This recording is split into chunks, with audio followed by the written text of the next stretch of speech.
The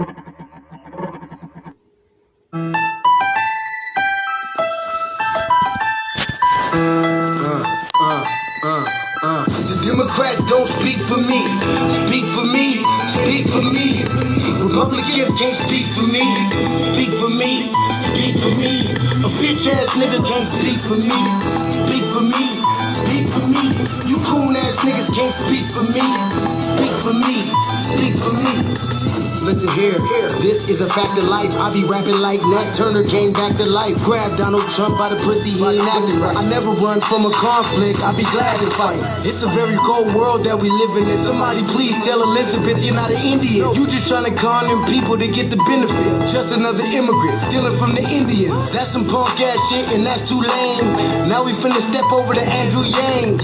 And you a sucker, you could never speak for black folks. Fake ass pandering, trying to get the black votes. The Democrats don't speak for me. Speak for me. Speak for me. Republicans can't speak for me. Speak for me. Speak for me. A bitch ass nigga can't speak for me. Speak for me. Speak for me. You coon ass niggas can't speak for me. Speak for me. Speak for me. You know your boy be high off sativa. Kamala wasn't popping, so we said bye, Felicia. She ain't had a right policy. We ain't trying to meet her. Y'all can take Biden too. Bye. We don't need him. We don't need Roland Martin or that coon Al Sharpton. Didn't need Cory Booker from the start, man. I don't fuck with police and no snitch. You know I'm coming with the heat when I spit it. The Democrats don't speak for me. Speak for me. Speak for me. Republicans can't speak for me. Speak for me. Speak for me. A bitch ass nigga can't speak for me. Speak for me. Speak for me. You coon ass niggas can't speak for me. Speak for me. Speak for me. If you ever go to court and this is your luck, try not to get fucked by Benjamin Crump. I know it's hard. You and I go it's hard.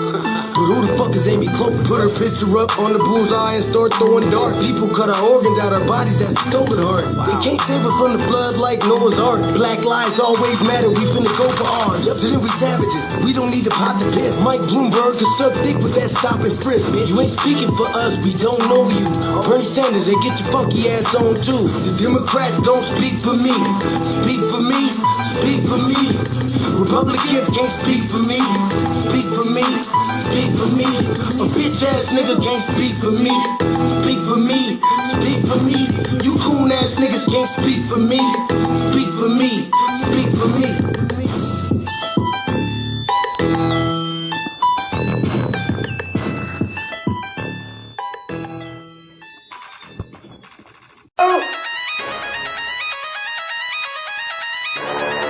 I'm talking about Shawty going crazy. People going crazy in them motherfuckers. Run that shit back, man. But it's nothing. Nothing. Got a woman on the day.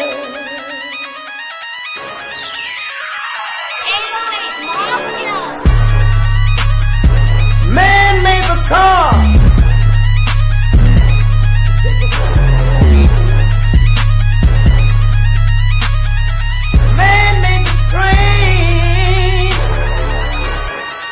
Carry the heavy load. Man made the electrolyte to keep us out of the dark. Man made the boat for the water like the 7 Man thinks about a little bit of baby girl and a baby boy. Make them happy because man makes them sorry. But after man make everything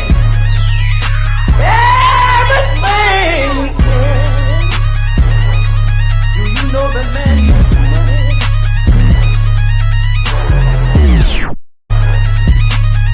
To buy from other men. This is a man's world.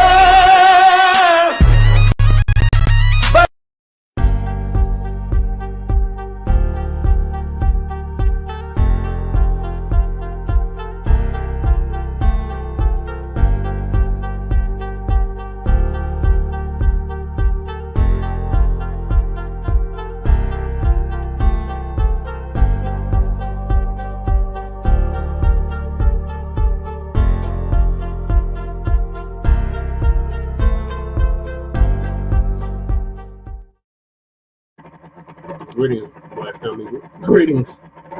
Thank y'all for tuning in to another episode of Frontline Black News. I'm your host, Chan Kuma.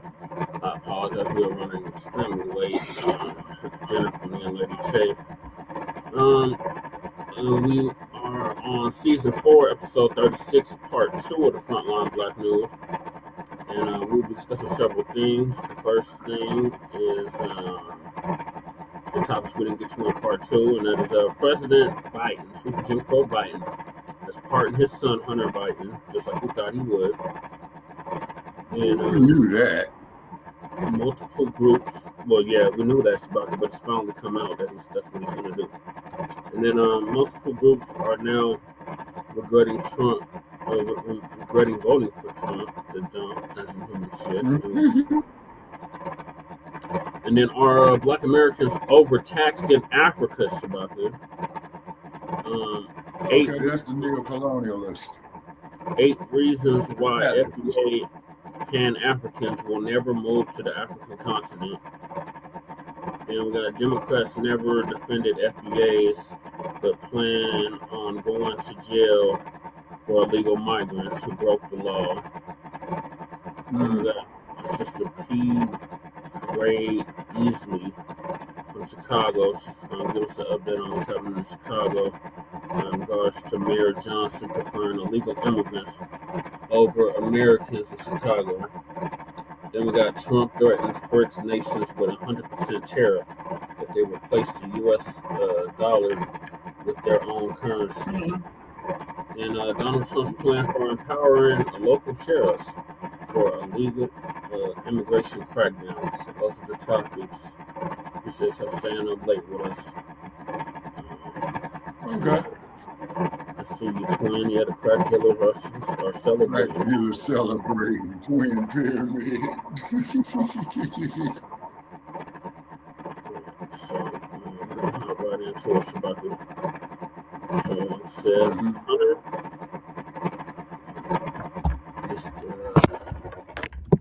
Mr. Dolphin himself. Right. Pardon now.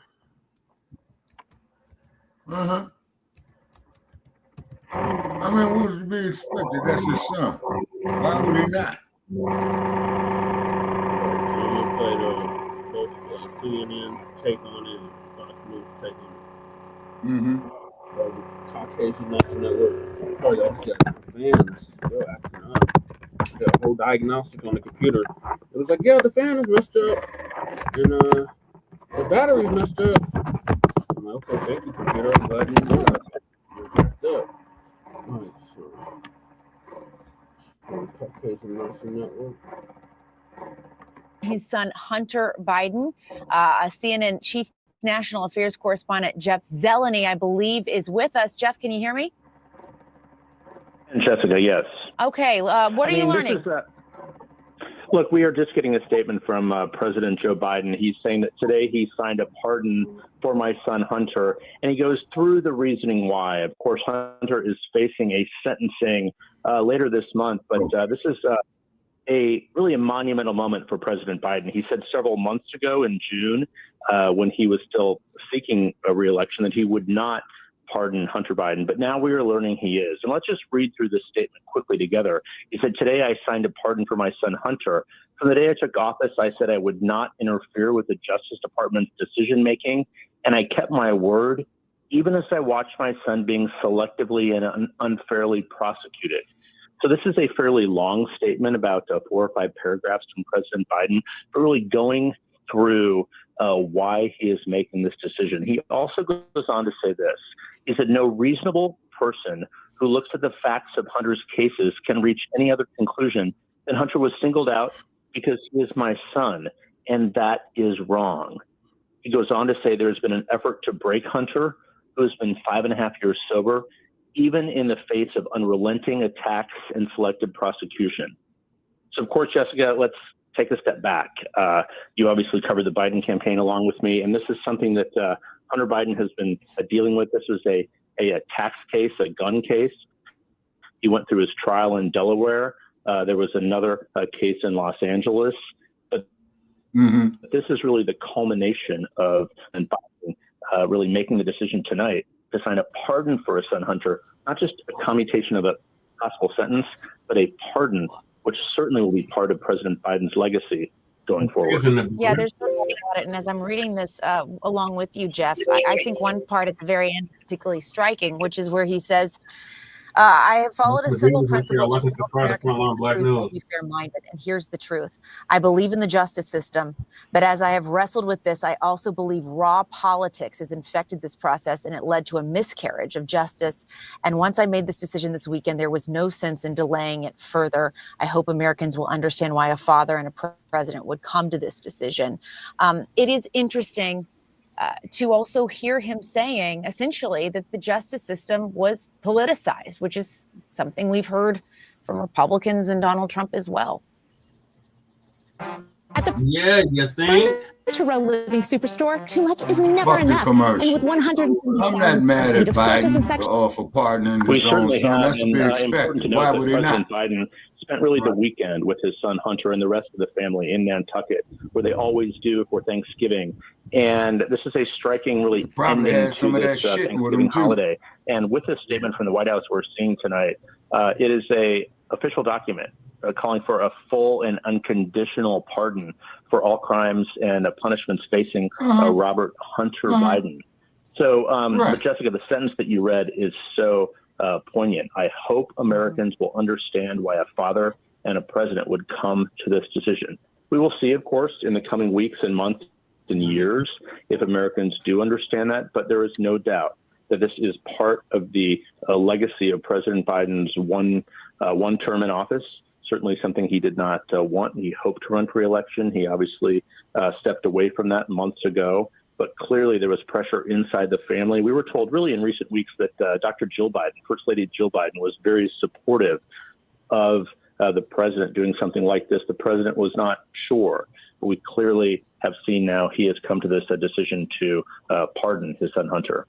Yeah, and Jeff, of course, we don't have to remind people how close-knit this family is, and that Hunter is his only surviving son, that they are, of course, very, very close. And we've heard many stories about the last several years, how they talk daily and many times a day. Stick with us, Jeff. I want to go to our senior justice correspondent, Evan Perez, who is back with us.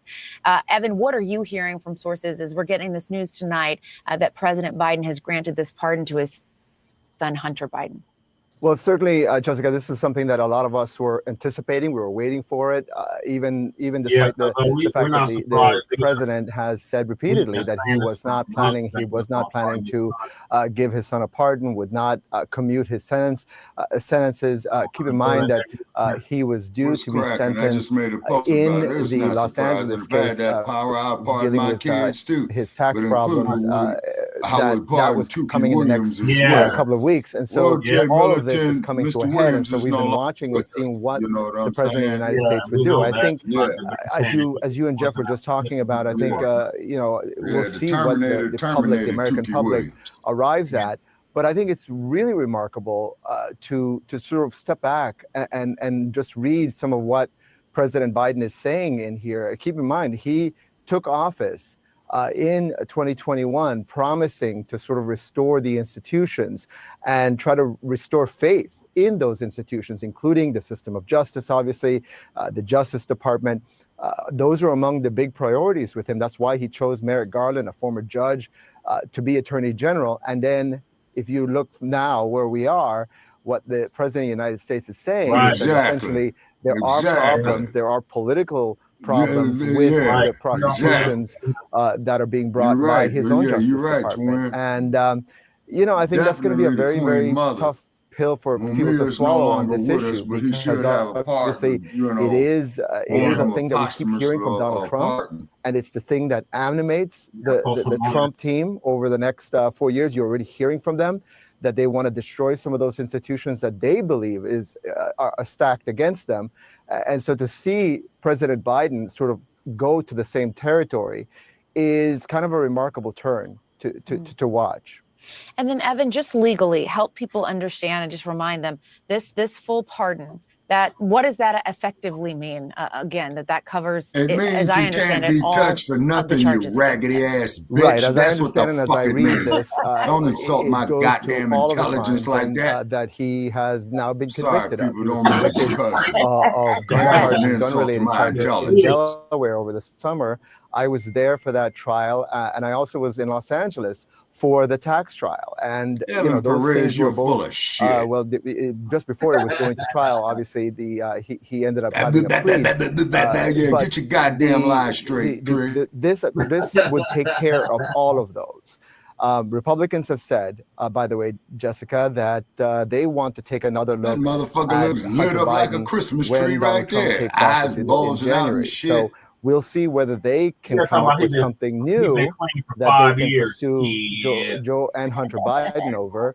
But for now, what this means is those charges that the special counsel David Weiss has pursued against Hunter Biden, which are gun charges in Delaware, as well as his tax charges in Los Angeles, both of those get wiped away. Something right there. All right, Evan Perez, stay with us. I want to go now to Isaac Novera, who is somebody who has covered Joe Biden, who has interviewed him. And Isaac, I first want to play a clip that we have of what Biden said about potentially pardoning his son earlier this year, and then we'll come back to you. So let's play that clip. You raggedy bitch, it ain't nothing to say. The man pardon his son. Their verdict, no matter what it is. Yes. And have you ruled out a pardon for your son? Yes. You have. Oh, Joe didn't know what the hell he was talking about. Obviously, I think that's when he was running for re-election in a political environment that's very different for him. You, as someone who has covered him for years, walk us through kind of his thought process, how he thinks about these things. We know, per our reporting, that this was happening over a lot of it over the weekend. About kind of how you think he arrived at this decision. I don't know. Yeah, this is something that has been a great pain to Joe Biden for many years and was weighing on him as he decided whether to run for re-election and then was deciding whether to stay in the race earlier in the year. He believes that Hunter Biden was being prosecuted for these crimes because he put the spotlight on the Biden family by running for president. He put the spotlight on his son. He believes that there are things that Hunter has dealt with, and in some ways, some of the issues that he's had over the years that Biden wasn't there in the same way that he might have been as a father. That some of the pressures that came on him from being in the where's the violin at? Cause I'm start playing a lot of violin. Yeah, man. Yeah. But look, there's really no disputing the change in position here that was looking to lock up the decision that's been made tonight. Since he was the leader of the West Coast, they wanted him by whatever means. Yeah. Oh, West Side, yeah. Yeah, because he was the leader of the West Side Crips, and Raymond Washington was the leader of the East Side Crips. And nobody's daddy was there. Yeah. Yeah, you're right, Brother Che. Okay. They didn't get enough fucking in swamp. So the next clip is from Fox News. See what Fox News got to say on this. Oh, them ragtag motherfuckers, them are sensationalists. Them ain't news. We now turn to a reporters. Fox News alert. President Biden is expected to issue a pardon for his son Hunter. Shocking. Yes, Biden said on multiple occasions that he would not pardon his son, or he whispered it, or commute his sentence. The pardon comes ahead of Hunter's December 12th sentencing for his conviction on federal gun charges. Hunter is also set to be sentenced on tax evasion charges December 16th. None of that's going to happen. Lisa, what do you think of that? I think he's corrupt. We all knew that Joe Biden was doing this. But I just want to say about Jordan Easley, I'm going to say this. Bystanders said that he was insanely threatening, sickening, had a satanic bell. He said that someone is going to die today and that he was ready to go to Rikers. If you're any of those people around him, they thought they were going to die. Daniel Penny is a Marine. He signed up to serve and protect this country. That's what he was doing that day on May 1st, 2023. Yes. Biden's corrupt. Among the many things to love about panelist. Lisa, she never lets something go. She's not going to let it go. You want her on that jury. Like a dog on a bone. This is the least shocking news that we've reported yet. You knew it was going to happen. Of course he was going to pardon his son. Also, I kind of think he should, because, I mean, he got him into this whole crack business in the first place. And so, I mean, if I had that power and I had a wayward son, he definitely made a poster child out of it. Julie, I think that's the key issue. Charlie's got it right. It's that if the fish rots from the head, isn't that the saying? It was Biden's fault that his son was running around selling, American influence, right? Yeah. No, what bothers me most is the lies that were told. Well, as far as whether Biden actually knew what his son was up to, that really bothers me, because the two of them were obviously in conversation when Hunter was, practicing all these international deals. It's just so wrong, and nobody's going to ever hold Biden accountable for that. So I don't blame Hunter for getting. He did get booted out of office. This is one of the reasons he got booted. Ultimately, yes, he does lose. Especially since that witch admitted she lied. I think we got out before Biden leaves. Actually, Charlie, I don't know. I think I would. Would you guys probably did? I think I probably. I would. No, I'm being honest. No, I don't blame him. No, I'm like, I don't know. I don't blame him for. He said that. I'm like, oh yeah. I mean, think about it like, if my dad could have pardoned me in all the jackpots I got into. Oh my God, same. Yeah, I would be like, yeah, come on, Dad. Oh, same, Dude. Same. No, you're right, absolutely. But then maybe that's why he got himself into all this mess in the first place. Completely. Well, I mean, I think you're so smart. You don't want her on that jury. We solved all the problems. Hunter Biden does not want Lisa on. Why haven't any? Daniel Penny They would does. kick me off in 2 seconds. I would never be. Wait, I just want to know why any of you haven't been picked as a cabinet member. When is it your turn? everybody else around here is getting in there. Do we have the video of Biden saying he would not pardon his son? Let's see it. I'm extremely proud of my son Hunter. He has overcome an addiction. He's one of the greatest, most decent men I know. And I am satisfied that I'm not going to do anything. I said I abide by the jury decision. I will do that. I will not pardon him.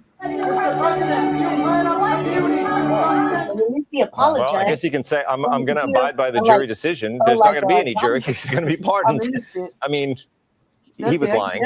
Stevie Wonder anything any politician ever says. I mean, Stevie Wonder saw this coming, right? I love after when Joe Biden says he wasn't going. Remember when he originally said I'm not going to do it, and the media is like, oh, he's not going to do it. He's not above the law, and we all knew this moment was coming. Well, and he knew that if he had. Oh my God! Obviously, that would get him and he thought he'd get reelected, so then this would never become an issue. Exactly. And should Trump, Charlie, now say the January 6th people? I look at them as my children, so I'm going to pardon. I'm going to pardon all of them. No, I do think. No, I think he should at least commute the sentences of all of them and pardon every single one that was obviously just following the person in front of them wandering to the Capitol. Pardon every single one of them. There were some that did more than just that. And I think he should commute the sentences and let them all out. They just want to blame every single one of them. That was Hunter's stash. Why are we just letting There's still plenty of time. He's got another month. I wouldn't doubt that at all. You know why? Because I was thinking about this. If I were Donald Trump, I would not pardon Hunter Biden. And I think they're high as well. And which is why Joe Biden has to. Right? I mean, there's no because on paper there is no justification for pardoning the guy. The guy's guilty. He got special treatment. He was still guilty. So it makes no sense. That motherfucker look good as a Christmas tree right there.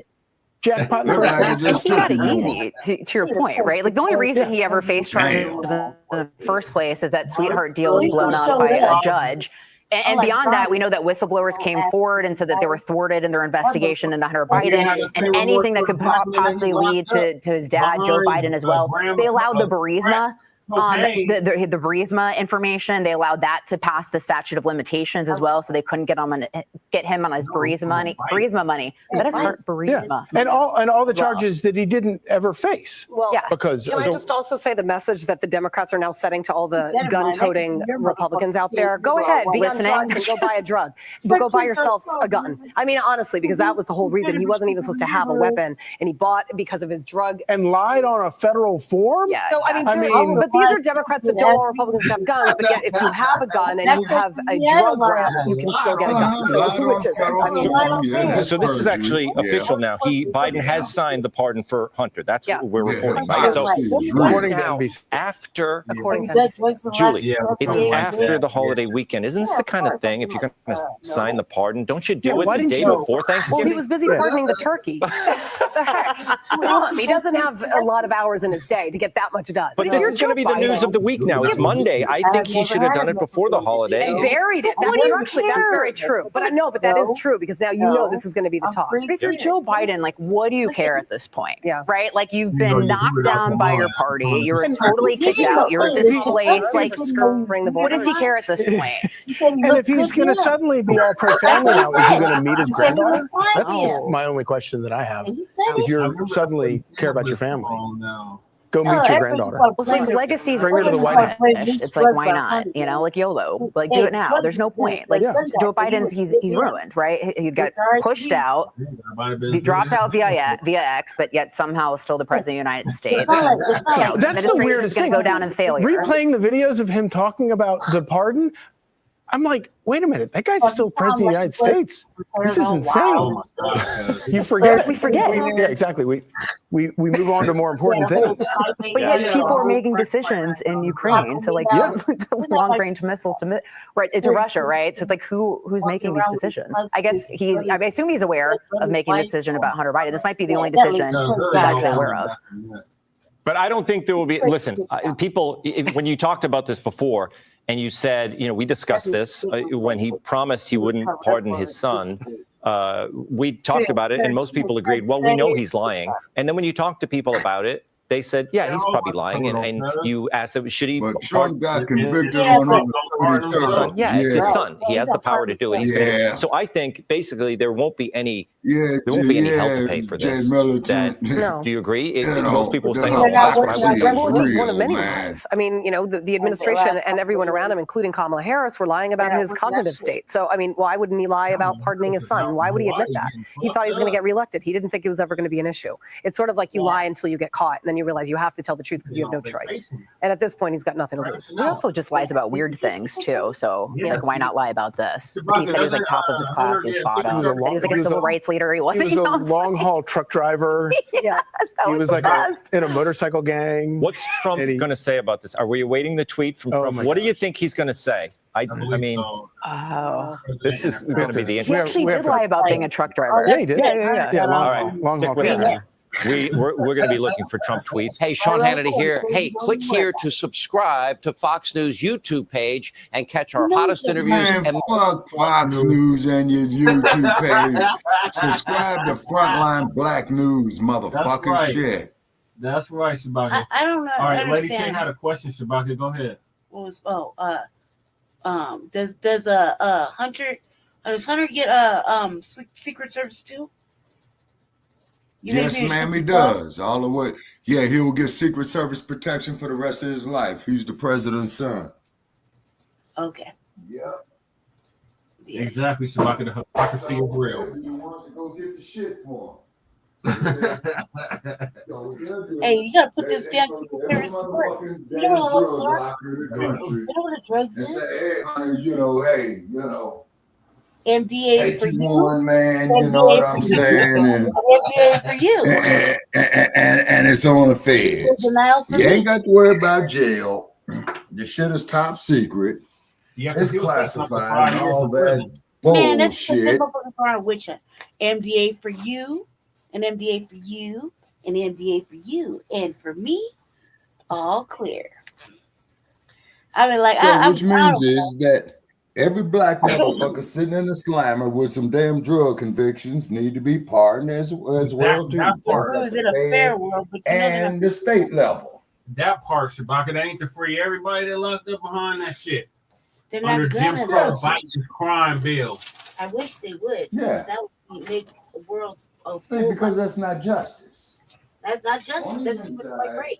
How the hell his son get pardoned? But all just us. Black men still gotta fucking serve time for some shit that happened in the 90s, late 80s. When you're able to hand out pardons, punish all the white folks you want if you want to.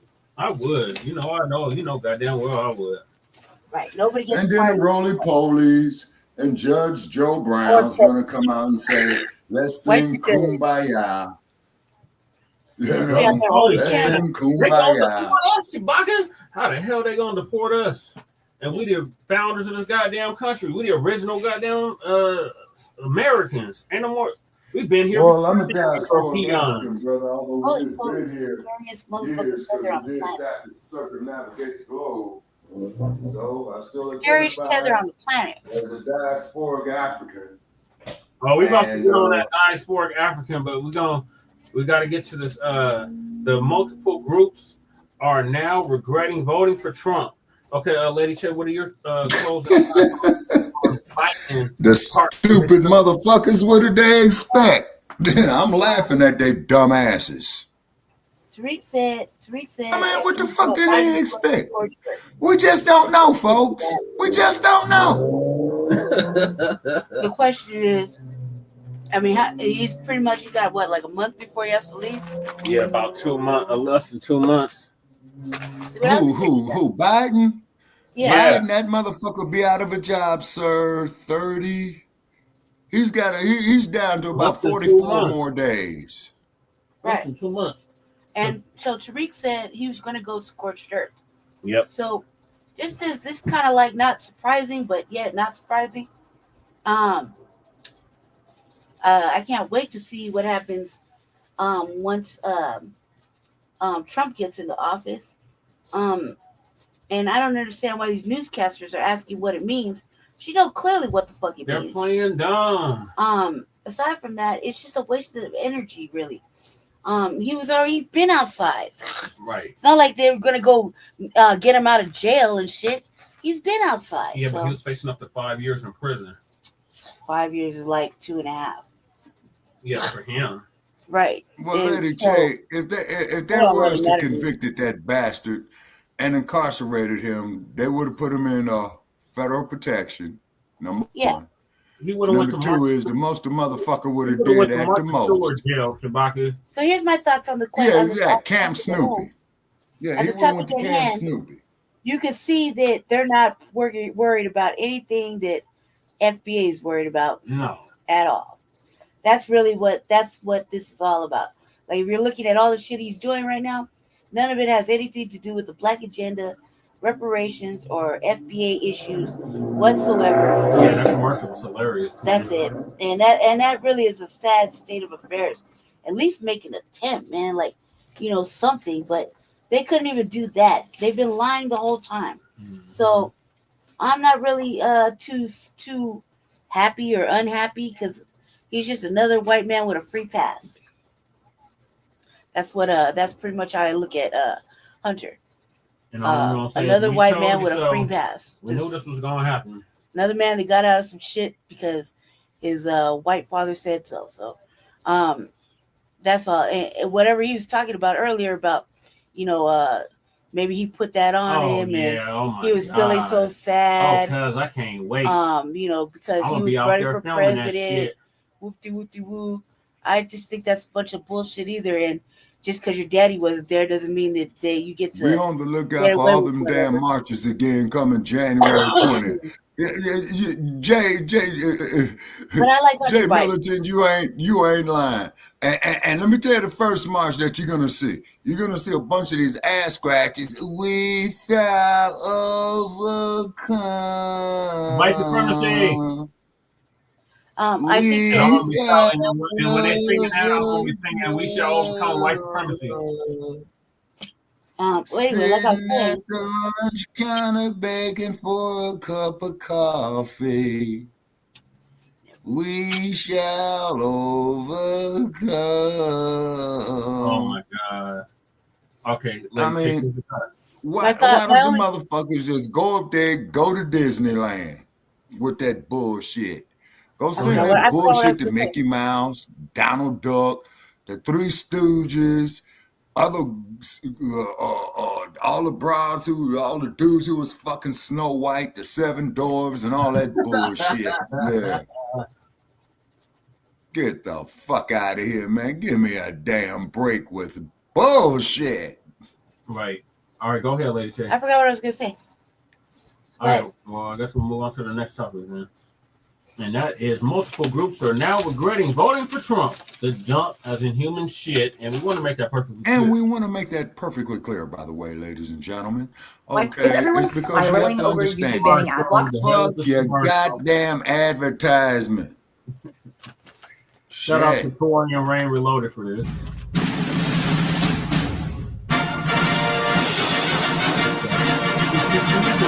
Pendergrass Production is owned by 20th Century. All right.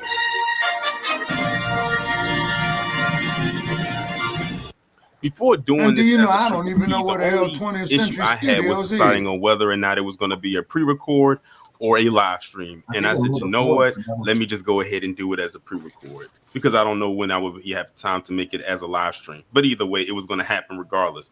I think people are having voters' remorse, and it's happening very fast. This is happening about just as fast as it was with the AAPI regretting overturning affirmative action after getting duped by Ed Blum.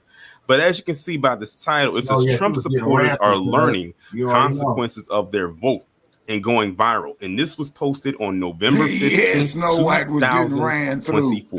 Let's get into it. Voters who supported Donald Trump are now learning the potential consequences of electing him for a second term, and their stories are going viral.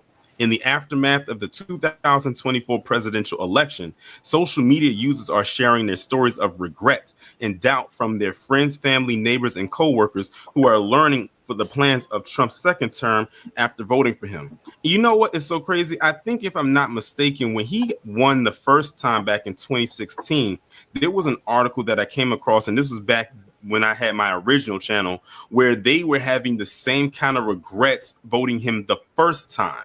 So now they're spinning the block all these years later, and they're having the same regrets again. Hey, like I told y'all, I voted for the couch. Let's continue. The stories have revived a 2015 meme that perfectly describes how many Trump supporters may have voted to inflict harm on themselves. Quote, someone is quoted as saying, "I never thought lepers would eat my face," sobs woman who voted for the lepers eating people's faces party, the 2015 adage goes. One ex-user shared a story about her coworker who thought Trump's plan to cut the Department of Education wouldn't affect her special needs child. The poor thing. Don't feel bad for her. It happened today. A coworker, white lesbian with a special needs child, spoke about how she voted for Orange Man because of her beliefs and faith. Said she didn't know about his plans with DOE or the Department of Education, and he's not allowed to take away funding, especially for special needs kids. Go ahead, How can a lesbian have a child? She obviously adopted, or she had the child, and she was like a surrogate, like the Brat's wife, like the Brat. Oh yeah. Yeah, that bullshit. Yeah. Okay. All righty. Okay. Kids, the ex-user tweeted. So now her special needs child is going to have to feel the brunt force of his mother's actions. Yep, you sure did, cuz. Feel bad for the kid. I don't feel bad for her though. Remember that. It happened today. A coworker. Oh, I already read that part. Fat Thighs Business. This is November 13th. 2024. Another ex-user tweeted their MAGA cousin who found out their grocery prices may actually increase during Trump's second term. They are quoted as saying, "My MAGA cousin voted for Trump," text in the family group chat, and then they put like a whole bunch of crying emojis.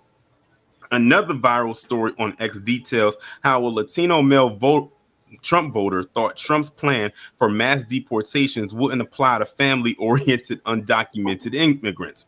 A Latino male Trump voter told CNN mass deportation won't extend to law-abiding workers. That wouldn't be fair. They need to make sure they don't throw away, they don't kick out, they don't deport people that are family-oriented. Anyone got a face-eating leopard emoji? An ex-user wrote. Man, this is too funny. This is hilarious. While some Trump supporters have even admitted to not knowing that Obamacare is in fact the Affordable Care Act.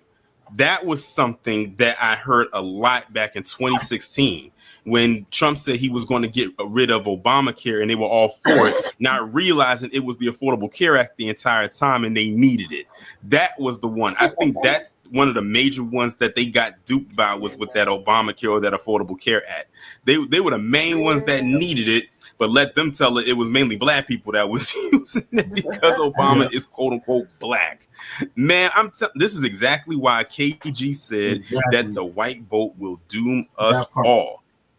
Another woman thought Trump's plans for Social Security only applied to immigrants and is seemingly regretting her vote.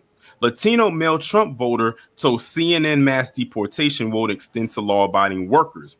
That wouldn't be fair. They need to make sure that they don't throw away, they don't kick out, they don't depart people that are family-oriented. This is very interesting. It's apparent that several Trump supporters are rethinking their votes as plans for his second term emerge. Man, oh man.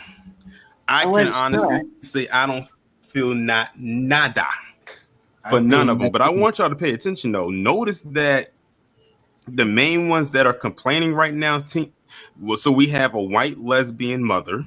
So that's a white woman right there who happens to be in the academy. So she checks 2 boxes. Actually, she checks 3 boxes because she's white, a woman, and she's lesbian. So she checks 3 boxes in one entity. Then we see a couple of Latinos in there, and it was another one. It hasn't mentioned anything about any black people yet. However, don't get comfortable, black people that voted for this man, because remember, I've already talked about one Trump supporter and a triple P where he said that this white guy told him he was nothing more than a vote for them. And also notice all of the picks that Trump has made so far. And mind you, I'm recording this video on November 15th, 2020, where he has not picked one black person to be in his cabinet. The most melanated person he has picked so far to be in his cabinet is ramen noodles, and that man is Indian. So we can't count him. Now, I don't know what it'll be like by the time this video goes up, but as of right now, he hasn't picked not one black person, not one token Negro, that is, but you had all these individuals tap dance with him. So I think it's safe to say we know where their wake-up call comes in. Like I said in the other video, you were nothing more than a vote. And when they want to use you as a pawn, they'll pluck you from the bunch. They'll use you and put you right back in the pile to be overlooked for the next pawn they need to pluck and put in front of them. And it's like a wash, rinse, repeat thing. It's a revolving door. And all the other ones out here that thought they was going to get something, yeah, you're voting for your own. You voted for your own demise. I told people at the beginning of this election cycle, or right in the early stages, I hope everyone gets exactly whatever it is that they vote for, or they asked for, or they wished for, good, bad, or otherwise. And on top of that, I'm gonna need y'all to call out when, if ever, the administration you voted for actually messes up. And it's crazy too, because administration, it's a goddamn regime. Right. It's a fucking regime. Remus syndrome. Yeah, that's exactly what it is, twin. Zippity doo dah, zippity day. Sorry, y'all. The computer's using off all of a sudden.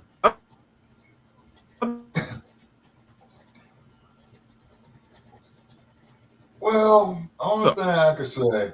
Hold on, Shabaka. Is that I'm sitting up here laughing at these dumbasses. Article. Okay. I'm not going to go over that one, but I'll just give you the.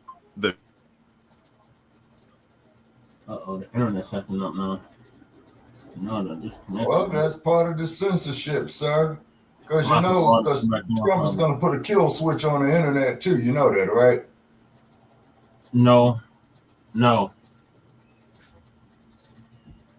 I know Hillary and oh shit, I'm muted.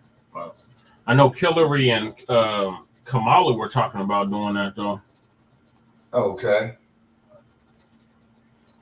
Yeah.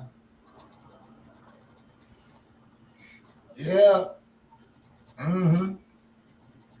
Okay, so now people's getting voter remorse. Yeah. Okay, so what do y'all I'm laughing at these idiots. And the reason why I'm laughing at these idiots is because I got to laugh to keep from crying. Because when that bastard there gets reselected, inaugurated, or whatever, okay, you could bet, folks, within 36 hours, quote unquote, life as you know it is gonna flip. Yeah. And then keep in mind, if this old senile bastard checks out, then you got J.D. Vance. Yep. Mm-hmm. J.D. Mm-hmm. Yeah, and then too, old Governor Bud, Great State, Texas. Yeah. You see, ladies and gentlemen, what you have right here is black folks and diasporic Africans are going to be in a world of shit. No, we're about to get to the diasporic Africans about here. I'm not 100% set on just black folks being in a world of shit, but diasporic Africans might be in a world of shit. Lady Che, what are your thoughts on this? As far as I missed it. I'm sorry, everything's happening all at once. Voter remorse. Oh yeah, of course. But I was asking. I mean, are the immigrants having voter remorse? Because they're the ones that did it too. You know. Yeah, didn't you hear the dude that said that he voted for Trump, and he thought that because he voted for him, yeah, he was gonna be safe, basically. Yeah, his family was gonna be safe. That was my real question was, you know, did you do it just because you thought that maybe if you didn't, because they value if they voted family. for you, if you voted for them, if you voted for Trump, that you were safe. That was my first initial question. I don't really think that I didn't think that was gonna help, but I thought maybe they thought so. It was a question. Of course they're gonna have remorse because the fear is, heavy right now. They're pushing a lot of fear, and you got it going on everywhere. In certain media platforms. So yeah, they're pushing a lot of fear. I personally just want to see what happens. Wait to see what happens. And like I said on the RVA, it's one thing when it's when you live in that said sanctuary city, you can only really protect so much. Yeah. And if you don't live in a sanctuary city, like I live right next to one, I mean it's all fair fun and games over here. Mm-hmm. So I mean, they can come and do whatever over here. They don't necessarily have to abide by all that. If that was the contention, I mean, I was looking at whatever was being said at the time. That they could go into the jails. Well, yeah, our mayor may be bucking the system a little bit, or bucking back, but in reality, that's really dumb because he can only protect so much, only just the outskirts. And in reality, he's going to fuck himself and the people with the federal funding, because I'm sure it just covers a lot more than that, than what he's letting on to be. They kind of like stopped talking about it for a brief second, and I was just like, well, you can only protect Denver if you want to go under that, guys. However, you can't protect Adams County, Arapahoe County, Jefferson County, Weld County, from any of the other Douglas County. Yeah, Douglas, any of the other counties that don't have sanctuary status, that they can go ahead and welcome immigration to come in here and do whatever they want to do, or help them with a little bit of letting them into the jails and rounding up people. I mean, they already got half the work done. That would be the easiest play. So if they thought they were going to be reprieve, I mean, I thought that was stupid, but hey, maybe they thought something, maybe they knew something we didn't know at the time. I thought it was funny. I laughed a little bit, and here we are, and I'm laughing still, because I don't really think that nothing they're going to do is really going to help them. If they want to come in, they'll come in. If you want to be in the way, you get in the way. I really am curious, though, is if Holman would hold our mayor accountable and actually lock his punk ass up. He did. He did say he was going to hold him accountable. He did say that, but I wonder if he's actually going to do it. That's all I was really curious about. He said it. Yeah, the bully system. You know what I mean? He said it, and I kind of made me laugh. I giggled a lot. I just want to know if he's actually would do it, and how long would that what would that look like? Like, would that look like contempt, or it's just kind of like little questions I got. Other than that, we shall see. I'm definitely not of federal law. Definitely not going to stand in the way. I'm definitely going to be one of them typical folk that look out the window like, ooh. All right, outside the door, drinking my little tea. Ooh. You know what I mean? Or I'm like, and they thought they was safe. This whole complex. You know what I mean? Like, I'd be like, vacant. You must be in a vacant complex. Oh, you going to handcuff the children too? You know what I mean? Like, I just, I mean, looking out the window with my tea, like any other nosy citizen, like, ooh. You know what I mean? Well, I guess it's free range to the store now. I guess we're going to go to take the bus now without any problems. Yeah. So I'll just say, maybe these new apartments will open up for some available renters, such as myself. That's probably what I'm gonna do.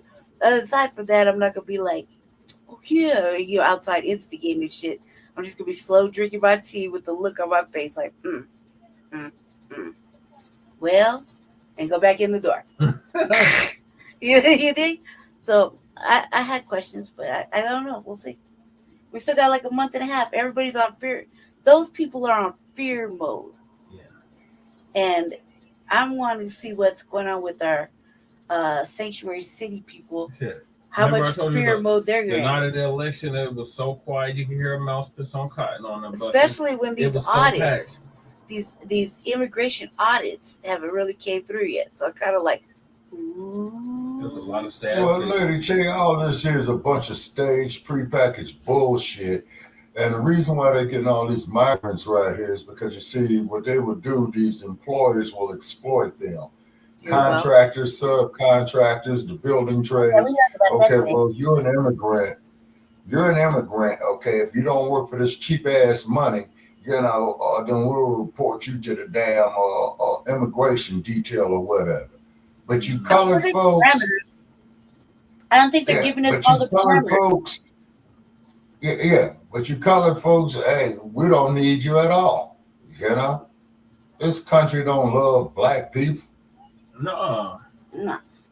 Does that mean they're only going to take away the absorbently Nubian individuals that came, like with the Chadians and the Ghanaians? They ain't really focusing on them like that. Are they just worried about? They don't even have large numbers of them like that out in here. No, because they left, right? They left, or they're just not. They're not allowing large numbers of black immigrants in this country like that. But remember, here though, we had a big number for a minute. Yeah, we had briefly for a big minute. So what happened with them? I've been asking for these audits because I want to know, not because I want to tell anybody. I just want to know because there was a lot of funding being just miscellaneously, willy-nilly thrown out, and under the guise of black immigrants are the first to port. Wait. We don't necessarily know that here. Yes, we do. No, we don't. You live in Denver. I'm in Aurora. No. Okay, look. Here's an example. I don't want to hear Jesse. Look, here's an example. No, Jesse. My mom, back in the 90s. Here. We're talking about right now. Aurora, that's what I'm talking about. Talking about right now. Not 96. Don't know, Brandy. I don't exactly. know. So how can you answer the question if you don't know? Because I'm saying from experience. I know people that were black immigrants that lived in Aurora that got deported. Me too. But I'm saying right now, currently. Okay, so like what I'm trying to say before I was cut off is that we had a brief moment where we had a lot of Chadian, Ghanaians. Okay, what country were they from? Let me get my thought out. There was a number that was quite prevalent for like 2-3 weeks, and then no one knew what happened with them, and they were over here by my neighborhood, but no one knew what happened to them, what happened with them. And then you saw a lot of black Black Latinos and things like that. So, but that was different. That's different. So I kind of curious to what happened to those individuals from the African countries and the Haitian and Caribbean countries that were here just temporarily and that we'd seen briefly outside before it started to get cold. That's what I was asking about before all this other conjecture came in. That's what I was curious about. I had questions. Carry on now, fellas. Okay. I don't live in the world, so I don't know what happened. Exactly. I've got a question. Go for it, Chewbacca. Is it possible that the immigrants... Go ahead, Chewbacca. What, Chewbacca? Are you thinking your question? What happened? I don't know what happened to Chewbacca. No, real quick, because there was a couple of news articles too, or news broadcasts, where there was a couple of nonprofits that were specifically helping the African and Caribbean people, and then you didn't see them after that. All you saw was a big push. Okay, you're back. Good. What happened? Like it takes a village. Okay. Yeah. Okay. Okay. What I was asking, Lady Che, is it possible that these Black individuals, could it be that they might have been rounded up and taken in for experimentation? I would like to say maybe, maybe not. They were there looking for a job like everybody else. Like they were over off a date in Chewbacca. They were looking for a job too, like everybody else. It's a little temp agency right there, and a little church that helps out. I really didn't. I only seen them maybe 2 or 3 times in my day-to-day passings. The most I'd seen was Hispanic people that were like my color, and they were all up in the street and in the way. The Black people that I run into all the time, they're from like the Sudan, Ethiopia, Cameroon. East Africa. They're in houses around the corner with other familiar friends, family and stuff. So they have a little network. But the ones I was curious about that just came in, and I don't know. I didn't see them much after that. I wasn't expecting to see them very long, but they found a way, or they found something, or they moved on, but they weren't in my neighborhood no more as much as the others. The others were all up in the street everywhere and trying to corner check a motherfucker, and I'm like, you're in the wrong. First of all, this ain't even your neighborhood. All I know is the ones that work at the airport. I see them every time when I'm on my way over to Lady Che's on the bus. I think that's bus different. Packed full of Black immigrants. I think that's different, and I think don't those count? Aren't they different? Because other words were in the airport, the hospital. You know what I mean? Like, look at all the ladies that take care of me. So that's when I go in the hospital. They're from Africa, different parts of Africa, right? And the people that work at the airport, they clearly work at the airport, but they don't get any. They're always upset. So I don't know. I'm curious though. I am very curious. I'm very curious. Okay, well, it sounds like to me this is just a theory, Lady Che. Okay, it's quite obvious that they're getting exploited, number one, but how are they being exploited? Yeah. I mean, do they have these women here, for slave labor, number one? 2, do they have these women here for prostitution? Okay. You see what I mean? Yeah. I don't know. I mean, or is at the airport and the hospital, and I definitely don't think they get paid well enough. They're in all kind of hazardous. Well, of course they don't. Of course they do. Of course they don't. But due to the colonialism and the neo-colonialism, where they put such a wedge between us and them. You see what I mean? And this is why we're going to be crumb bumming on. It starts on the person in itself. Okay. Let me ask you this here, you guys. No, they're not. They're not really. Okay, hold on. Like they only stick to their own. Yeah, they don't really want to talk to us. If we try to speak to them, they're like, "What the fuck?" Like, Okay, hold on a second. Call me in a kata or nothing. Okay, but just hear me out though, brother Che. Okay, what I'm saying is that my interactions with him over the course of my lifetime, right? Okay, have been kind of like 50-50. Some are very, very evasive. Some would want to sit and talk with you. You see what I'm saying? And some will sit there, you know, and we'll tell you the history and stuff of this nature here, because I told you about when I was in Berkeley, California. Yeah. Before I saw a brother there with copper, and I was asking him about the copper, and he was telling me about the pain relief of it. And I don't know why this Caucasoid had thought it was appropriate for him to open up his fucking mouth when nobody was talking to his ass. And I just simply stated, very nosy. I always want to be in Black. Okay, hold on. Okay, hold on, brother Chet. You're right. Okay, you're right. That's the point that I'm getting at. And I just simply told him that this is the conversation between one African to another, and I really don't see how it could interest you. I would have said you can see your pale ass out of it. Right. I would have turned the other cheek. Well, I think, brother Che, I told him that in so many words. Yeah, you know. Shit, go back to the damn Ice Age, motherfucker, where you come from. Take your ass to Norway. Right. Hell, shit, take your ass to Steamboat Springs, Colorado. Oh my God. That's where you went, and you said that you stepped outside and your sinuses froze up, and it was 15 Hell yeah, that was 15 degrees below zero, man. I said no. And I'm up there talking like that. I'm saying no. I can't breathe. Then went inside and thawed out for about 15 minutes. You know, and I literally saw, now here's the part that fuck y'all. I literally saw a waterfall frozen in place. I believe it, Shabaka.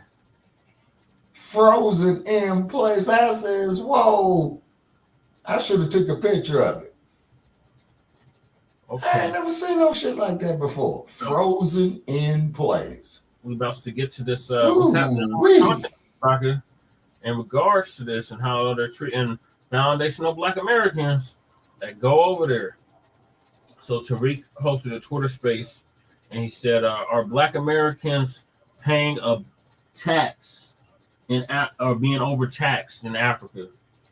Now we reported on this numerous times. We said there was a situation over there in the Gambia where foundational Black American Black women were being killed, and then we heard in Ghana that they had to, in order for you to get the citizenship, you had to come with a big bag, and in other parts of Africa as well.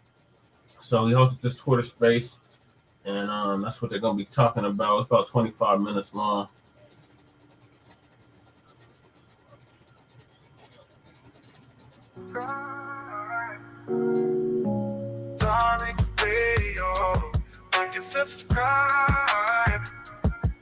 So basically, like, they want you to come over there with the bag. Like, if you ain't got no big bread, they don't want you over there at all. Like, if you're just an average Joe from America and you go over there, they're like, no, you gotta come with serious money for them to take you serious.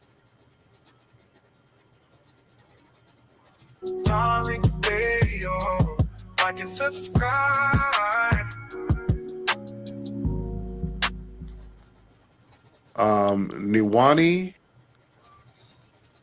I think that's your name. No, that's not my name. It's Wine. It's who? Wine. Wanye. Damn, okay. Wanye. So the N is silent. Drop, Shabaka. Welcome back. Yeah, kind of. Man, it did it on that way there. What country are you from? I'm from Nigeria. There you go. And where are you now? Okay, Lagos. I'm currently in Nigeria too. Okay, there you go. So what's on your mind, Wanye? All right, thank you, Tariq. So I heard you speaking to the other guy. I think he's Haitian or something. You said when FBAs come to Africa, Africans tax them. There's an FBA tax to whatever resources there is, they want to gain access to. And I'm going to say that's a lie because I don't know where you got that information from. So yeah, I just wanted to put that. Ali and we also get debunked though, Chewbacca. Goddamn commercial. Anna seemed so perfect. also get What people didn't know was she was screaming for help. This marriage not. Okay, let me tell you where I got it from. I got it from Meek Mill when he was extracting money from him. When the rapper debate, when he went over there, he was saying that he had to pay off so many damn people just to get to and for from the damn airport. Yeah, we hear stories like that all the time. We go over there, we just get those ones where I think Meek Mill went to Ghana, he didn't come to Nigeria. That's one. Then two, I think some of these government officials working at the airport are very corrupt. So we've had a lot of cases where foreigners would, make videos of them, trying to extort them, and, because they're foreigners, and, or maybe they're Nigerians, but they live outside the country, so they try to extort them. So it's not something that is obtainable here. There's no such thing as FBA tax. As a matter of fact, if you are in, let's say, Nigeria, you are seen more as, because of the color of your skin, you're seen more of an African than maybe a Spanish or a Chinese. So nobody is even going to tell that you're not African unless you speak with your American accent and all that. So yeah. Also, there's places where there's people who make videos over in places like Ghana, and they go to the market and they say that they're charged more. The Black Americans are charged more for certain products. Several people are. Yeah, it's not an FBA thing. I'm being very real with you here, Tariq. I'm being very serious. It's more of a corruption thing. Once they see that you are a foreigner, it's a whole different price for you, right? Let me give you a case study. Was when what's this guy's name? Kai, the streamer in your state, your country. When he came to Nigeria, he was in Lagos, right? And he went to the market, but he was lucky enough to he had a Nigerian content creator who was with him, and they went to an open market in Lagos here, and they heard him speak with an American accent, and I saw them trying to, extort him with extra prices and all. And then his Nigerian friend was like, no, that's not how you do. You have to haggle for these prices, right? So it's this. I'm telling you, there's no beef. There's no beef between Africans and FBAs. I mean, I have a lot of FBA friends, right? So, I mean, there's no beef. There's no such thing as an FBA tax in Africa. If you want access to the resources, you can gain access to the resources. You just need to meet the right people for that. I mean, that's my take on that. Ma'am. And ma'am, they call us names like Akatas, ma'am. No, Tariq, no, you can't say that. I mean, the people who do that are Africans living in your country, not Africans living in the African land. I'm being for real here, because I didn't even know what was Akata until I heard it from a fellow Nigerian who lived in the US. I'm being for real here. I didn't know what it meant. And up until now, I don't even know what it meant. And I think it's even a Yoruba word. You understand? It's a Yoruba word. And I think they use that a whole lot there. I don't know what it is that happens there. I heard you guys call us African booty scratcher too and all that stuff. I don't know all these things, and we don't know this.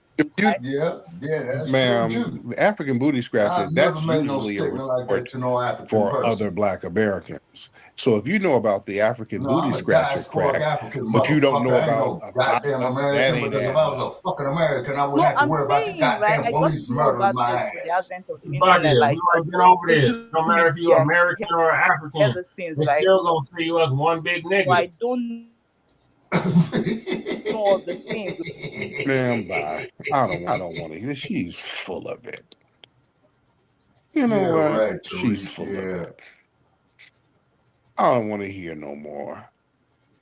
Yeah, but you'll sit up there and listen to a goddamn first white she man said, no, there is no tax. We do not tax you. And then admitted that they do. Well, no, it's not about FBA. Like it's about the just goddamn corruption. United States don't tax your black ass nigga, please. Yes. We know it's corrupt, yeah. And that corruption is really on us heavy. Well, yes. Well, there was someone who was there, and they were trying to raise the prices, but the other Nigerian told him not to do that. Well, ma'am, you just confirmed what I said. She got here saying that it was a lie and then confirmed it. God damn, man. This is what I'm talking about. That's why I don't really like having conversations with y'all. It's just circular. You sit here and say, "Oh, that's not true," and then you keep talking and then confirm everything that I said. Tell your ass, you just confirmed that they're very manipulative with Black Americans over there. They start raising the prices. White motherfuckers ain't They tax us over there. When they hear that American accent, they tax us. That's a goddamn insult to my intelligence. Well, it's really about corruption. More than anything. Duh. Damn the reasoning. It happens. I don't give a damn what the reason is.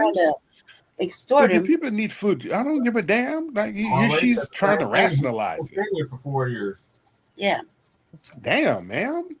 And I think I tend to believe. I'm telling you, FBA family, they tax us when we go over there. In many cases, there's some cool people, but in many cases, foundational Black Americans go over there and they. My question is, what if you don't have a raising the prices on us? You kind of need to know this type of shit. That's a reality. Say that again, Lady Che. Damn. You don't have a guide. Again, the rapper, the baby, boy, he said he had to pay off so many damn people. And they were fleecing him when he went over there. You know, like if Moray says it, and then Moray I never heard that until some niggas in America said it. If I'm going over to say South Africa, people start playing dumb. For whatever reason, I gotta go over there. I don't necessarily know if I'm nobody playing. Okay, we'll get with Mad Dr. Let's D's get daughter, Lady Spirit. because she went over there. Put in the building.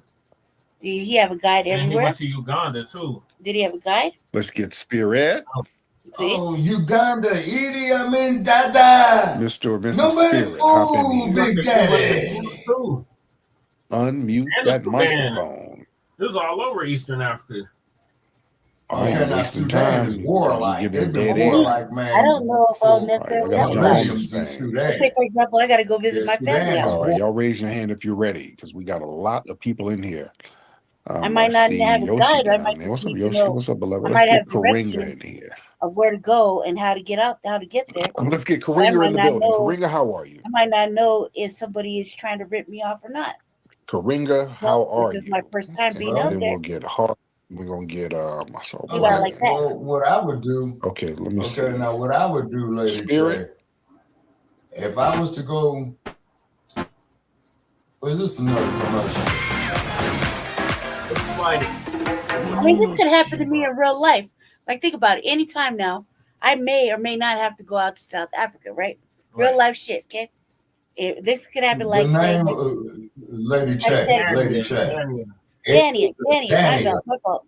Okay, let's just say hypothetically, in reality, and this could happen, I may or may not have to go to Exania for some family type situations, right? Now, there's in my family, but the family that raised me, right? Yeah. Okay, so let's say they're already there, and I don't have anything but just the knowledge of this is where I get off, this is what taxi I need, this is where I have to go, et cetera, et cetera, et cetera, right? And I just have the basic details and just maybe a little bit of language to get me through till I get to the family compound, right? Do you know any words in Zulu? I haven't been practicing, but I will practice because this could happen. This could really happen. So in reality, okay. Well, here's what I know. So wait, hold on, Shabaka. So my reality is this: I'm not going to have a guide because I like to think I can tussle my way through a lot of shit. However, I don't even want to get one. I would just have to either wait to see if somebody from the family could meet me up there or whatever. But if they couldn't, and I had to make my way to the family compound, wherever I got off on or where I got to, whatever, I'd have to worry about the same simple things as most tourists have to worry about. Making it there safely, not losing your bread, not sightseeing, just getting to where I need to go. I'll go if I gotta go sightseeing or do whatever. Somebody will take me, when I get home or get to the spot I'm supposed to go, and just mind my own motherfucking business and keeping my G's and C's, in alert, right? Yeah. So I would think that when we watch Tariq and any other person go on these little quests, sometimes they show people that are either hungry, greedy, whatever you want to call it, trying to finesse a little extra money here and there, or lie, or get a motherfucker lost. And that's the one thing I fear, is if I get in your cab, don't make me choke you out on the middle of the road because I don't know where I'm going.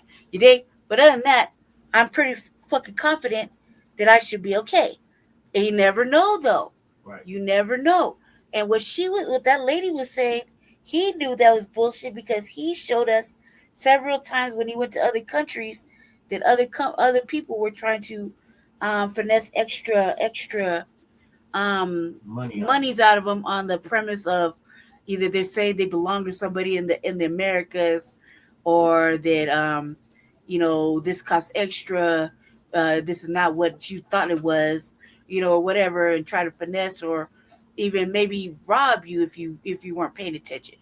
And I would think that we should be alert of that. But I think that when other countries are trying to cover up for it, we should be on notice too. If then they come on, like certain tethers come on and be like, no, this is not like what you think. Is it? Is it not? We don't know. All you could take is that instinctual feeling of whether they're telling the truth or not. Mm-hmm. Go ahead, Shabaka. I was saying that really. Okay, but as I was stating, when we had Mad Dr. D's daughter on the show where she cussed out Joe Gibson, and rightfully so, I had asked her if she had felt an ancestral connection, and she stated most definitely so. Now, with her having the okay, but hold on, Lady K, please let me finish. Okay, but she had her father's temperament, okay, and she was one not to take no shit, and that's why I appreciated her when she cussed out Joe Gibson's ass, okay. All right, she did state she had an ancestral connection. Now, I used to work when I was working for this maintenance company in LA right after the Northridge quake, right? Yeah. And some were from Haiti and some were from South Africa, okay? Yeah. All righty, but the South African ones, that I spoke with, you know what I'm saying? Because, they speak English over there. Joe, what a clown. Yeah, twin. Yeah, you gave him the business too. Okay. So anyway, I would ask them, about some of the words. Okay. Such as water is amanzi. Okay. Such as a greeting, sabonababa. Okay. And they were mainly Zulu. You see what I mean? And then he tells me, if you was to set foot on a continent in South Africa, he says, your ass looks Xhosa, you look Zulu, you see what I'm saying? Yeah. And what have you. And then he asked me a question. You got the color class over there too, Shabaka. Okay, hold on. Okay, hold on, Brother Che. Now, he had also stated to me, he says, man, now this is 1994, okay, 2 years after the rebellion in Los Angeles, right? Yeah, 30 years ago. He says, say, man, when you all had the rebellion here in 1992, why didn't you all keep it going on? Yeah. We started in Sharpsville in 1960, and we did not end that shit until Mandela, had got out, but he had related that Mandela was pretty much on puppet strings, and Winnie Mandela, Namzamo, which was her name, okay, Namzamo, okay, she divorced Mandela. Mm-hmm. And the reason why she had divorced Mandela, from what I understand, is that, he had knuckled under to these damn fools with this integrational shit. And I find that there kind of surprising, is because when Coretta Scott King was living, she took a trip to South Africa. Let me see. Now, I'm going back over 30 years ago. My damn memory ain't shit. Okay. Namzamo told Mrs. King that if you come over here and meet with the clerk, don't bother coming to see me. So Mrs. King said, well, okay, I'll meet you on your terms. Namzamo had also specialized something called the necklace. Do you know what it was? What was it, Chewbacca? The necklace is that when they get a sellout, ass-scratching fucking Yasa boss, they will take a fucking tire and dip it in gasoline and throw it on a motherfucker's neck and light a match to it. Oh, that's what that was called. Okay. I don't remember hearing about that. I didn't know that's what they called it, though. Yes. Okay. Yes, Brother Che. I was in your age group, man, when all this here was going down. Then she had stated to Mrs. King that we are not interested in talking with these motherfuckers whatsoever. That any damn thing, we want them to fuck up out of here, okay? Yeah, twin. Yeah, it was deep, twin. Yeah, that shit was deep. You know what I'm saying? Now, if something similar happened to these Yasa bosses over here, like your Tim Scotts or other house niggas, Skip Gates, oh yeah. And by the way, family, I'm putting that out there, Black family. Before we do our swan song on Blog Talk, I will be crumb bumming on Skip Gates. Skip the Truth Gates, as somebody had referred to him as, is because I am reading his shit. Okay, Brother Che, I'm reading, and it's going to take me about a good 2 weeks now because I want to know what I'm talking about. This man is sick, okay? Here's what I mean. He's like Sarge. He wants to place more emphasis on being related to a raping, slave trading pedophile than his African ancestry. Oh, remember there was that former Charger, LaDamian Thomason. He was the same way. No shit. Yep. You want to know something? Traced his family back to the slave family, and he was more concerned about getting down with the slave family than he was his own people. Well, see. Okay, now what this is people, and also too, twin. Okay, yeah, there's a book called it's a writing by Dr. Marimba Ani. It's called the Ma'afa. Okay, you could Google it, which is a disaster so bad that it is beyond description. And Marimba Ani, as you know, was a student of Dr. John Henry Clark. Marimba submerged herself in African culture, okay, for 15 years. And as she stated, and I see her point, because it's coming to being proved to pass, that the reconnection is going to be painful. The reconnection is going to be painful. So when I look at ass scratchers like Sarge, Thomas Sewell, Kumbaya, motherfucker, I just mentioned Skip Gates. Yeah, I see the pain of what she's talking about.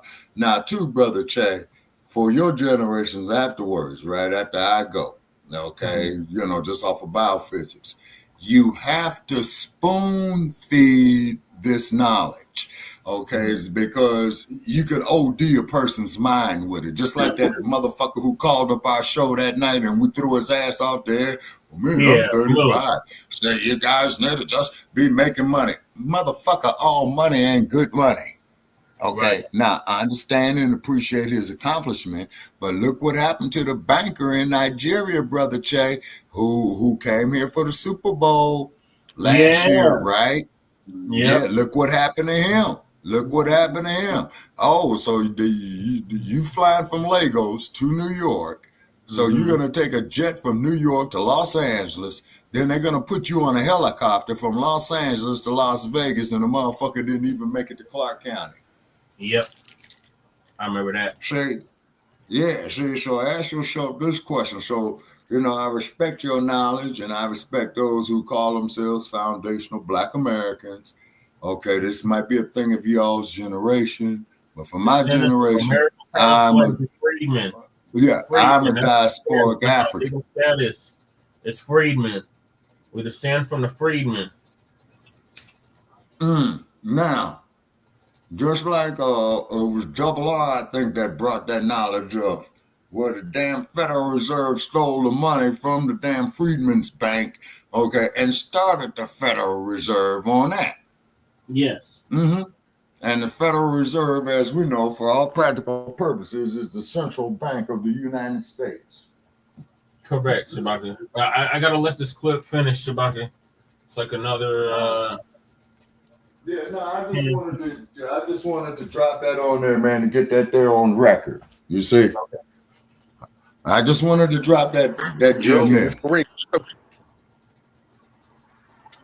Hey, man, what's going on, Tariq? It's always an honor when you pull me up. Hey, I just wanted to point out that lady. She came out here and just straight crashed out and told us, we know Casanaz is not FBA. He's like Bayesian or something. Haitian.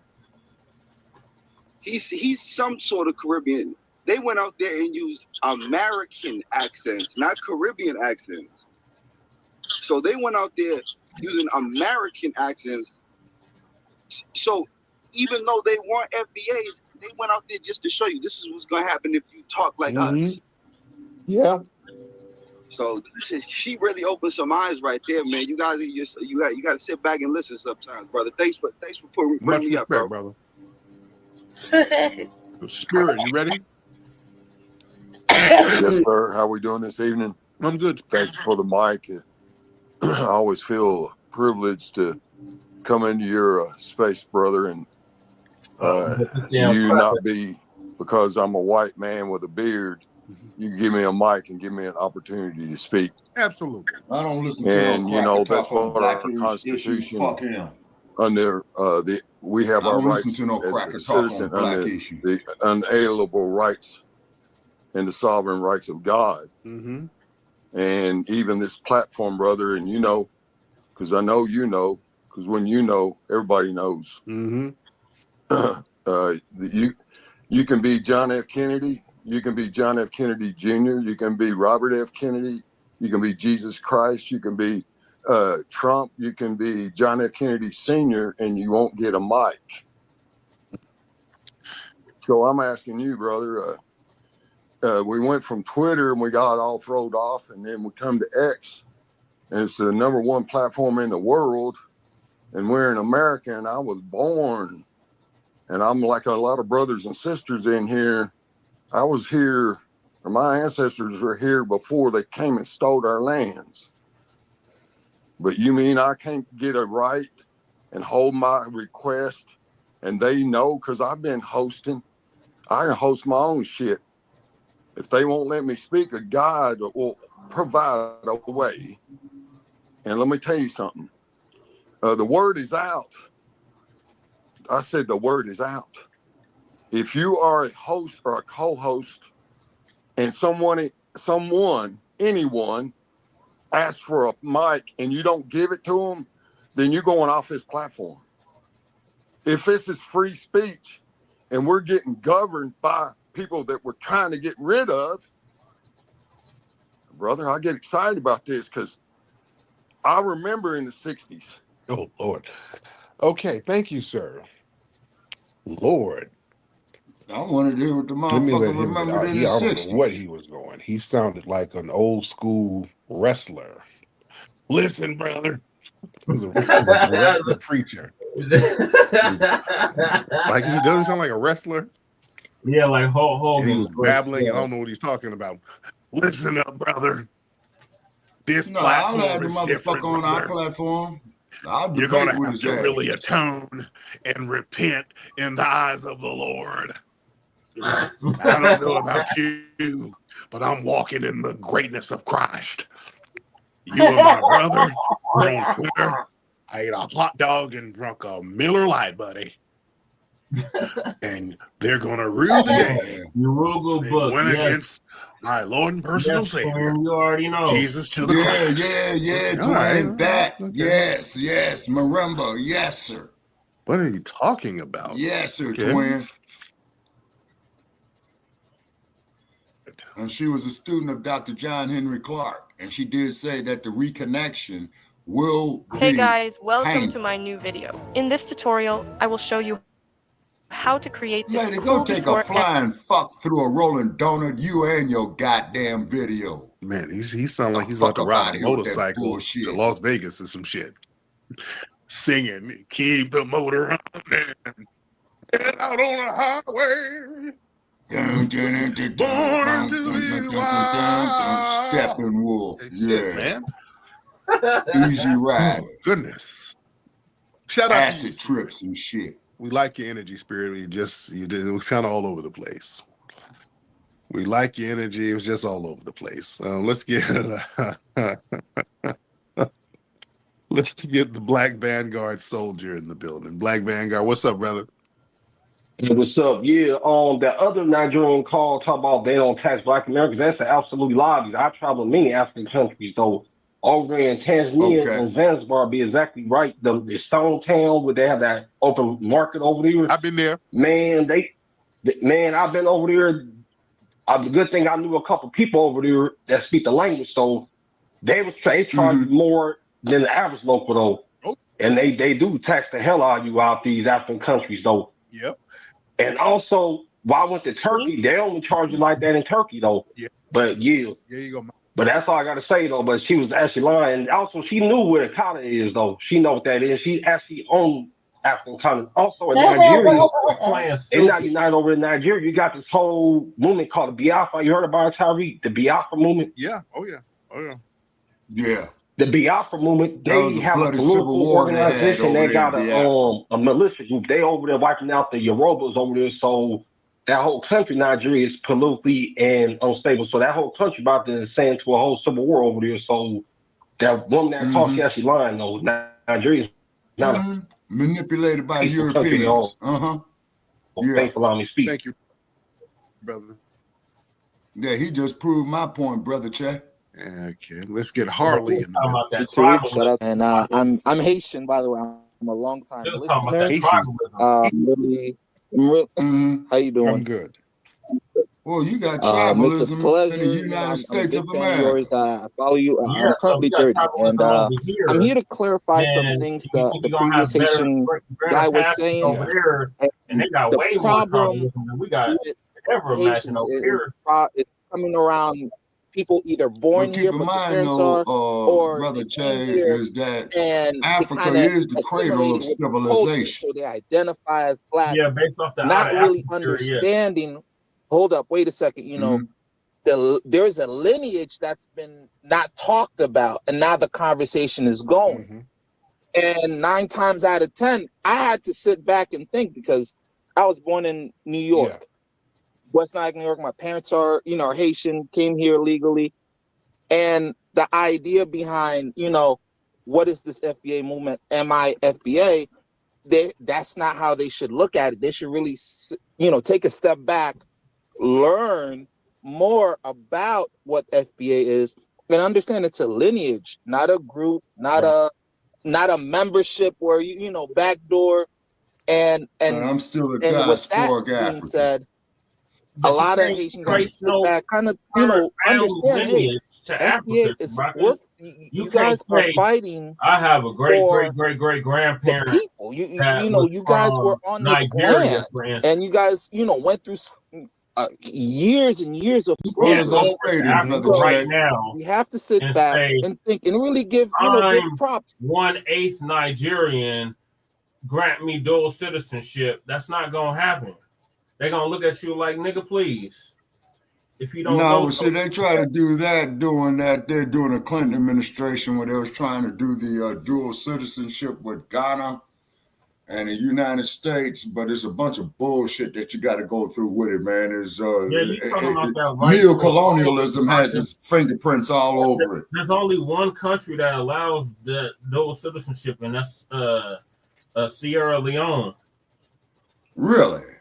Yeah. Is that right? Sierra Leone. Sierra Leone is the only one, because I used to go to school with a sister that her dad was a warlord from Sierra Leone. Really?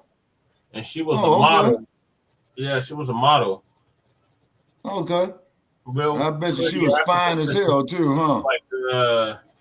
Like obsidian black, like as black as you could possibly get. Yeah, like the Sudanese. Yeah, like that. Oh, you know, you got South Sudan and Sudan, you know, and they had a bloody civil war with that. But Yeah, keep in mind, we got a tether that we've been crumb bumming on from there named Myron fucking Gaines, otherwise known as Amrul Fidel, whatever the hell his goddamn last name is. Straight up clown. Well, as Dr. Arnie had stated, Brother Jay, the reconnection will be painful. You guys are fighting a good fight. Keep the. There you go. Thank you so much. And brother. it ain't gonna be nothing that's Let's get, gonna happen Misty overnight Rain either. in the building. Hell no, they gotta deal with their own shit over there. Yeah, but keep in mind. They want us Okay, to but come keep over in there mind on about the Berlin Conference. and they just gonna benefit from what we put, the work that we put in. No, y'all need to fix your own goddamn homelands. Y'all coming over here talking crazy to us, telling us that we lazy akatas and we don't want to work and we don't want to do this and we don't want to do that. But y'all asses over here freeloading off of us. Mm-hmm. Yeah, I think Jay Dizzle was talking something about that there too, about his show on Guyana. Oh, yeah, Jay Dizzle been going in on them tethers too. Oh yeah. Oh yeah. Mm-hmm. Definitely a shout out there to Jay Dizzle. Misty Rain or Raw Varian? Misty Rain or Raw Varian in the building. All right. Let's get one more good call. All right, let's get y'all in here. We got the crazy lady trying to get back on here. Oh my God. Miss Old School Crazy Cooch. She's trying to get on here. Oh my But God. no, ma'am. Let's get Romel. It's not our Romel. It's a different Romel. Romel in the building. Romel. Oh. Mr. Romel. Unmute your microphone, sir. Speaking of. All right, Mr. Rain. No. Good morning, Tariq. Hey, Misty, how are you? I'm doing well. I just want to reiterate what you were saying about you're in Houston, Texas, and the children are outside Down here, playing. good I'm to originally good. from Baton Rouge, Louisiana, and I live in New Jersey, and there's no way I'm letting my children outside in the yard around these liberals up here. Yeah. Yeah, man. It's insane. I feel the same way in LA. I don't let my kids out. Well, Tariq, why the fuck you think I left it? Shit. So yeah. Thank you, dear. Out here in Texas, with the Republican state, you go to neighborhoods, man, and there's kids outside kicking it. I haven't seen that since I was a kid. I ain't seen that in a long time. It's a beautiful thing. The kids out playing and out there with their families, and it's a beautiful thing. It's a beautiful thing. All right. All right. Where's Reformed RJ? What is he doing? Let's see what RJ is a tether, by the way, guys. Yeah, he is. He is a fucking tether. Understand his vision from a tether's perspective. RJ, what's happening? Dang, why should be having me busted up? RJ, hop on in, man. Yo. What's happening? You're talking about, weirdo, liberal, and people when Trump has a whole cabinet of sex offenders. Like, what are we talking about here? What are we talking about? But anyway, I wanted to ask you a question. Trump is a when Trump and sex offender. his clowns crash out and they start doing, they start going crazy. Are you going to call them out? Or are you going to see no evil, hear no evil? Going crazy how? Invoking the military and inflation starts rising and which it will. Walmart and all those people, they're already, getting ready for the dumbass tariffs he's about to implement. So when he starts going crazy with the police, with the military, with tariffs, are you just gonna? That's already happening. There's a meme where this cartoon guy sits in a building that's right now on fire and pretends it's all fine. So you're just gonna pretend it's all fine while he's burning everything down? Well, that military is going to be used to get your cousins out of here. So that's a you problem. No, the generals are saying he wants to use the military against protesters. in general.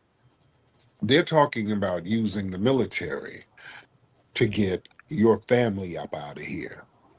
See, you're an unserious person when it comes to this. It shows that you're just completely biased. When Trump starts crashing out, you're just gonna, give him that work, huh? you know, do whatever. You're very unserious. I'm very serious. Trump has been in office before. He didn't crash out on Foundation of Black Americans and do anything to us.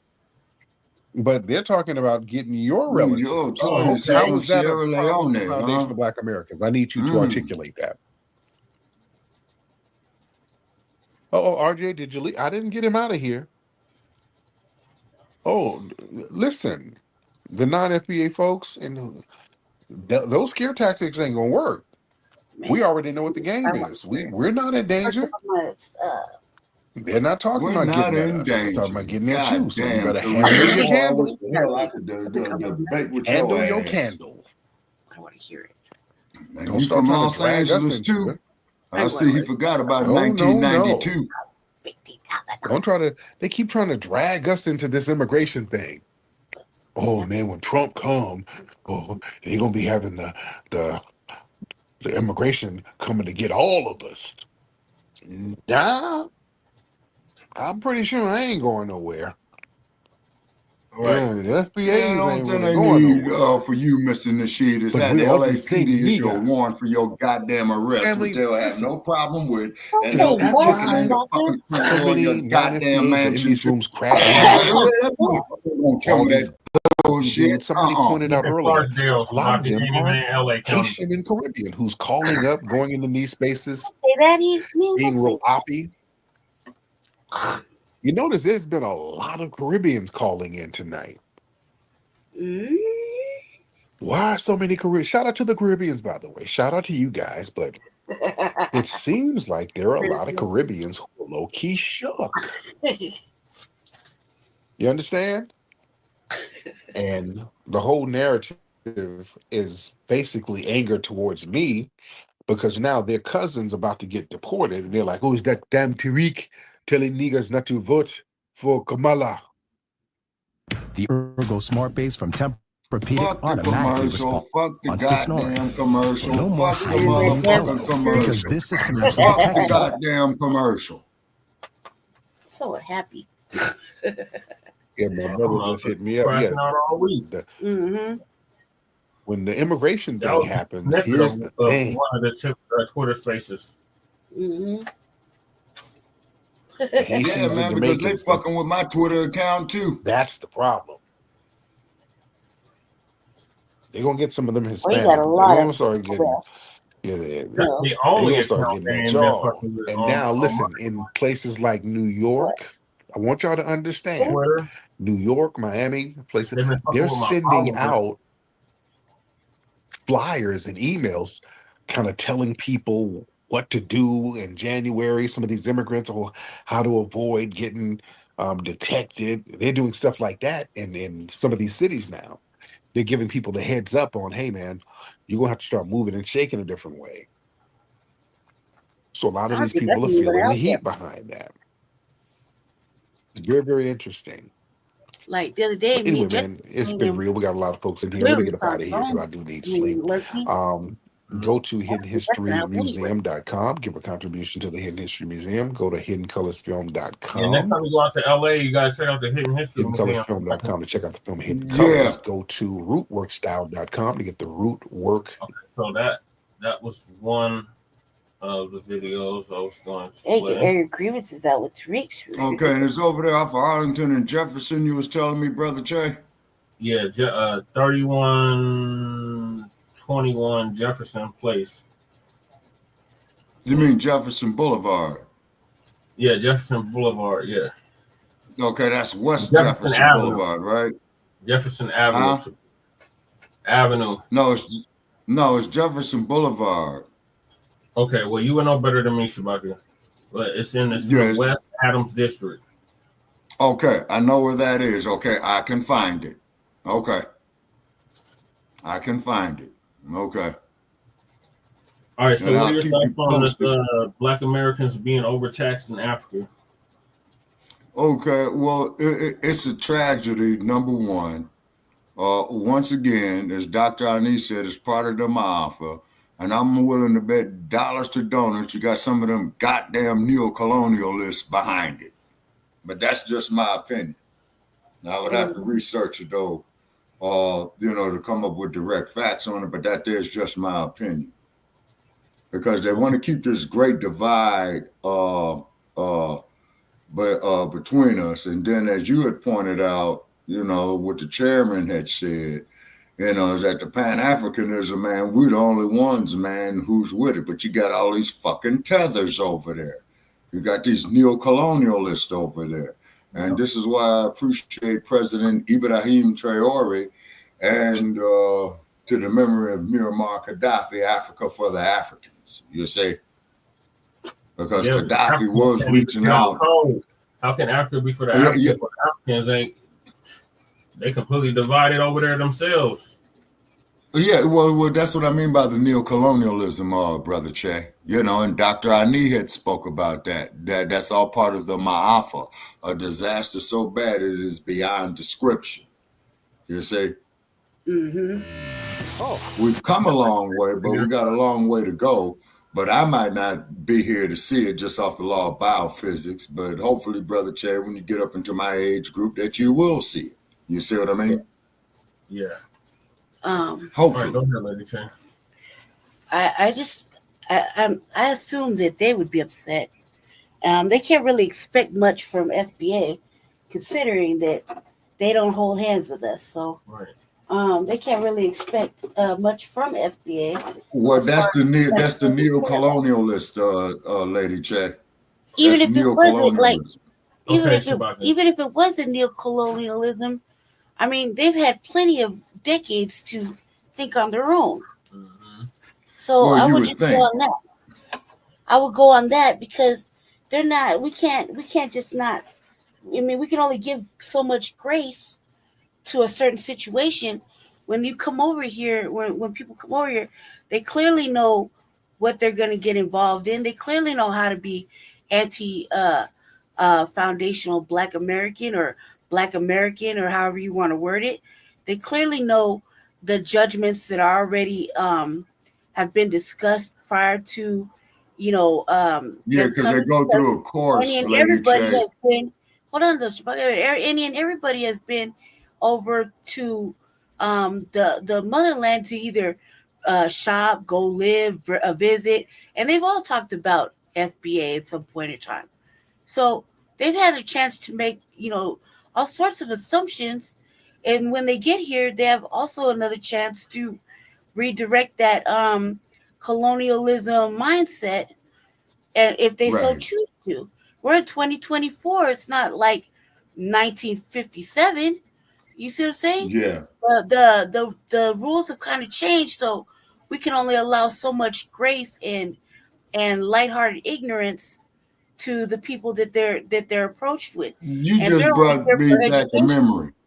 Yeah, if they're only in here for education and financial, means to support their family back in their home country, then people should just say that instead of trying to integrate. You know what I mean?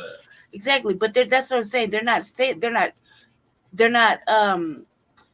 wording that. They're not saying that. So instead, it's coming off with all kinds of vitriol and animosity, and then it creates more animosity with us because now we're at a level of where we don't even want to be bothered because they're not riding with us; they're riding against us. Mm-hmm. You see what I'm saying? So we don't know how to approach a situation once they've already given the black eye of fucking foundational Black American. You know what I mean? Or anti-American Black, however you want to word it. All right. Okay, Lady Che. Okay, I was in Denver. Oh, boy, this must have been about 2008, you guys. Brother Che, you was in high school, I think, in 2008. No, I was in college. He was just a young buck. You were in 2008. Oh, okay. All righty. Okay. All right. So anyway, man, it was over there, man. Okay, what's the street? Monaco. Wait a minute, because I forgot those streets. You got Colorado Boulevard, then you got Quebec, then you got Monaco. You got Colorado Boulevard, Monaco, then Quebec. Okay, I think this was off of Quebec. Okay. So anyway, I'm with this white dude who I was working with, right? And the sister who was in there, quite lovely, by the way. And she was out of East Africa, because the beauty told me. And I says, well, ma'am, okay. So I says, you from Africa? She says, yeah. And I think she was from, wasn't Somalia. I think, no, not Eritrea, because a woman cussed me out in Oakland, man, because I said that she was from Ethiopia. And she told me that she was Eritrean. And boy, did she read me the riot act. But anyway, the sister said is that I said, you're from Africa. She says, yeah. And I says, well, I'm an African too. And she says, oh, really? And she looked at me halfway strange, but I could tell that she wanted to learn something. She says, okay, where was you born? I said, on the south side of Chicago. She says, well, Chicago, isn't that in Illinois? I said, yeah, and it's corrupt and crooked politics, all that. She says, okay. But then I stated to her, I says, you got more Africans here in America than a little bit. I was quoting out the autobiography of Malcolm X, right? I said, you go to New York, you go to Chicago, you definitely go down south. You know what I mean? So I'm with this white dude, and he's looking kind of perplexed, And then after talking to her, she said, come back and see her. We sit down, we talk, So the white fella, he gonna ask me, well, what was that all about? And I says, man, I'm gonna tell you something. Nothing personal against you, okay? But this is something, man, that's out of your league, man. I would need about 400 years to explain it to you. He says, then he starts telling me shit like about Dr. King, Booker T. Washington. And I says, okay, and I was telling him, man, well, I'm going to leave this one sentence with you, man. We're going to change the subject. Okay, what you're talking about right there are slave-minded Negroes. And I left it, at that. And I says, man, go read. See, what I tell white people, right, and uneducated black folk, I tell them, I tell them is go read a book called The Autobiography of Malcolm X. And that there, hey, Mac 285, okay, how you be, okay, and I tell them, you have to study this. Now, one son of a bitch is going to tell me, a damn security guard, and I was getting ready to kick his ass. And so we got to talking about racial stuff, right? I says, read a book called The Autobiography of Malcolm X. He says, well, I don't want to read. I want you to tell me. I says, man, you have to read the goddamn book first, man, before we have the fucking conversation. And this is the problem with you motherfuckers, is because you are choosing to be fucking ignorant as opposed to trying to learn something with your stupid ass. Yeah. Oh, yeah, I went off on it. They say what I'm saying. So if you don't call yourself, but if you all going to call yourselves that you're going to have some racial healing in this country, then you got to read that book. Yeah. And then your next book to read after that is The Greatest My Own Story by Muhammad Ali. Oh, you're telling us? We already read the book. We've been reading the book. No, Brother Che. I'm sorry, Lady Che. My bad. I'm sorry. No, but I'm just saying to our listeners out here, you see what I'm saying? You have to read these books. Now, this garbage by Skip Gates that I'm reading, oh God, it makes it want to vomit. This is a house nigga for real. And keep in mind, this is the same son of a bitch, okay, who's going into his mansion that he earned, that he went to school for, did a lot of work for, so he decides to hop the fence of his own gate. And just like I tried to tell that dumbass Sarge, okay, as the cop come up there with his Ku Klux Klan mighty whitey shit, detaining the man and all that. He got a call and all that. And I tried to tell Sarge, I said, Sarge, once that man showed his ID and that address matched up to his ID, then the only thing that cop should have said was, sir, what can I do to help you to gain access to your house as opposed to detaining him? See, this is the problem with these brain dead, ass scratching, Yassa boss, Uncle Tim Scott ass fucking Negroes. You see what I'm saying? The chain ain't no longer on your body. It's on your goddamn brain. Yeah. Yep. So how do we combat Negroes, the Africans? They got the chain on their brain from the colonial. Well, that's a fact too. Yes, sir. And that's a fact too, Brother Chain. This is what Dr. Ani had stated in her writing about the Ma'afa, is that the reconnection is going to be painful. And this is part of the pain right here. My whole thing about the reconnection. Yeah, the reconnection will be painful. Was something that you were never really connected to. We've been here for no, brother, I'm connected to it. No, I'm connected to it. How? By lineage? Okay. How are you connected to it? Like, you don't have, you can't find a family member that is from Africa. Probably good. Your family is from They died through the Ma'afa, Brother Che. But no, Brother Che, it's due to the Ma'afa.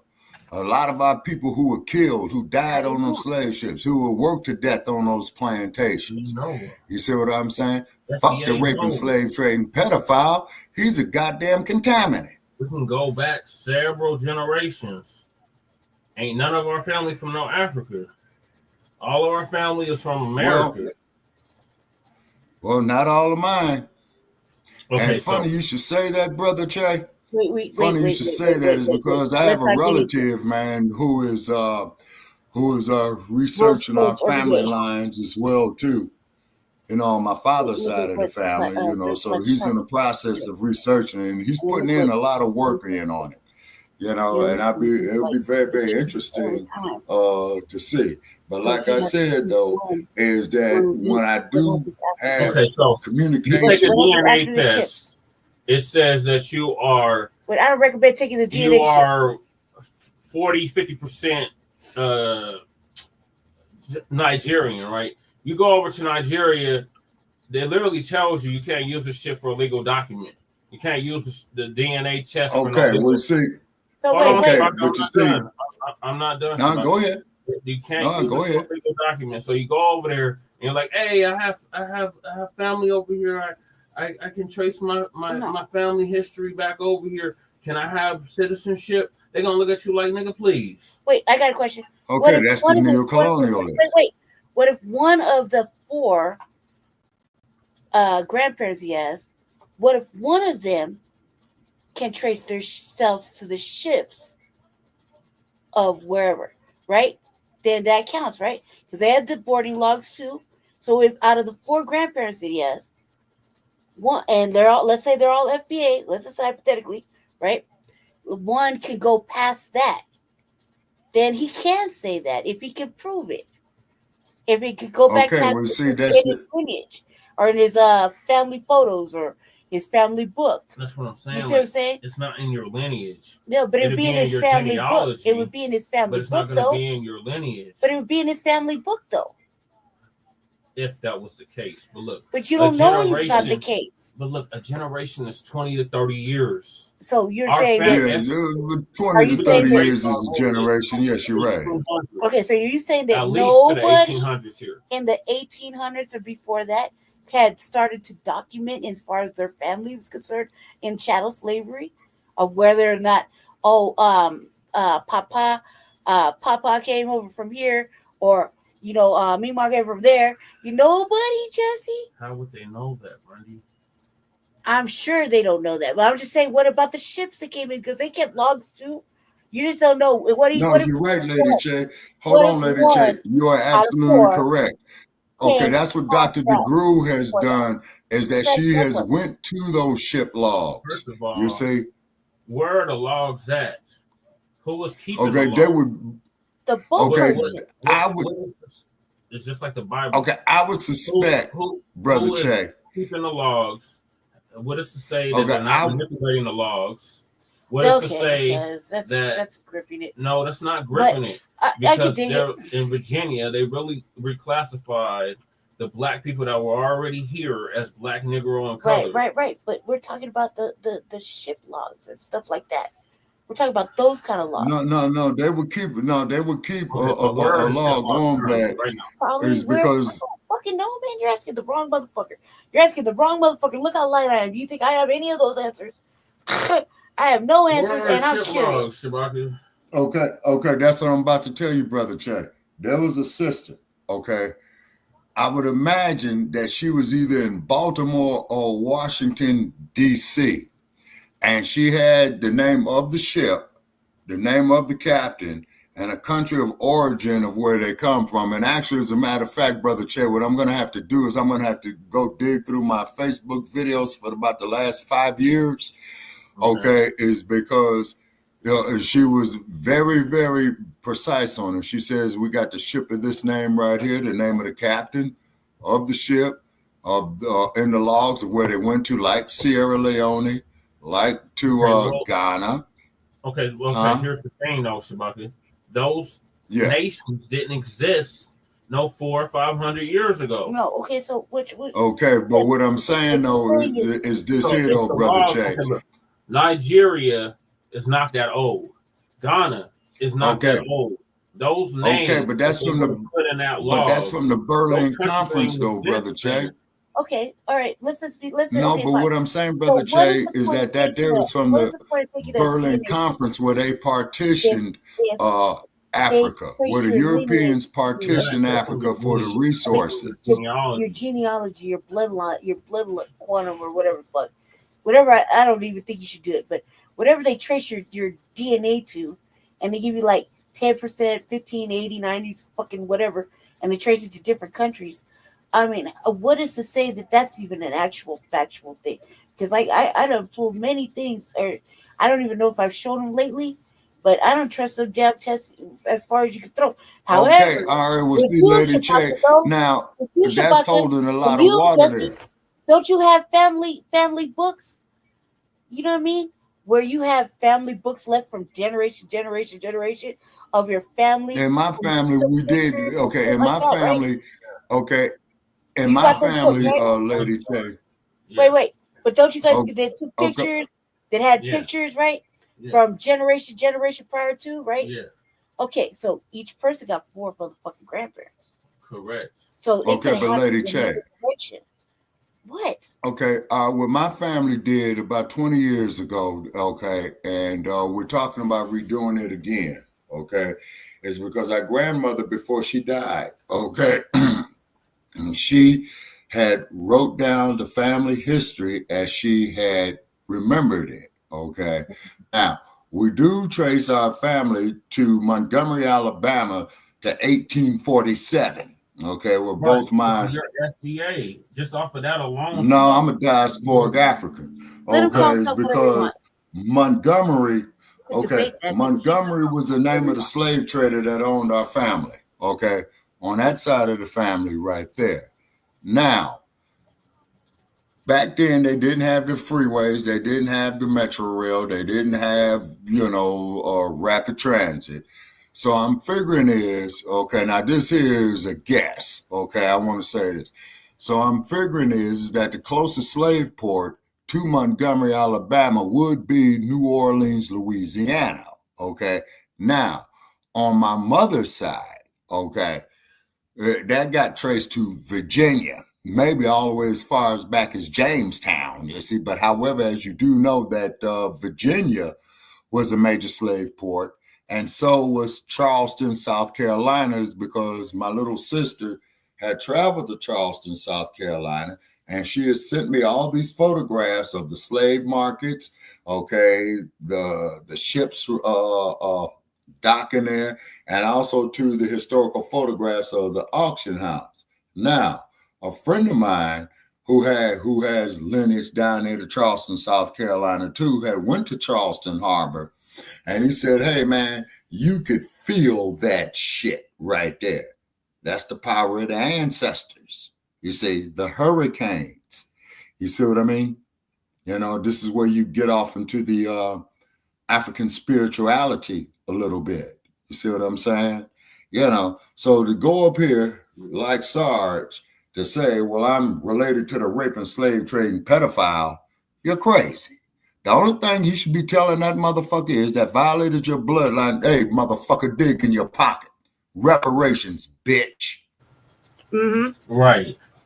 Yeah, Period. I mean, like I was telling Jesse a long time ago, y'all are lucky that you have some sort of records to look back at, so it won't be such a chore when it comes time for you to head back here's to one for California. y'all. Y'all gonna love this one. Versus me. Y'all gonna love this one. I had a great uncle, right? This man had a wife and kids in Chicago, Illinois, right? Then he had another set of wife and kids in Boston. And he used to work them railroads, you know what I'm saying? So I see what he was doing. So old boy, he come to Chi-Town, he kick it with his wife and his old lady and his kids right there, go to Boston, stay there for so long, kick it with his wife and kids right there, you know what I mean? And it was a bunch of us coloreds, you know what I'm saying? And what have you. But the white rape and slave trading pedophile, hey, motherfucker, how much money you got? Because you damn sure ain't no goddamn relative. Look at a movie called Band of Angels. The thing, Yeah, Shabaka. You keep bringing up the hurricanes and the boat trips and all of that. There are only like 4% of the Africans that were transported during the transatlantic slave trade actually landed in what is now the United States of America. Jesse, that's neither here nor there. The fact is that he's figuring out. They did go to Brazil. They did go to Mexico. They did go to Cuba. They did go to Puerto Rico. See, the only difference between an African American, an Afro-Cuban, an Afro-Dominican, and Afro-Haitian is a boat stop. No, that's not. Huh? No, that's not it. When you've been in a certain area for a certain amount of time, you have an ethnogenesis. Right. So all of those groups that you named, all of those islands that you named, they had an ethnogenesis. Specify ethnogenesis. I already went over this before. When a specific group of people, ethnic group, has been in the area for a long period of time, they become their own ethnic. They become their own group. Genesis. Okay, hold on, Brother Che. I'm looking at ethnogenesis definition. Okay, now formation and development of an ethnic group. The ethnogenesis is the formation and development of an ethnic group. It can originate by group self-identification or by outside identification. The term comes from, man, fuck a goddamn Greek, man. Them is homosexuals, man. Fuck a Greek. They're talking about Greek words. Fuck boys. Everybody has 4 grandparents. That doesn't mean his mother's mother and How many father. generations is that? Just you're not listening. You're not. Let me see here. Okay, hold on, Brother Che. You say that would be 10 generations based off of each generation is 25 years. So most FBAs okay, so wait a minute. Who trace their lineage back at least that long. So each grandparent, they don't have 4 each. Okay, wait a minute. So you're figuring 4 generations per century, right? 4 people each. Yeah. Okay, wait a minute. Okay. So 4 generations per century. 400 years. Jesse, that's like just 200 let it or something. go. That's his tale, not your tale. Jesus, that's his story, not your story. I could dig it. No, Lady Che, Lady Che, I'm just trying to do some basic math right here. You know, shit, y'all know I'm old and senile. Shit. You should just be both of you are fucking thing is, though. God. Okay. All right. Okay. But the thing is, though, Lady Che, is this. All right. When you sit up there, okay, and you tell that rape and slave trading pedophile, you know, that you his relative, do you know how much power that you just given up over your own destiny? Shabaka, I'm not saying that you should tell them that you're their relative. That was forced upon them. Okay, well, Brother Chaz, you and I both agree. Okay, But see, Brother Che, just like you had pointed out, man, on the buck breaking farms, you see, those are acts that are wrong within themselves, like rape. That is an act wrong within itself. Okay, Right. just like the buck breaking, those are acts wrongs within themselves. You see Right. what I'm saying? So to sit up there, to go to these motherfuckers' descendants and talking about like Tim Scott, oh, I just love you and all that. No, man, that's insanity. No, Because hell if no. I come across one of them motherfuckers, how much money you got? Right. You know, I'm here collecting the reparations. That's the only thing I'm gonna say to the motherfucker. Say, no, you ain't a relative. I was your property. And when I say I'm speaking in a collective basis, not individually. Right. I say, like I try to tell that stupid ass Sarge, when he's gonna sit up there, I went and met with him and all that. Well, it was kind of interesting. And the first thing that went through my mind was, nigga, they looked at you like you was crazy. Yep. Oh yeah, he did say that. Yeah, he did say that shit. I mean, okay, now what I'm saying is, Brother Che, I'm not knocking your wisdom. I'm not knocking your reasoning. Okay. You'll say, but what it is though, man, is that how they had degraded us and got us to hate ourselves. Oh yeah, twin, yeah, definitely shout out to Phil Scott. Okay. But due to the oppression, the enforcement of the self-hatred, okay, this is why I keep bringing up this movie called The Imitation of Life. You see what I'm saying? And if you ever watch that movie, man, prepare yourself, man, because it's going to be very, very painful. Speaking of movies, did you ever finish Goodbye, Yeah. Uncle Tom? You know, I'm going to be doing that there tomorrow, man. I'm going to be doing that there tomorrow, man, because I have to prepare myself for it. You know what I'm saying? Of what I'm going to see, you know? And then ask yourself this question, okay, Brother Che? If these white people hate us so damn bad, then why do white women want to get fucked by black men, okay? And then why do black men want to go fuck black women? You mean white men want to fuck black women? Yeah, exactly. Well, obviously, that movie, Mandingo, explained that, Shabaka.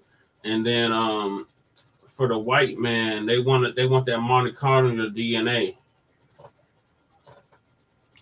Okay, now what it was, Brother Che, in my opinion, okay, you're gonna have to explain to me one day, man, on the mitochondrial DNA. What it was, Brother Che, the white woman did not have the attributes of the black woman. That's what it boils down to. When I look at this raggedy ass 6 o'clock. What Dr. Francis Cress Wilson said it boils down to, and it's genetic. Oh, yeah, Dr. Wilson was heavy. Yeah. She really broke it down, and I really loved her analogy when she says, well, why do you think these white cheerleaders want to go see these black men put this brown ball through these white goalposts? Mm-hmm. Why do you think that they cheer to go see these brothers put this brown ball through this white net? Yeah.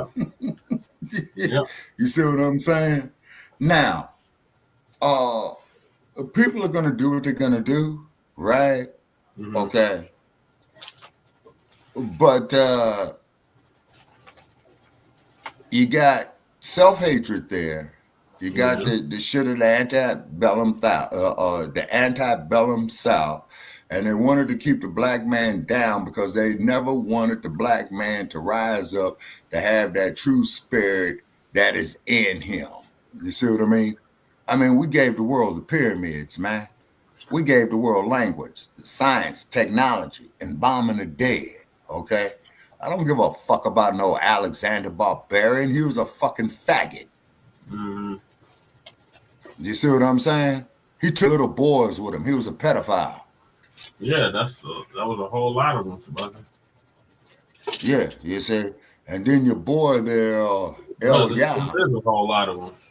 Yeah, then El Yah is going to try to tell me what that shit there was going on in Africa too. And I says, after the Europeans got there, right? Oh, no, man, it was on that. Remember, we had gotten into it with Sarge about that too. Yeah, right. So I kind of backed up off of El Yah. Hey, I love the brother. I respect the brother. You know what I'm saying?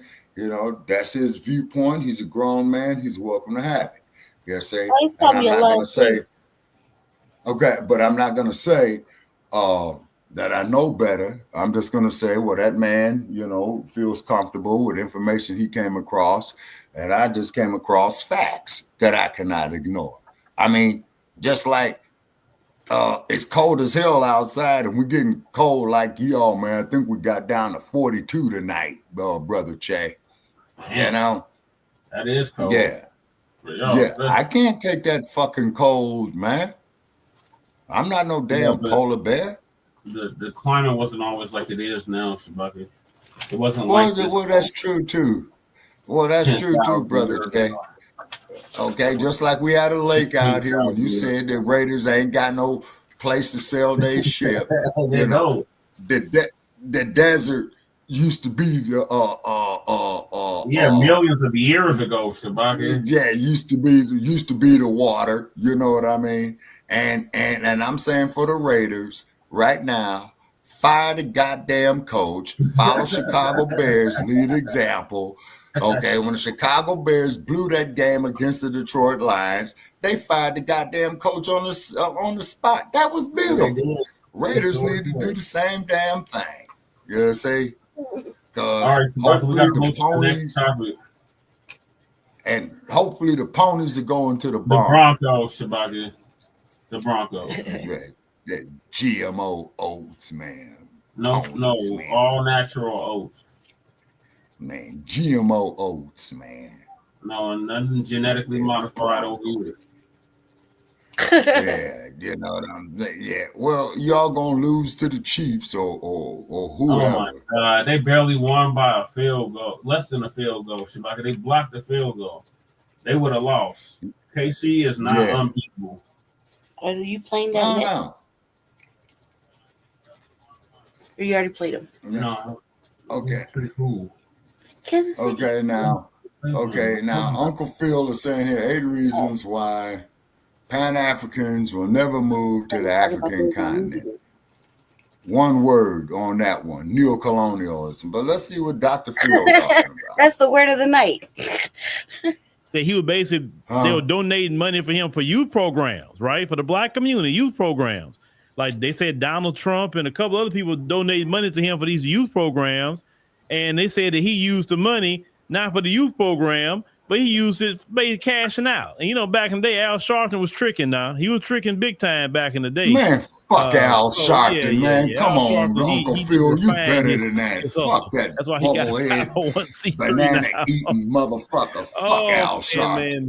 Man. All right, so let's go on and that class is getting started while people are slowly coming in. I know this is not all see me a little earlier, and I forgot to tell y'all yesterday I was going to come on. So that's my fault. So like I say, y'all just catch on the replay. Could barely hear you though, brother Chad. We're going to talk about... remember that clip of Arnie Terrell knocking Al Sharpton on his behind? Oh, really? I want to say the Phil Donahue show was one of them shows back in the day, Shabaki. Oh, wait a minute. Hold it. Yeah. Wait a minute. Was that Geraldo? It might have been Geraldo, Phil Donahue, one of them shows. I did see somebody. I did see somebody knock the shit out of old scam ass Al Sharpton. Is that it right there? Yeah, do you remember this? Yeah, let me see that motherfucker. Count indictment in Manhattan that accuses him of diverting. Fuck that motherfucker. And then we're going to go on and get into this. Like I said, it won't be too long on y'all today. Al and just show the part, man. With I that have the courage to denounce the black bigot. I think Roy Ellis is no good, and I denounce. That's a lot of crap. Brother, you have your time. That's a lot of crap.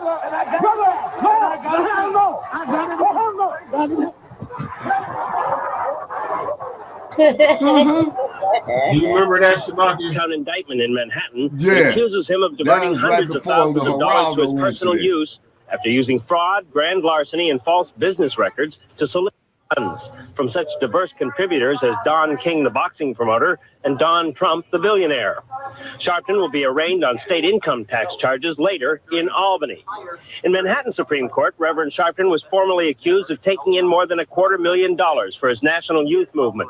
The money allegedly was donated over a 3-year period to support youth programs, but State Attorney General Robert Abrams says lots of that cash went into Al Sharpton's pockets. The same charges that Dr. King had, same charges gone. Where's all of the mob money? Where's the ticket scale? This is disappointing. I thought we could do better. What about not trying to taxes? Black people don't owe no taxes. We ain't got no rights. They like my hair. Boy, your boy Al Sharpton, boy, he's still the same, isn't it? Because he got $500,000 from Vice President Kamala Harris, his National Action Network. And then you remember in that tape, they say that he was basically, they were donating money for him for youth programs, right? For the Black community, youth programs. Like they said, Donald Trump and a couple other people donated money to him for these youth programs.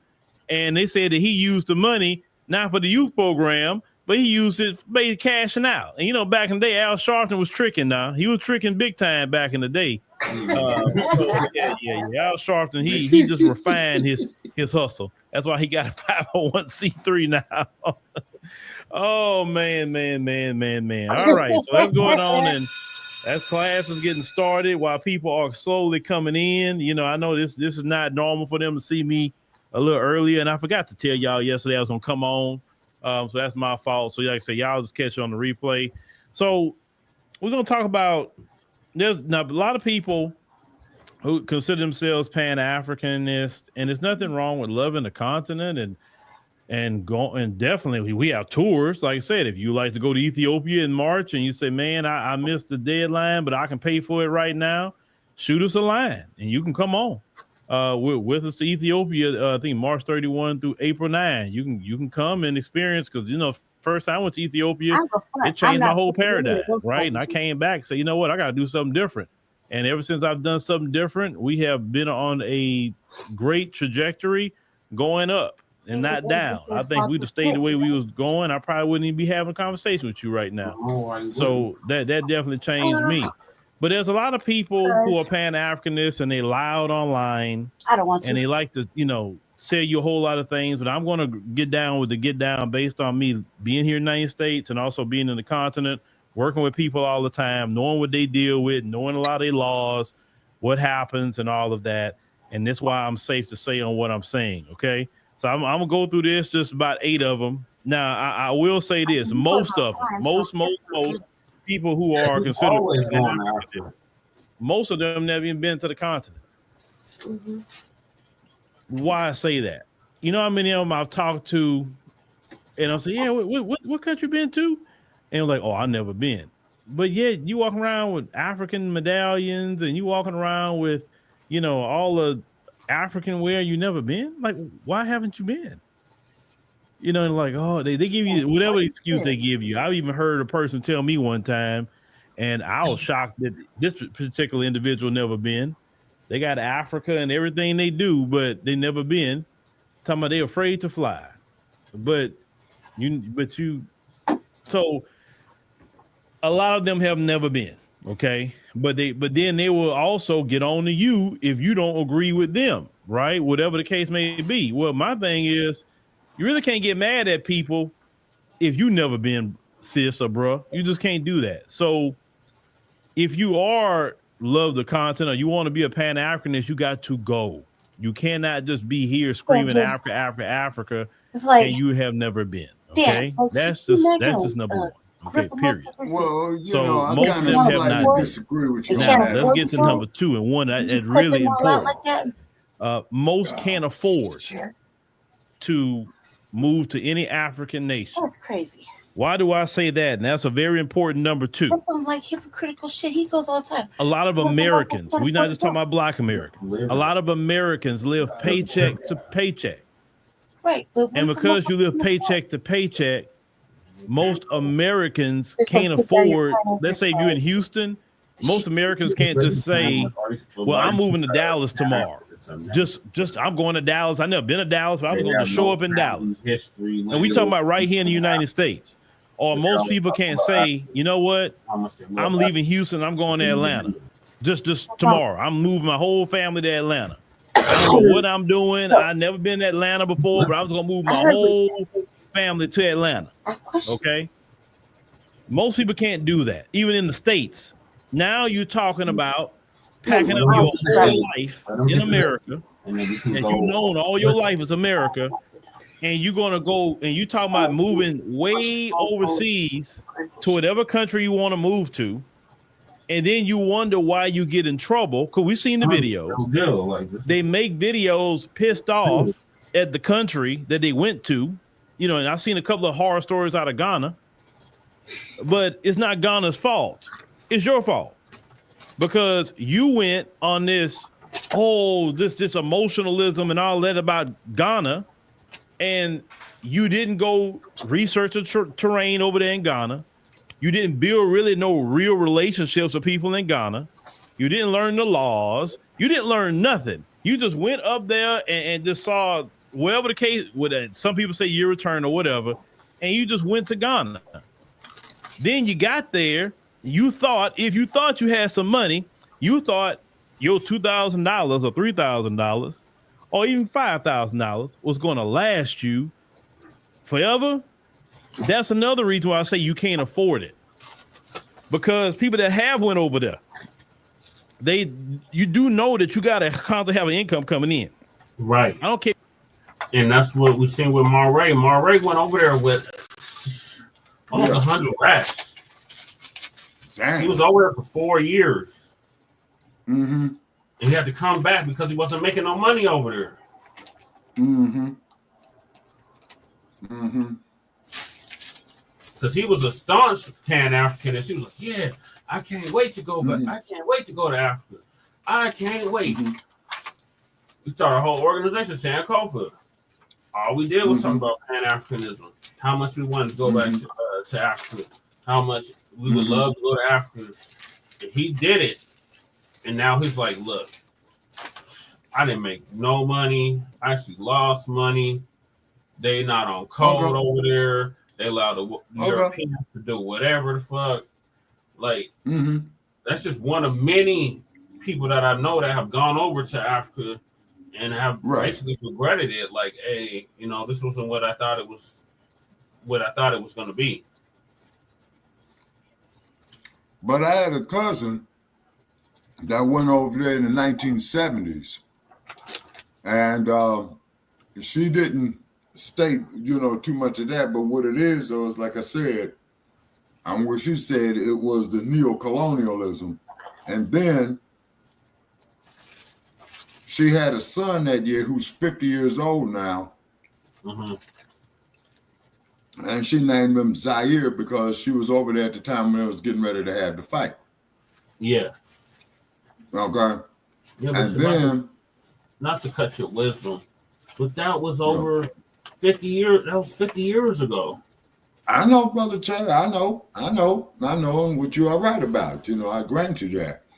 But what has happened in the last 50 years is this house nigga syndrome. Okay, because that has been blown up big time. Okay, now as Dr. Marimba Ani had stated, and I think what Dr. Phil was talking about right here is she did say the reconnection will be painful, and I believe, and I'm not saying I'm totally right, but this is part of the pain of the reconnection. That's my theory. But why would you go somewhere like that's just like in the United States? Like if you go to a different state, you're supposed to. Common sense will tell you you're supposed to learn the laws of that state if that's where you plan to relocate and live. You need to know the laws, the bylaws, what goes on in that state. Right. So if you're going, apply that to a whole nother continent, a whole nother country, and you're just gonna go over there just willy-nilly, like, oh, I don't know nothing that's going on. I have no clue. I was just told, you know, this is where I need to be. No, and and I agree with your reasoning on that there, Brother Che, because that sounds reasonable. But by the grace of God, I had the opportunity to go over there. The first thing that I'm going to do is check the market rate on the fucking money. Right. Check the crime reports. Because the way I've heard it is that Johannesburg, man, that motherfucker's more criminal than New York City and Chicago combined. Yeah. Same thing with Cape Town. No, So Cape next Town, time we get in touch with Cape Town is a white oasis. They done turned that shit into a white oasis. Well, I'm still gonna get into it. So the first two was they never set foot in Africa. They never been to Africa. Two, they go over and they don't know what the fuck is going on over there. They don't know the politics. They don't know nothing. They don't know nothing that's going on over there. Right. So let's see what number 3 and 4 and 5 and 6 and 7 and 8 is. All right. And how many more topics we got, brother? Check. Your savings not going to last you long enough unless you're a millionaire. So that's different. Even if you're a millionaire, that could run out if you do not find a way to generate funds. Some things are more expensive in the African continent because if you buy the local stuff, it's inexpensive. If you go say, oh, well, you want your Kellogg's Frosted Flakes, it's going to be more expensive because that's imported in. Right. And that's how a lot of people ran through their money. Like, they don't know, like, for instance, let's say a country like Ghana. They go over there and think they can get the same shit they can get over here. Like, no. If you're trying to get all that stuff has to be imported. Right. You can't even get the same cell service, none of that. You can't get none of that over there. Like, it's completely different. But you would think people would have done the research before they went over there, but no, they just go over there because they've been fed this dream, and then they get over there and they find out, oh, shit. By the way, brother Che, to prove your point even further, last week some dude called me, man, off of Facebook from Africa, right? Oh man, I remember I had one that used to do that to me too, Shabaki. and I told the motherfucker like this here, man, because I knew I was getting hit with bullshit, right? Yeah. And I said, look, man, check this out. Here's what you do, man. You know, you take you about $1,000, man. You know, send it to me, man, on Cash App. Although I don't fuck with Cash App, right? Yeah. And he's up there trying to get me to send him $10,000. And you know what I finally wind up telling that dude, man? 2 words. Fuck off. I said, look, man, why don't I just tell you, fuck you? How about that? You're full of shit. And hung up on his ass. Yeah. Whoa, better. No, man, fuck you, man. You're a damn tether. I think I called him a tether. You good. Yep, a scam and tether. That's what he sounds like. Now, see, here's one thing, though, man, about growing up in the inner city of being a black man in America. When you grow up in the inner city, brother, you coming across in your lifetime scam artists, dope fiends, drunks, hustlers, prostitutes, simps who call themselves pimps. Yeah. In other words, man, and you reach a certain age, brother, and you know bullshit, man, when you see it, hear it, or smell it. Right. You know? Now, what I recommend, if you want to reach out, you know, to people from the continent of Africa, you know, is the best place to go? College campuses. Yep, college campuses, yep. Yeah, and have intellectual conversations with them. You know what I'm saying? Well, that's when I found out about the boards, Shabaka, because there was board. I had some boards in my class, and they kept talking about they was African, and I was like, "How the fuck are you African?" Y'all know beat his ass. You should have beat his ass. That's what you should have did. Well, it was a chick, so I wanted to put hands and feet on her. Yeah, it was like Charlene Theron. Yeah. Man, speaking of which, not getting off topic, brother. Have you seen the latest on Charlene Theron of the board that she raised, man? She turned him into a girl. Yeah, got him wearing a dress, and it was sad. Yep, that's how them adopted even Cesar over there. Like after 6 months, they lose all contact. I mean, like I said, all this stuff was covered in Hidden Colors. Like, Hidden Colors series, like, shed light on all of this stuff that we're talking about right now. But let's see what the 3, the 4, the 5, the 6, and the 7 are. All right. They want the rent up front, like 6 months to a year up front in Ghana. Over here, you pay a deposit, whatever it may be, you pay month to month. Now, there are certain countries that do month to month, like South Africa do that, Kenya do that, whatever. But some people don't research where they're going, so some people go on emotion. You understand? And then they run out of money, and then now they online talking about this person gypped me, this person did this to me, this person that, oh, I don't like this and that and the third. No. You could not afford it because you were living paycheck to paycheck in America. If you can't, I'm gonna tell you this, and I know this is the wrong person to be quoting Puffy. Puffy said, if you can make it, basically he said New York. If you can make it there, you can make it anywhere. Well, I will say this much. Make it here first in America, then take your show on the road. And unfortunately, a lot of people haven't made it here in America first to be able to take their show on the road. Because you got to have a nest egg, or if you're going to move overseas, you better have a way to be making the American dollar while you living there. Now, if you have a remote job and your job is secure, or I would say if you have a business, because you move over to another country with a remote job and now they could change it and say, oh, we want everybody back in the office. Well, now you over there in another country somewhere, and now they want your behind back in the office, or you have to lose that job. You can't get a job going over there. That's another thing. Talking about money. You can't get a job because they have a hard time getting a job. So how are you going to come in and get a job? Then the jobs they have not going to pay you, not even nowhere near what you would have made here. Hence to why I'm saying you really can't afford to move abroad unless you really set yourself up. Now, the two people that I'm going to use for an example who did it the right way is Mark and Dr. Latasha Blanton. When I interviewed them, they said that what they did first, when they went visit South Africa, they went there first. They liked it. They kept going back for a couple of years.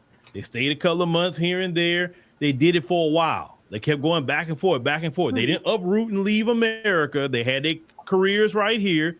Mark was Secret Service, and Dr. Latasha had her physical therapy practice right here in America. After some years and everything, they say, okay, we're now ready to start making that transition over there to South Africa. Okay. So they start slowly making that transition to South Africa. And they did that the right way over some years. And now they great over there. Trust me, they are great over there. But they just didn't up and leave and uproot their life in America and just go throw themselves into South Africa and not knowing what they got going on, how they're going to be able to afford to stay, what's the laws, what's everything. So affordability is a big part of it. A lot of these Pan-Africanists cannot afford to stay in no other country but this one. Unless they get a good business or something like that, then affordability may change. Okay. Now, let me get to another thing here. I would say number 3. The idea sounds nice. And what I mean by that is they have this idea, oh, I'm going to be staying in a black country and I ain't going to deal with these racist police and these racist white folks and this and that and the third. So they get an imagination of like this utopia of black people. And I'm here to tell you there's no utopia for black people on earth. Even if you go to an all black nation, okay, you can go. First of all, the first thing that's going to hit you, if you're not prepared for it, is when you're called a foreigner. Mm-hmm. Yep. You're culturally not used to hearing that word because you're from America. Our culture say anybody black for the most part. Our culture, we accept anybody black. Right? Cool. When you go to other countries, even if they black, they say the term foreigner. You never heard that before. That's number 1. Number 2, those cultures are not black American culture. So you have to learn how to adapt into their culture. You're going to have to kind of learn what the culture is so you don't do nothing or say nothing offensive. Because remember, that's not your country. That's their country, right? And so all America once you get there long enough talking to people, if you do talk to people, you start Yeah, realizing our they have a own lot of issues and culture here, problems. Shabaki. And it's a Talking country about full the of black culture. folk. it's not no Culture over here is not for the them same either. culture over But yeah, here. in your mind, you thinking you're gonna leave America The and go same to stuff some that utopia. flies Now, over here don't you fly can over make a there. utopia for And yourself vice over versa. there if you do it the right way. You could, yes, you could. But we talking about the average Pan-Africanist that's talking online or just trying to talk to you. They have no clue to how they make that black utopia, because first and foremost, if you want this black utopia you're talking about, then you got to be real with yourself. You're an American. Okay? I'm a guy. What I mean by you're an American, you're used to living certain ways. You're used to certain amenities. Okay?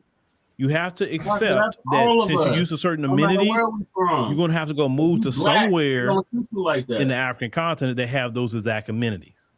So you're going to pay for them over there. Right? Most of you not used to living in no village. Some of that sounds nice to y'all until you get out there in the village and you're behind getting malaria. You ain't used to no malaria. And that malaria may take you on out of here because you're not used to it.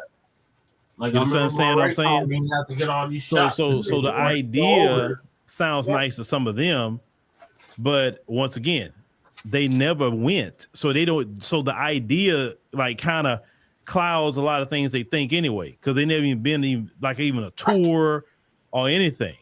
So you definitely got to go. Okay. What you say? Is that in the same vicinity to the N-word? What do you mean? What are you talking about? What, the word foreigner?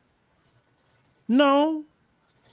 If you're talking about the word foreigner, no, that has nothing to do with the N-word or close to it. No.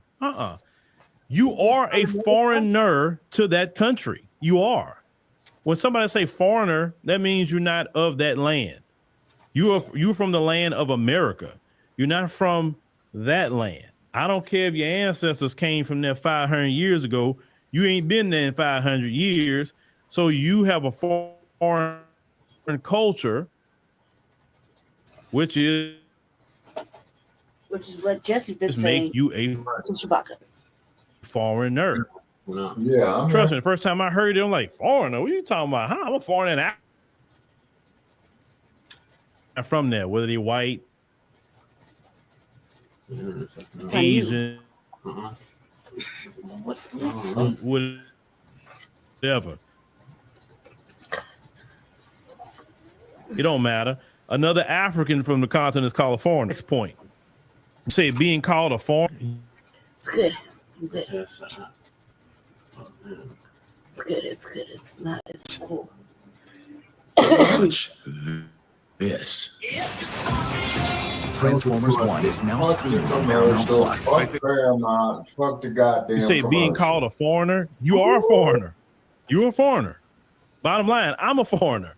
When they come over here, they're a foreigner too.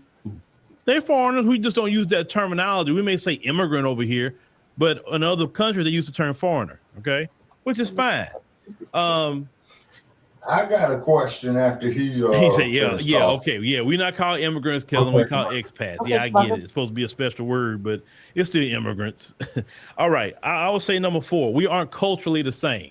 It's the government. That is the truth. You know when I figured out we wasn't culturally the same?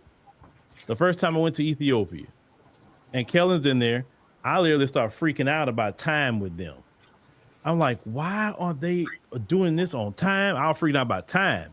Because, in America, we have a thing about time. I know you got some black folks that still drag their feet about time. And I know that's definitely come from the continent. Oh, yes, that do. They are the kings and queens of not showing up on time over there. But in my world, you have to be on time. Because look, I have other stuff I have to do. I can't wait for you. If you're not going to show up on time, then I'm going to do something else. By the time you show up, like, what field that? Like, bro, you should have been here an hour ago. I don't have no time to sit down and wait for you. What you think this is? But they do things different in their culture than what we do. And that's okay. We're culturally different. So when a person says, I'm not African in America, I would say culturally, they're right. Culturally, you don't have African culture. You have Black American culture, whatever you want to call it. You have, and so all we have African descent. The slave master. I mean, anybody who want to argue that, go ahead and argue. And I'm not here to do it. I would never waste my time arguing that with nobody. No, Phil, I ain't gonna argue with you. Culturally, we don't have their culture. We don't do bride price. We don't have certain, we don't have the village like they have, and certain different things they still have. We would never practice. Okay, we have our own culture, our own practices, our own history, music, songs, inventions. We have a lot in our culture. And when you do go over there, you are an ambassador for Black America. So I always tell Black people, if you go, act like it. We'll show everybody over there, how great we are by the way you're acting. You understand? But so when you talk about just upping and moving, you want to have culture shock. Because they may look like you similar. You may see some people that look like some people in your family over there, but we are not culturally the same. But it's a but. There are some things in culture that I notice that are similar, right? Some, and those that are similar, you can bond on those, right? Most of those places have a conservative ideals like we have, right? You'll notice, like I say, you won't see all the tattooing like you normally see here with some of the ladies and gentlemen. People's expected to do, more traditional roles. You'll see that over there. Some of you may like that, the traditional roles, and men are expected to provide, right? But there's different things that they have in their culture that we just don't have. Like I said, we don't have, I keep talking about bride price. That's the big one. There's no man or woman in this country talking about, well, you want to marry my daughter? That's going to be about, I don't know, bro, about $5,000. You want to marry my daughter. You got to pay that, to the parent. Oh, you don't pay that $5,000, can't marry you. Yeah, we ain't got nothing down there. But if you want to marry them women, you'll pay it, right? But then by the time you do the exchange rate, it isn't no. You want to try to redo it? Yes or no, man? I'm gonna leave and come back in. I don't know. No, I'll just do it, and you just hold down the thing. No, because you got to find the playlist. Why can't I just do it and you stay in there? Because it's gotta be on my end if it's freezing up like this. Because it's not on my end? I'm confused. From what I think Renell told me one time, I think one for like high end, like 50,000 immigrant/expat.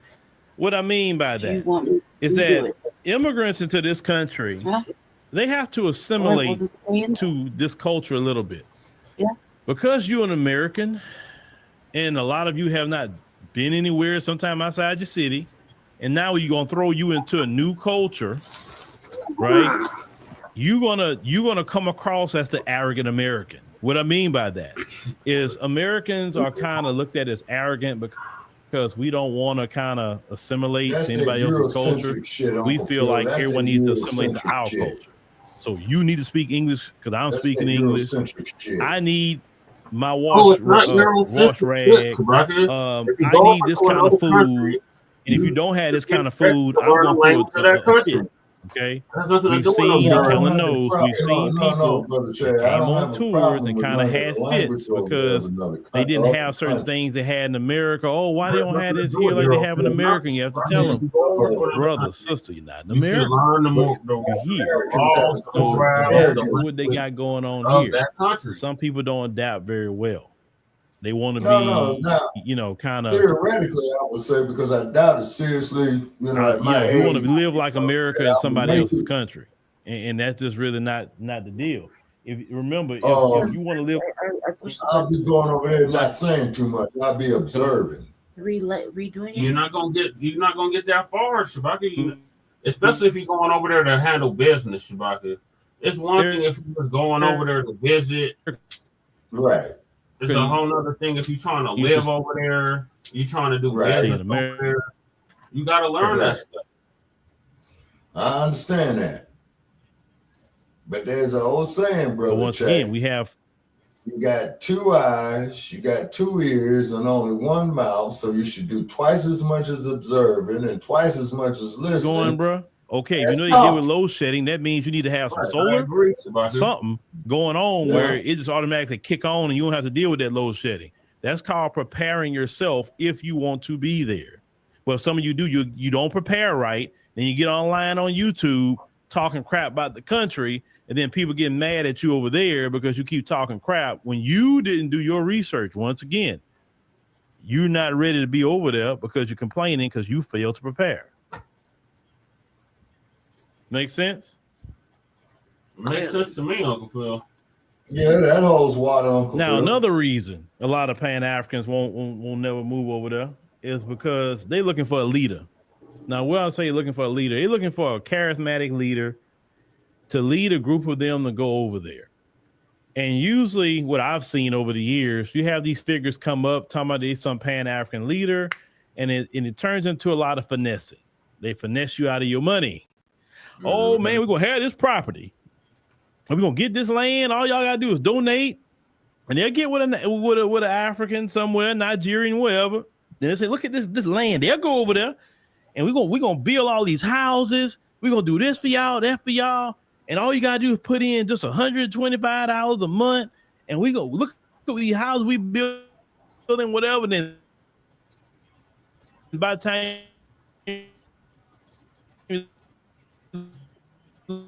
look,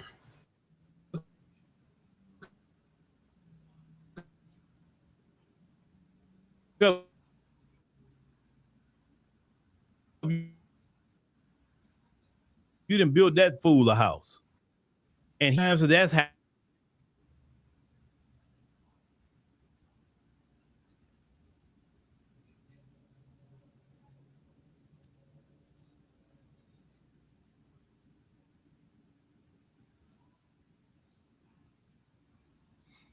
All right. What happened? Okay. Is it better? Yeah, I see, but I don't see Jesse. He'll be right in. Yeah, to go out and come right back in. I had to readjust it because he said there was issues, so I tried to make it better. Well, they shadow banning us, Lady Che. You know that's all part it was the internet because, like, he says that it's form, but I was saying that it might have been a combination of things because I'm over here as we're talking, I'm kind of picking up my section.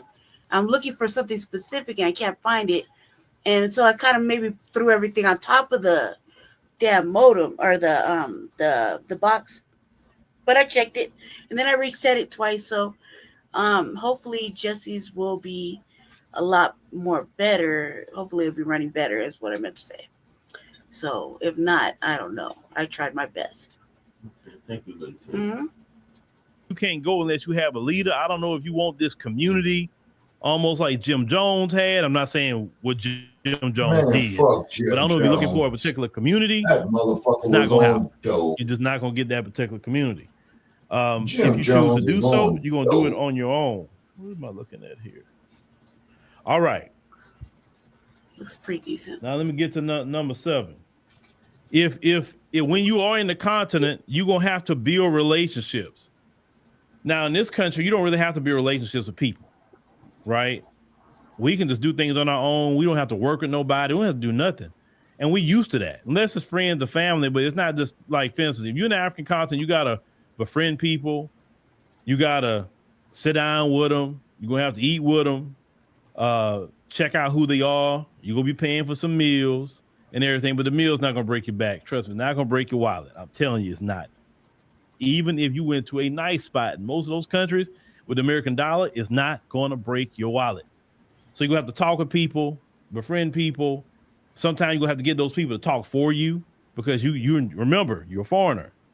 So they may have to go talk for you because they see you coming, they think you're rich. So they may jack up the price on you.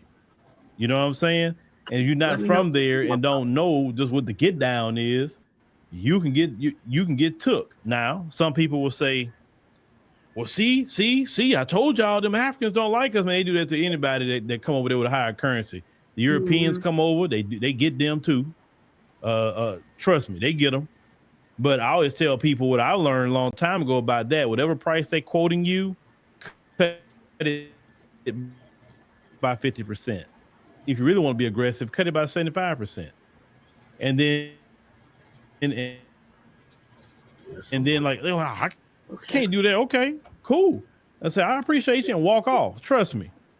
We started after this stage. They go way in the middle. Long as you don't go over the price she willing to pay. Like say, you don't know. Oh no. You need one good time. Negotiate.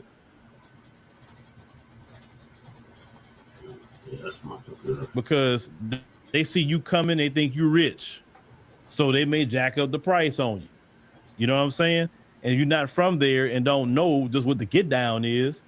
You can get took. Now, some people will say, well, see, I told y'all them Africans don't like us, man. They do that to anybody that come over there with a higher currency. The Europeans come over, they get them too. Trust me, they get them. But I always tell people what I learned a long time ago about that. Whatever price they're quoting you, cut it by 50%. If you really want to be aggressive, cut it by 75%. And then like, oh, I can't do that. Okay, cool. I say, I appreciate you, and walk off. Trust me. They're gonna meet you somewhere in the middle, as long as you don't go over the price you're willing to pay for it. Because like I say, you're not gonna get me. I learned that long time ago. You're not gonna get me on no, like, oh no. You may get me one good time, ain't gonna get me again. America's not used to that either. Okay, they're not used to that. They're used to the price, whatever it is, that's the price. They're not used to negotiating prices. So a lot of times they will feel like, oh, they getting me. They doing this and that and the third. Some of them people, yeah, they gonna get you, because it's like, you silly enough to take that price. I mean, they didn't force you to take it. You just took it. You just took what they told you. You gave it to them, and that's it. And then later you find out from somebody from the country, like, how much you paid for that? They tell you, say, oh man, they got you. Why you didn't tell me to go with you? I wouldn't let you get down like that, right? So then some of you get mad about that. They on the internet, they cheating me, man. They do that there.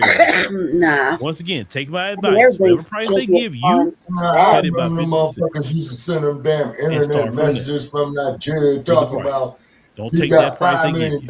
That's called the foreign tax, the American tax. I don't know what you want to call it. Now in this country, do we do that to them? No. We have laws against that. We don't do that to nobody come to this country. Whatever the price is, it's going to be for you. It's going to be for this one, right? I know they talk about the Elmina Castle.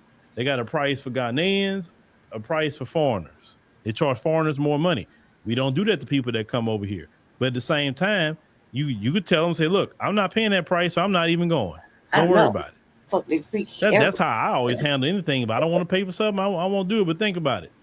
If it is a little bit more money, our American dollar is so strong that it doesn't hurt. It doesn't hurt me if I want to see something. Man, the American dollar ain't strong, man. You got 12 different nations, man, getting ready to go off the American dollar. Yeah, Jay, you gotta say no to people. Well, you gotta say no. Yeah, you gotta negotiate. When you over there, you have to negotiate. You have to say, hey, I'm not gonna pay for this, or I'm gonna pay for that. And knowing how to walk away from a deal. If a deal is not good, you say, no, I'm cool. I'm gonna walk away, or get somebody that live over there and that know how to negotiate and say, look, this is what I need. Do this and that and the third. Like, so many things I've gotten done, let's say in Kenya, South Africa, is not because of me. It's because of certain sisters that's over there that take care of certain things for us. Now, do I have to give them something for their time? Of course I do. They moving around, they using they whether they catching an Uber, or sometimes they big about their lunch, so you got to give them a lunch, but they get the work done. You know what I'm saying? But versus if you didn't have nobody over there, so that's just really how it is. You got to move like that, even if you moved over there. So he has some out. And if you're the type of person that's shy, you don't want to talk to nobody. That's not going to work very well in those places. You got to have somebody looking out for you while you're over there. And that's why I say a lot of these Pan-Africanists, they're not going to want to do that. They're not going to do it. Nope. Not whatsoever. Oh, you said somebody said Demetrius in there. Didn't know there was a live today. Yeah. Listen, I forgot to tell y'all. Now let me get to the last part. And I'm probably gonna talk about this a little bit more on number 8 side, shaming others who don't want to be in Africa, or vice versa. Let's talk about that. It is not logistically possible for all 40 million black people to just up and leave America and go to any African country. I want to tell you why. Imagine the migrant crisis. Let's talk about that. You see how upset we are with them? Well, you having all these millions of people that came over into the United States of America, and how resources being taken away because of the migrants and all of that, and we don't like that, and we want Trump talking about that's my computer. Maybe just read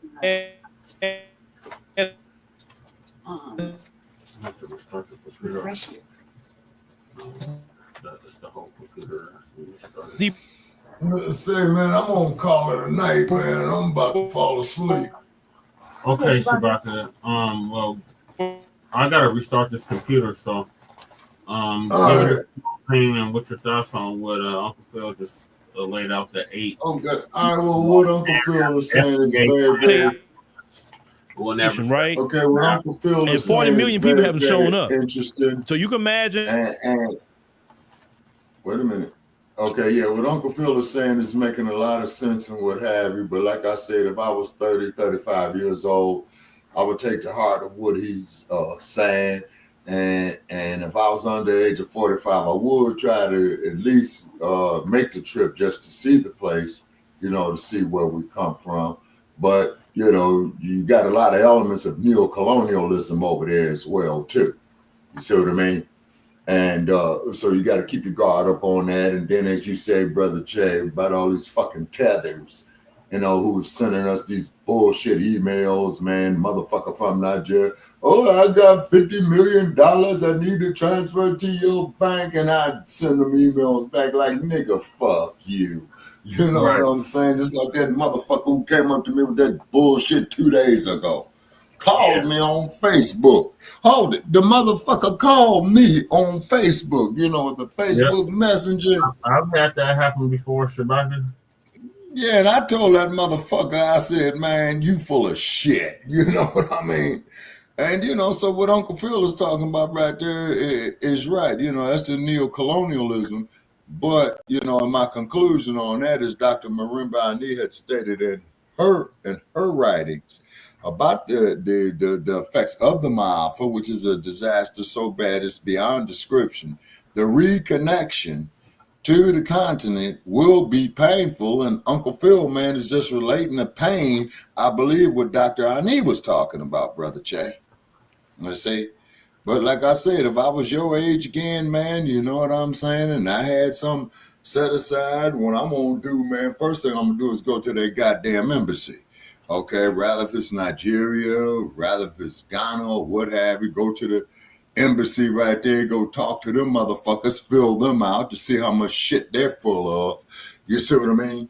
And then, hop the flight, and then of course, another thing that you're gonna have, because I've known a lot of people, I'm sure Brother Moray will tell you this, is you're gonna have what they call culture shock. Yeah. You see, when you travel to another nation, just like a black motherfucker coming from Africa to here, he gonna have culture shock too. His first culture shock is gonna be by the goddamn police. Yeah. You see, and as the last poet says, and that nightstick might glide gracefully upside your head.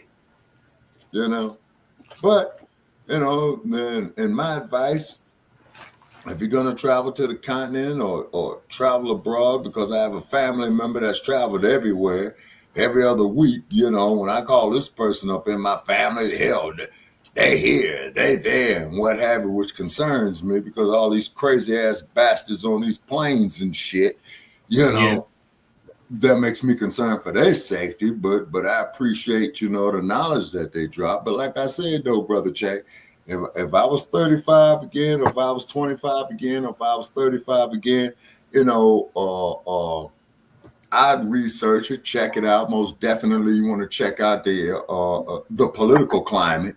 You see what I'm saying? You know. Yeah. And then I'm gonna say this here. My last words is that Donald Duck called Africa a bunch of shithole countries. But if it wasn't for those shithole countries in Africa, the goddamn United States of economy wouldn't be. If it wasn't for those shithole countries over there in Africa, particularly in Tanzania, you wouldn't have these damn laptops. You wouldn't have these cell phones. So yeah, who's the shithole country? There was a whole dude from Ghana.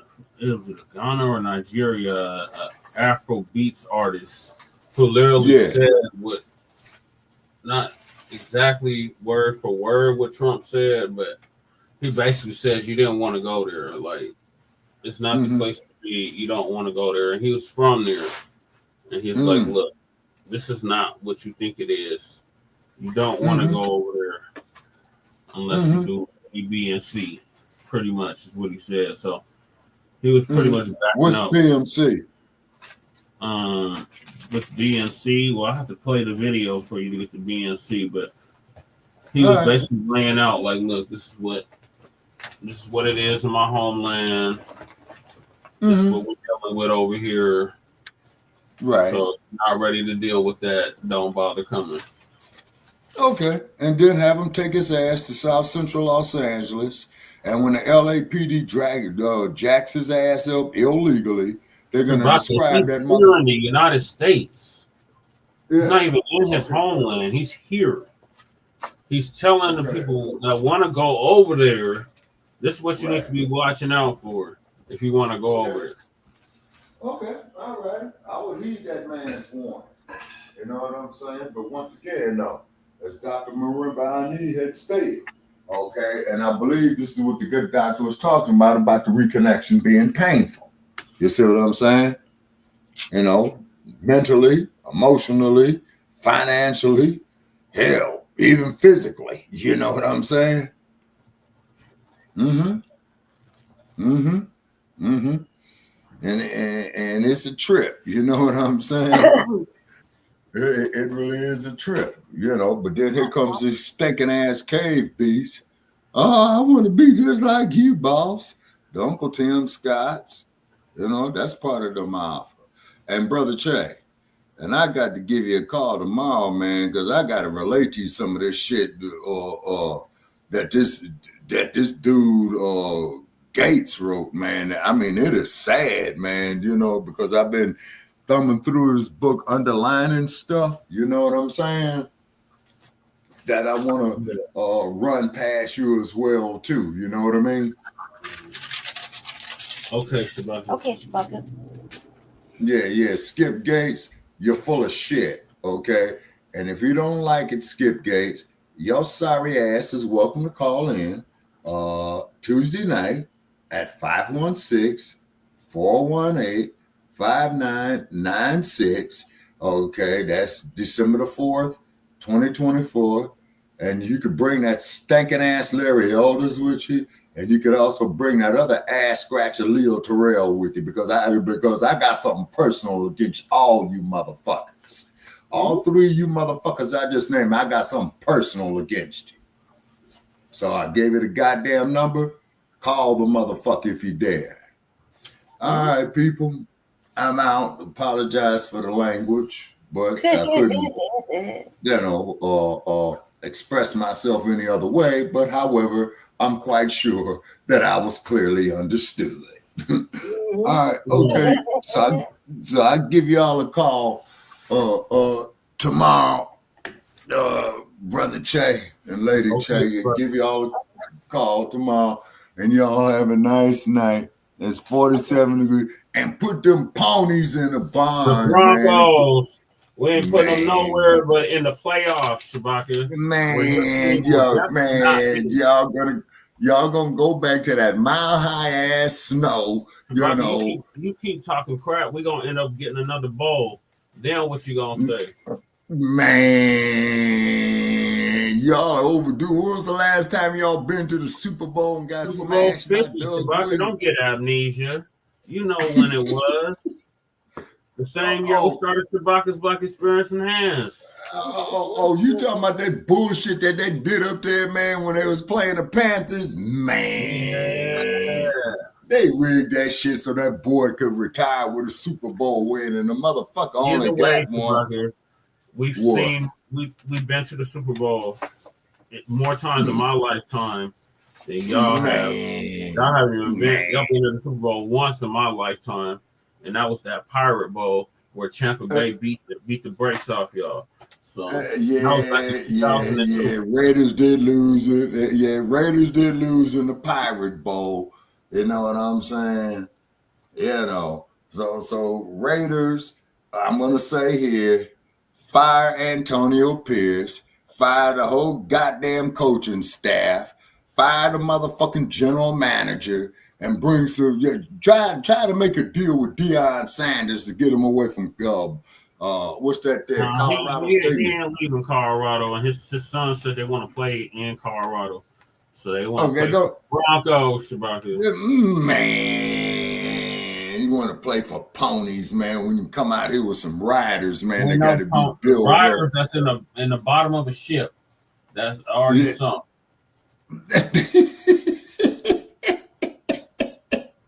Well, so we have to raise the Titanic, brother Jay. Yeah, we have to try to bring the Titanic back to the surface.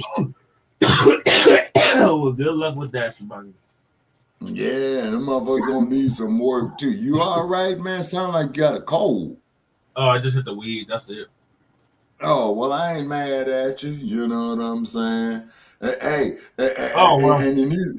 you need to call up. You can hear what this dude literally said from Nigeria What about he his say? homeland. Nah, what this motherfucker say? He's probably one of them email con artists that's been sending us that bullshit. After advising Americans to not go to his home country, Nigeria. Watch this clip. We'll come back and discuss. Our original question was like, so for people want to leave America and like try to find those. Leave America and go where? Back home. Let's be honest. Go back where? It's not cool back home. It's not? Just, I mean, my country now is in the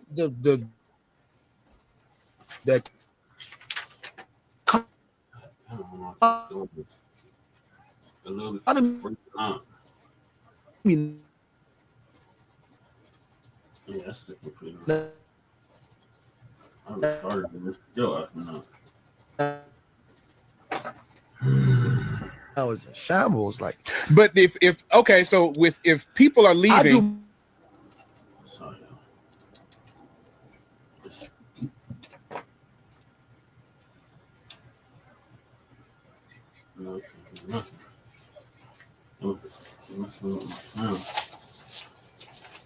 A lot of stuff not going well. You know what I'm saying? The economy is just not good anymore. The oil prices are too high. Produce the oil, and we pay more money for oil. The country that's importing the oil. You know what I'm saying? So there's stuff like that. But regardless, entertainment is one of the things that's made Africa look good. Yeah. We do not.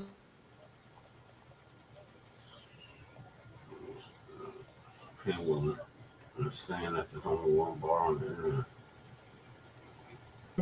To go there and do what, right? And he explained himself. The thing is, people are angry about him discouraging others from traveling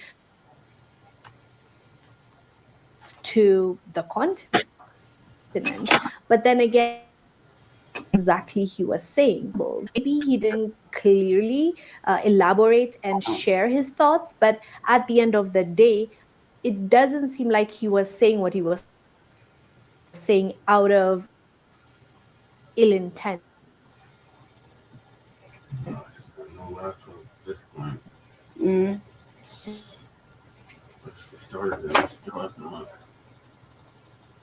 All right, man, I'm out.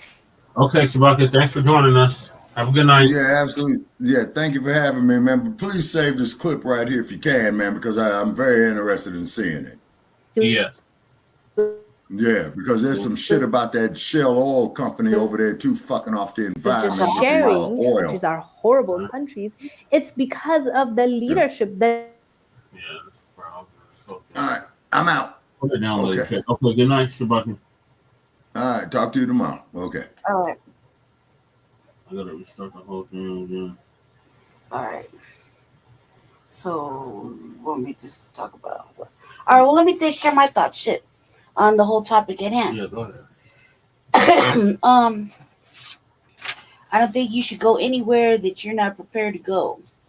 If you don't know anything about the culture, you don't know where you're going, you don't have any resources, you didn't come financially prepared, your language isn't even basic, conversational like. Keep in mind, there's several languages in different countries that are spoken fluently or not. English is not necessarily the first one. You're not, again, financially apt. You're physically not apt to be there. You didn't get all your. First of all, you need all the shots and everything to, travel out that way. That's always been a known. Just like coming back, make sure you're up to par. You need to know if your passport's up to par, what type of passport you got. How much time do you have, whether you're on a visa or not. Those kind of things. Again, how much money you got? What's your backup plan? Have you moved some of the money to what the actual money is there, whether it be Kugaran or whatever, you know what I mean? Have you moved your money around? Do you know how much you have in each particular I want to say modality, don't quote me on that word. Do you have it set up? Do you have a backup plan? Do you have a case of emergency there and while you're abroad? In case something should happen and you need more money sent. Do you know where everything is in location? Do you know how to ask for shit? Do you know what you're gonna, what you're looking for, what you're not looking for? How long have you researched where you're gonna go? Those are for the people that don't really necessarily have familiar ties or whatnot. Like, for example, i.e. me. I want to go visit my family home, my friendship family home, right? I need to do my research if I'm going to go meet them up there and not go with anybody. What if I can't go with no one? What if I'm late to the airport? Everybody goes before me. Do I have enough money to get there, get back, and to stay for exactly how long I'm going to be there for? Have I booked and reserved my trip back? So lots of things. Am I dressed for the weather? Do I have clothes for the weather? Depending on what that's like. There's a lot of shit that goes into it. When you're going to go to other countries.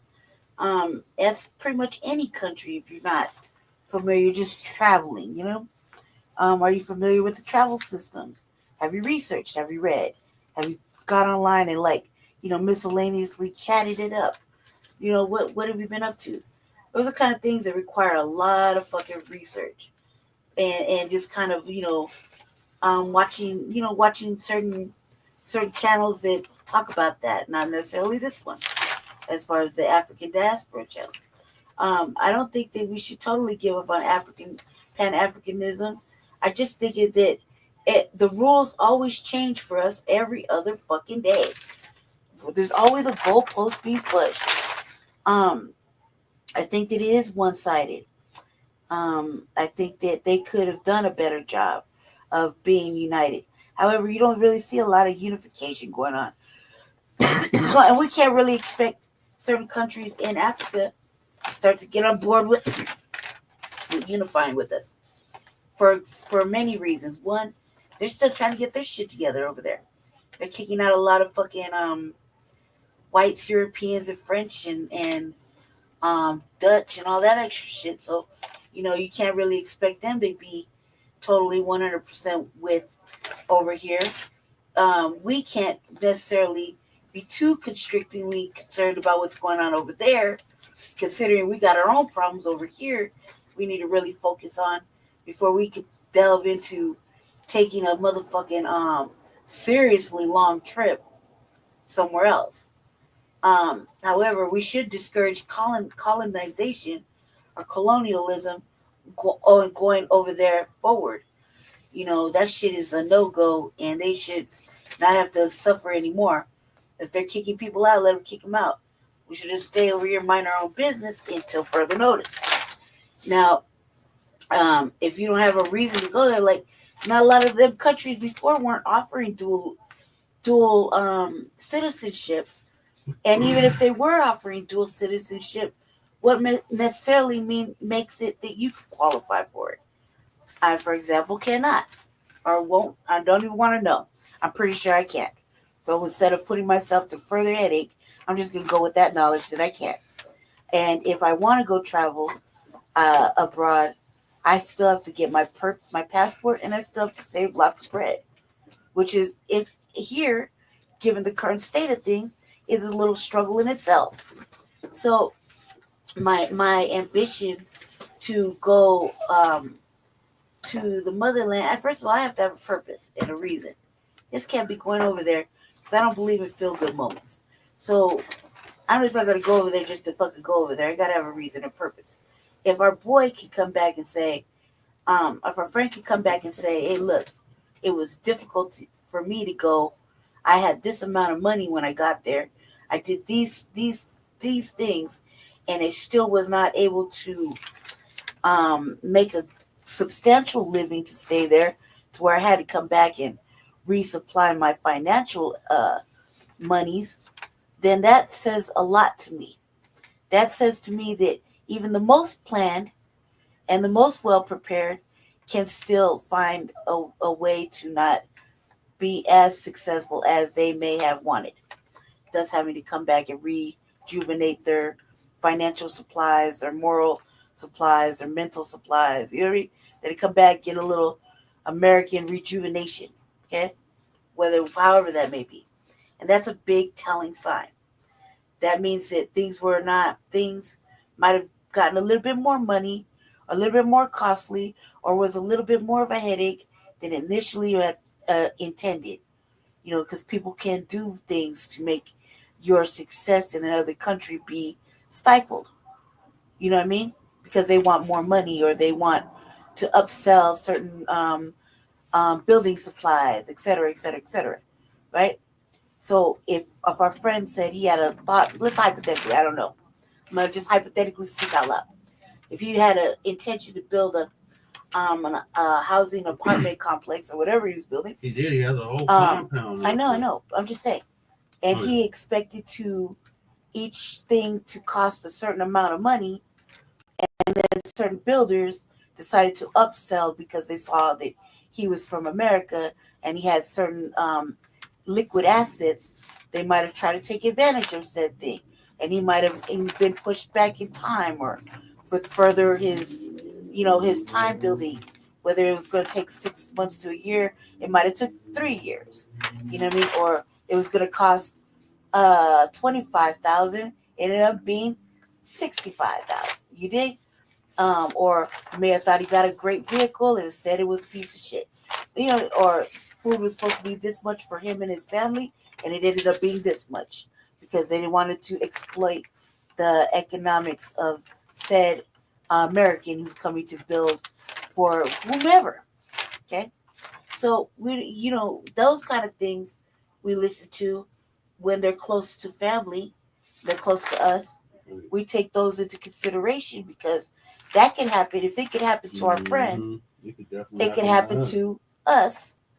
You know, no matter how, and this person I'm talking about seems very fucking structured, very planned out, financially, morally, mentally, seems to have a structure, a guideline, things that they live by, things they put away to save. They don't seem like they're just throwing away time, money, and effort. So those kind of things I look at like, well, a well-balanced individual such as this can still have problems in any way. We don't know if that's. I don't know if that's really what happened or what not. What didn't happen or what.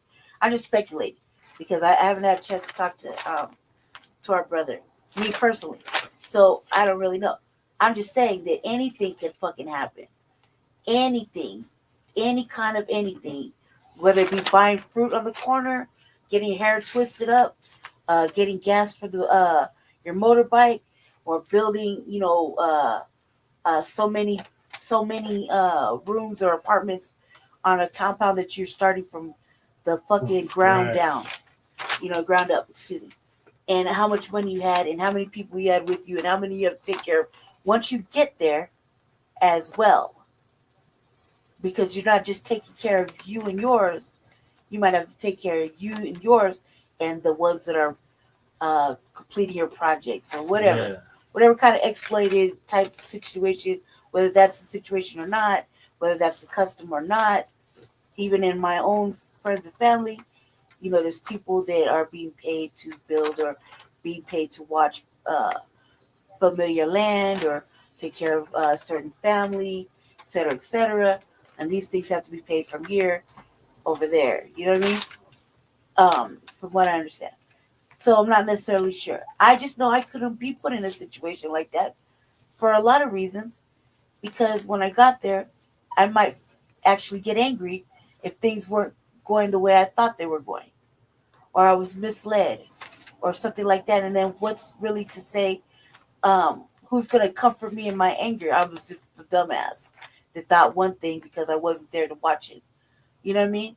So I'm throwing away resources before I even get there.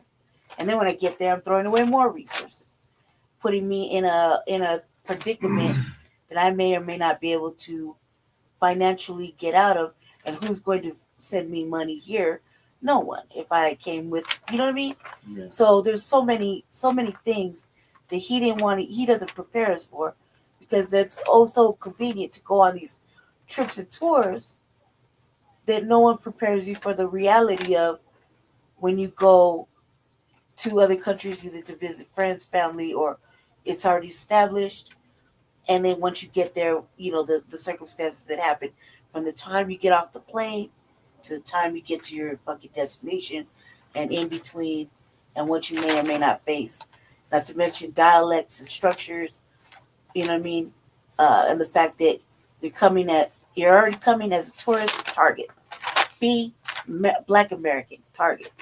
Anything else other than that, you might have to wonder, Black American with a whole family. Then you're not knowing the lay of the land, never been there, never went with no one ever. You dig? Right, you gotta visit first. Right, and I think can't up and relocate. Even on your visits, you never know how it's gonna go. And I think that's what no one was. That it's so easy. He just completely negated that portion about visiting, not being prepared. No, he did mention that. But the way said he would recommend that you had already, visited that area before you moved there.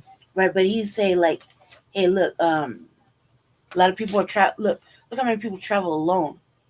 That's bad. In those countries, especially, you can't be. That could be any country though, Jesse. But there's certain countries has where women are I wouldn't go to countries I'm not supposed to know about. Unless if I have, let's say for example, I'm invited somewhere. I don't want to go somewhere where I'm not language prepared. And keep in mind, what we see may be as sneak dissing. They may see as something else. Right. What we see as body language, how we read people around us. Mm-hmm. That culturally and FBA culturally, yeah, we might not be able to read them the same way, and they're reading us, and it might be disrespect. It might be a whole bunch of shit. Well, I don't know. Right. Go ahead, Jesse. I'm sorry. Are you back now? Yeah, I'm in the background. I'm going to probably shut this computer down. Apparently overheating. Okay, so what do you got? What do you need? You need this cake. You need this over here. Yeah. Okay. Well, whatever. It'll make all kind of mess of you. You have to come over here. If you shut it down. I don't know what the queue is, but if you shut it down, you're gonna have to come over here. Public queue, and that's what I was planning on doing, but I was trying to be time to I was just. Oh, I'm working on that. I didn't know you would have to be over here. I was just keeping the people company. I know I told you to hold it down. You've been doing an awesome job. Okay, where's mine? Okay, go ahead, Jesse. What were you saying? I'm gonna have to shut the computer down completely with it. The topics that's remaining. I have a whole queue that's public that you should be able to pull up over there. You just gotta put out something or do something else. It's not set like that. Okay, so the moral of the story is if you're gonna travel anywhere, whether it's outside of your current city, your current state, your current country, just know the culture of where you're traveling, especially if you're traveling abroad to Al-Kibalon, now known as Africa. Because the same stuff that flies over here don't fly over there, and vice versa. Like, you gotta really know what you're getting yourself into, and the only way you're gonna know that is by traveling abroad to begin with, to fill out the space. You just don't up and relocate somewhere. Like, that's not very logical at all, especially a whole nother country on the other side of the world. No. So definitely have it planned out to the best of your ability. Make sure you know the lay of the land. Make sure you know relatively what you're getting yourself into. Because they try to paint it, like you said, like this is a utopia, Wakanda forever. And you get over there and you find out different. So, and if there was going to be a Wakanda over there, they're going to want your Black American ass to make it possible. Well, they got all that tribalism going on over there. They got all that division already going on over there within their own people group, within their own ethnic groups.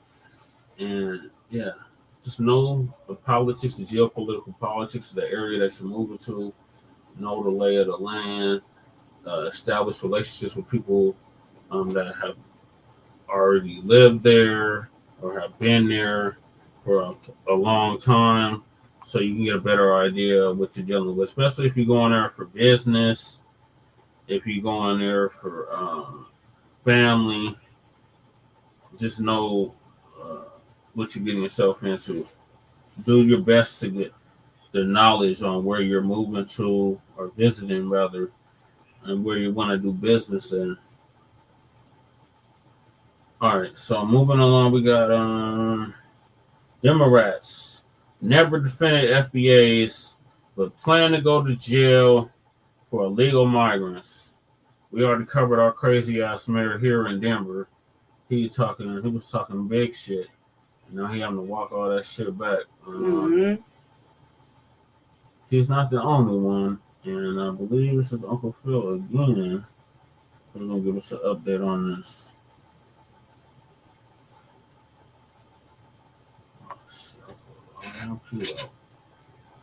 Oh shit! I'm gonna do that.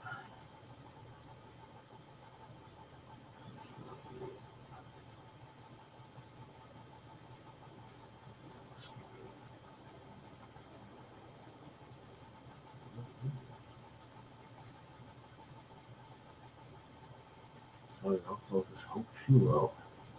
No mistake.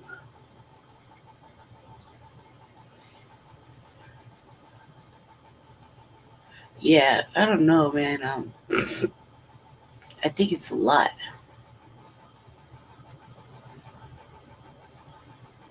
Oh, you talking about the Democrats? Yeah.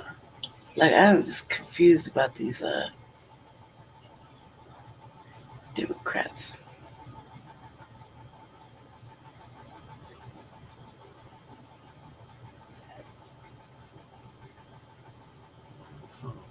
Circus.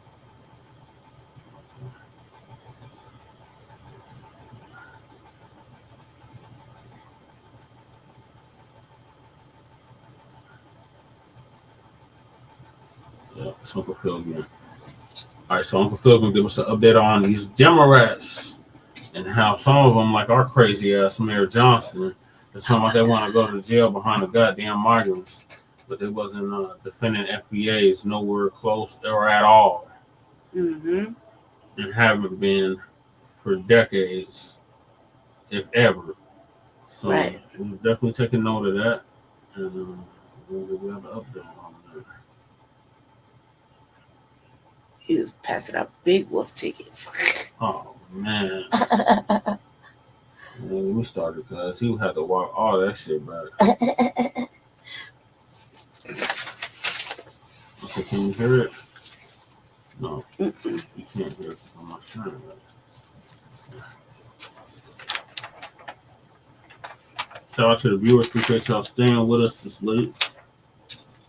You know, some people gotta go to work in here shortly. All right, November. Hope y'all weekend went good, ladies and gentlemen. It went real good. You know, this weekend. Oh man, what did I do this weekend? I was this weekend at the cake shop, and after that, I think Sunday we kind of just chilled out a little bit. I actually watched a Christmas movie I never seen before on Netflix. They call it Christmas Chronicles, and it had like Kurt Russell playing Santa Claus. It was actually pretty good. We watched that last night, just chilling, watching Netflix, and with the family and things like that. I always tell people, family is where it's at. Definitely family. Some people like to big up being single all the time. Like, ain't nothing of that. Trust me, ain't nothing going on. You're gonna start feeling that about not having a family when them holidays hit you. That's when you really go through that. But yeah, shout out to everybody who is definitely joining us tonight. Let me see if I can give my positivity words of wisdom for the day. I'm starting to try to do that for y'all. Don't spend everything you got. And the reason why I say that, America teaches us to, as fast as we get it, we spend it all, right? This nation wants us to be consumers. They even tell you, well, if you're not spending, it's going to hurt the economy if people don't spend. If your economy is built off of people emptying their pockets, that's not a good system. Like my grandma used to say, you got to eat next week. You got to pay your bills in the next 2 weeks. Don't, like, when these holidays come up and these children be talking about, I want Christmas, I want this. And let me tell you something, every day of those children's life is Christmas. You hear me? You don't go get in debt behind no toy, no PS5 or nothing else, because you can buy that mess all year. All right. And that's just bottom line. These kids got too much. Listen, at one point in time, we had to look forward to Christmas because we wasn't getting nothing until Christmas. These kids got access to tablets, okay? Tablets. These tablets got video games. You could download different games all you want. They can watch all the movies they want on these tablets. They can do everything that we could not even do. You had to literally get a Nintendo or Sega Genesis or whatever, right? The first PlayStation. You had to buy those systems to enjoy games. These kids got games on their phones, their tablets. That's number one. If you want to get them something for Christmas, get they behind some clothes. Now, okay, you want to buy them something, fine.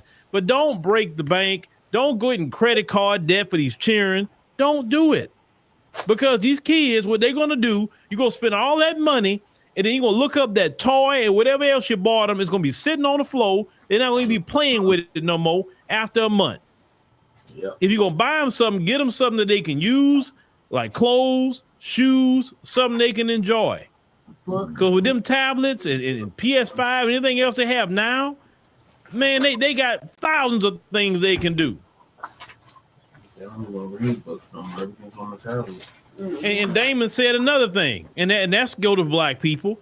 He said, stop with the name brand clothes, cars, being debt free is life.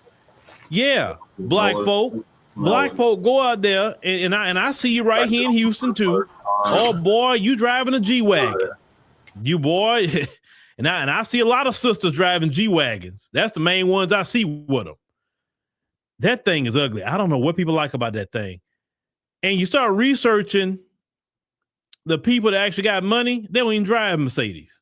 They don't. They drive Honda, Toyota, Subaru, Ford, which I wouldn't buy a Ford at all. I'm not a domestic person. I guess you're going to get a domestic. I guess maybe, you know, a man to buy him a Corvette, I guess, eventually, if that's what he wants domestically.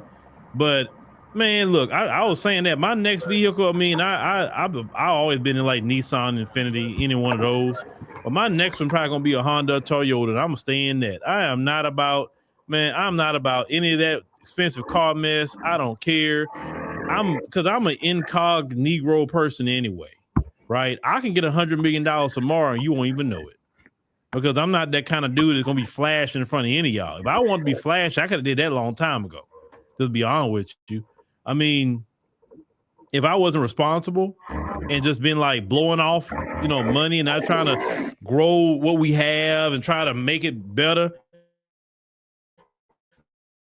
I could have bought a McLaren long time ago. Right. But I'm like, I'm not about to waste this money. I'm going to put it back into the company. I'm going to put it back into this, back into that. You understand what I'm saying? But immature people say, ooh, let me go buy a McLaren. That's just a car, bruh. That's a car. Okay. You get some attention because you got a McLaren. So I'm sorry.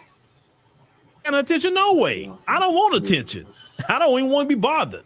I'm not saying that anybody come up to me and they speak to me. No. I'm nice. Trust me. Anybody who met me know I'll be nice. I'm cordial. I speak to you, your family, your kids. I'm not, but what I'm saying is, black folk, let's learn to keep our money and stop giving all our money to the folks. Yeah. Let's try to keep a little bit back. Okay. You don't need the latest purse, ladies. What's wrong with the purse you got? Okay. I mean, get you a couple of things, you know, save you some money. I know you got TikTok shop. You can save money. Temu, Shein, anything else you want to save some money. Don't break yourself, please. Just don't do that. Let's keep money. I mean, that's the only easiest way, right? Yeah. Miss Andrea J said she had to wait for birthday and Christmas. Yeah, that's right. That's how it was back in the Gap. But today, these kids, no, they get anything. Man, I've been told mine, hey, you get stuff all year long. Don't you look at me for one day out of the year. Now, I mean, I'll buy you a gift or something. I'm not saying I won't buy you something, but don't be looking like, oh, I want this big laundry list of stuff. Because I'm like, and let me go point in your room how many things I didn't bought last month. Yeah, Honda last you, Toyota. You cannot go wrong going buy a Honda or a Toyota. That is 300 to 500,000 mile vehicles if you take care of it. It is. It's proven. If you take care of those vehicles. I don't know. You'll figure it out.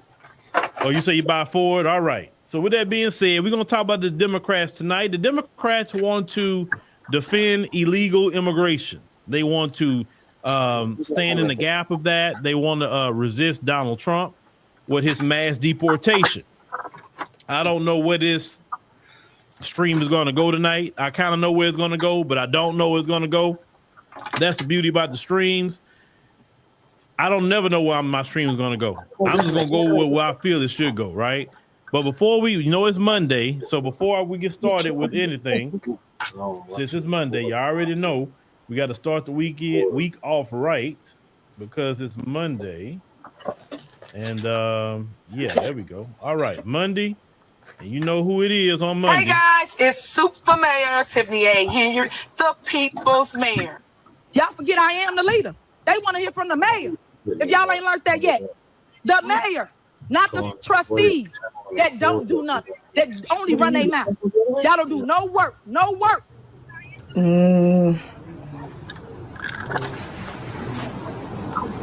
What is that? No comment. Y'all should be ashamed of y'allself. Y'all black. Y'all are black. And y'all sitting up here beating and attacking on a black woman that's empowered.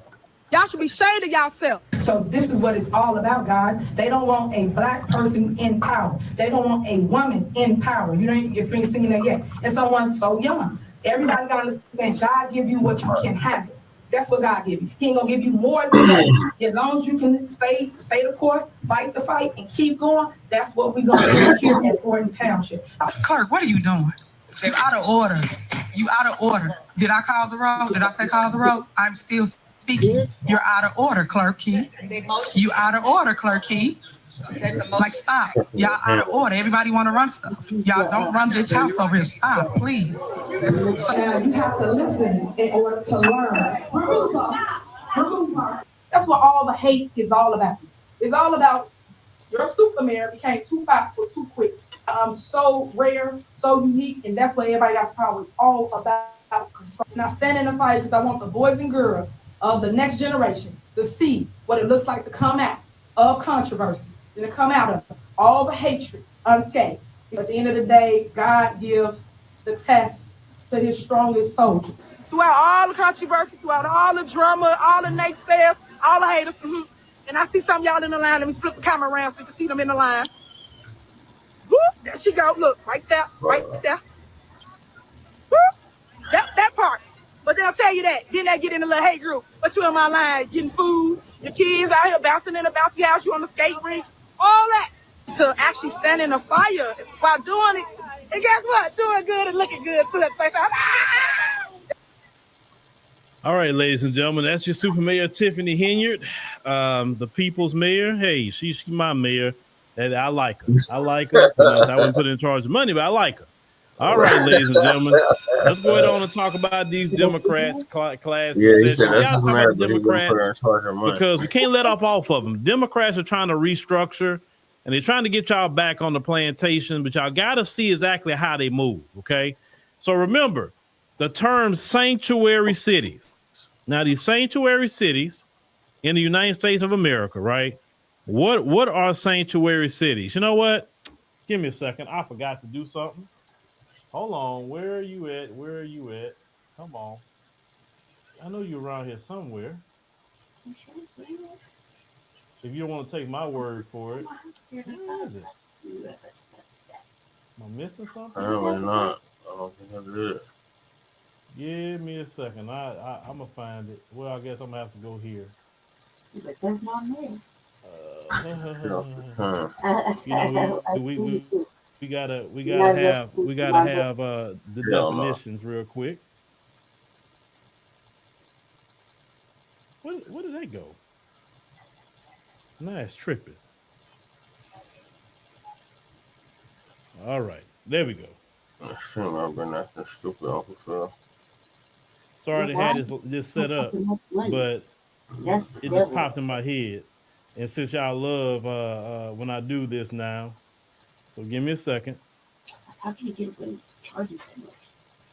Sorry, y'all. I'm typing on the digital keyboard. All right, so we're gonna let our resident definitely AI explain to you about sanctuary cities, and when it finishes. No matter what type of severe asthma you have, Tespire can help you have fewer attacks and relieve your asthma symptoms. Tespire is an add-on treatment for people.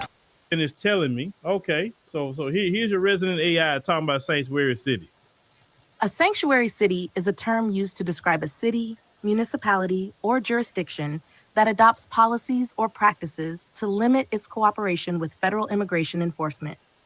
These policies are typically designed to protect undocumented immigrants from deportation or detainment based on their immigration status.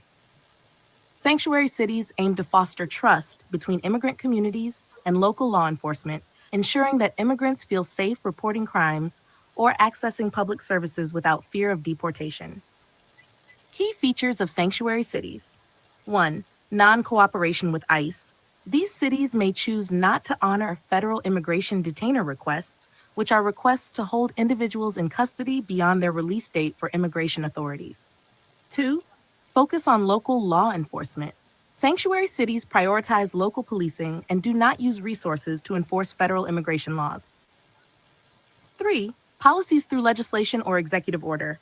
The sanctuary designation can be formalized by a city council ordinance, executive order, or informal practices.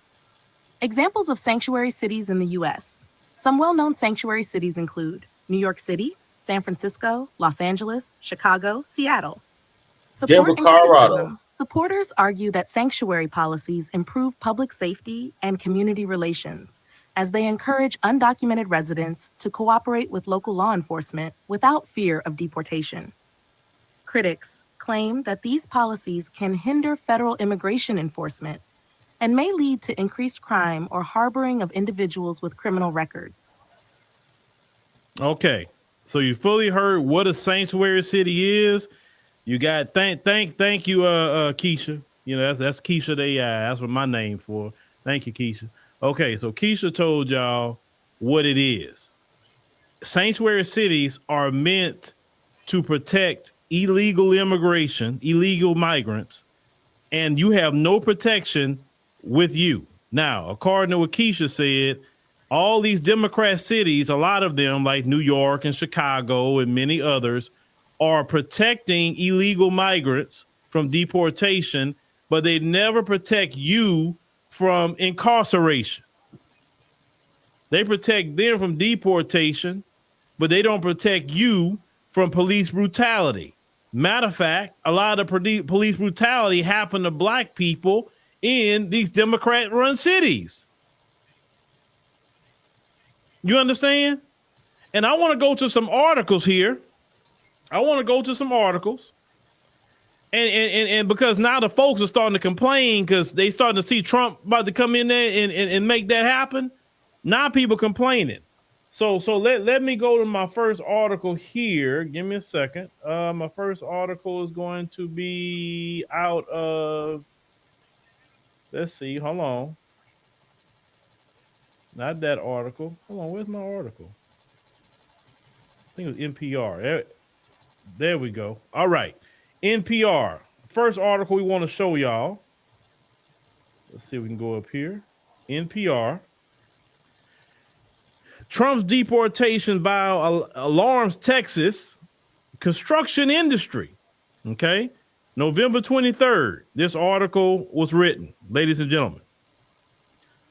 So as you see here, to say clear signals President-elect Donald Trump plans to make good on his campaign pledge to deport millions of undocumented immigrants in his second term has sparked concerns among some in Texas business and economic sectors who say mass deportations could upend some of the state's major industries that rely on undocumented labor, chief among them the booming construction industry. They say it would devastate our industry. We wouldn't finish our highways. We wouldn't finish our schools, said a Stan Merrick, CEO of Merrick, a Houston-based commercial and residential construction giant. Housing would disappear. I think they'll lose half their labor. Now, see, Stan, he needs to be arrested. Let me tell you why he needs to be arrested. Yeah. You know it's illegal to hire migrants that don't have a green card, right? That's illegal. Now, migrants that have a green card, they have a legal work permit to work, and they're fine. We're talking about people who don't have a green card, who don't have their work permit. Now, these are white folks sitting up here talking about a mass roundup comes as Texas booming. Texas cities regularly appear on a list of country's fastest growing communities, and construction cranes and workers donning safety vests are common sights in major cities. Say that Texas relies on undocumented labor is one of the state's open secrets, despite Republican tough on immigration stance. It said in 2022, more than 500,000 immigrants worked in the construction industry, according to a report by American Immigration Council and Texans for Economic Growth. Nearly 60% of the workforce was undocumented. Let me tell you why that happened. I'm going to tell you why that happened, because I remember when it happened. I'm from Texas. At one point in time, all those jobs you're talking about in construction, you know who had those jobs? Black men. Black men was doing those jobs. Matter of fact, I remember if you got out from doing a bid and you couldn't get no job nowhere, you go get construction job that day. All you had to do is go sign up and show up, and you getting a job in construction. Even if it was something like Fire Watch, Hole Watch, general labor, you'll get a job in construction. But what ended up happening is that all these black men couldn't get these jobs no more. They start bringing all these migrant men in here to do the same jobs that black men were doing for a very long time. And then so they kicked out the black men and the white men too, but they kicked out the black men, okay, brought in these migrants, paid them less money, and now they're admitting 60% of their workforce are undocumented migrants. Well, Trump, come on and get them on out of here. Because let me tell you something else about that. Yeah, you got all these migrants, but they doing horrible work.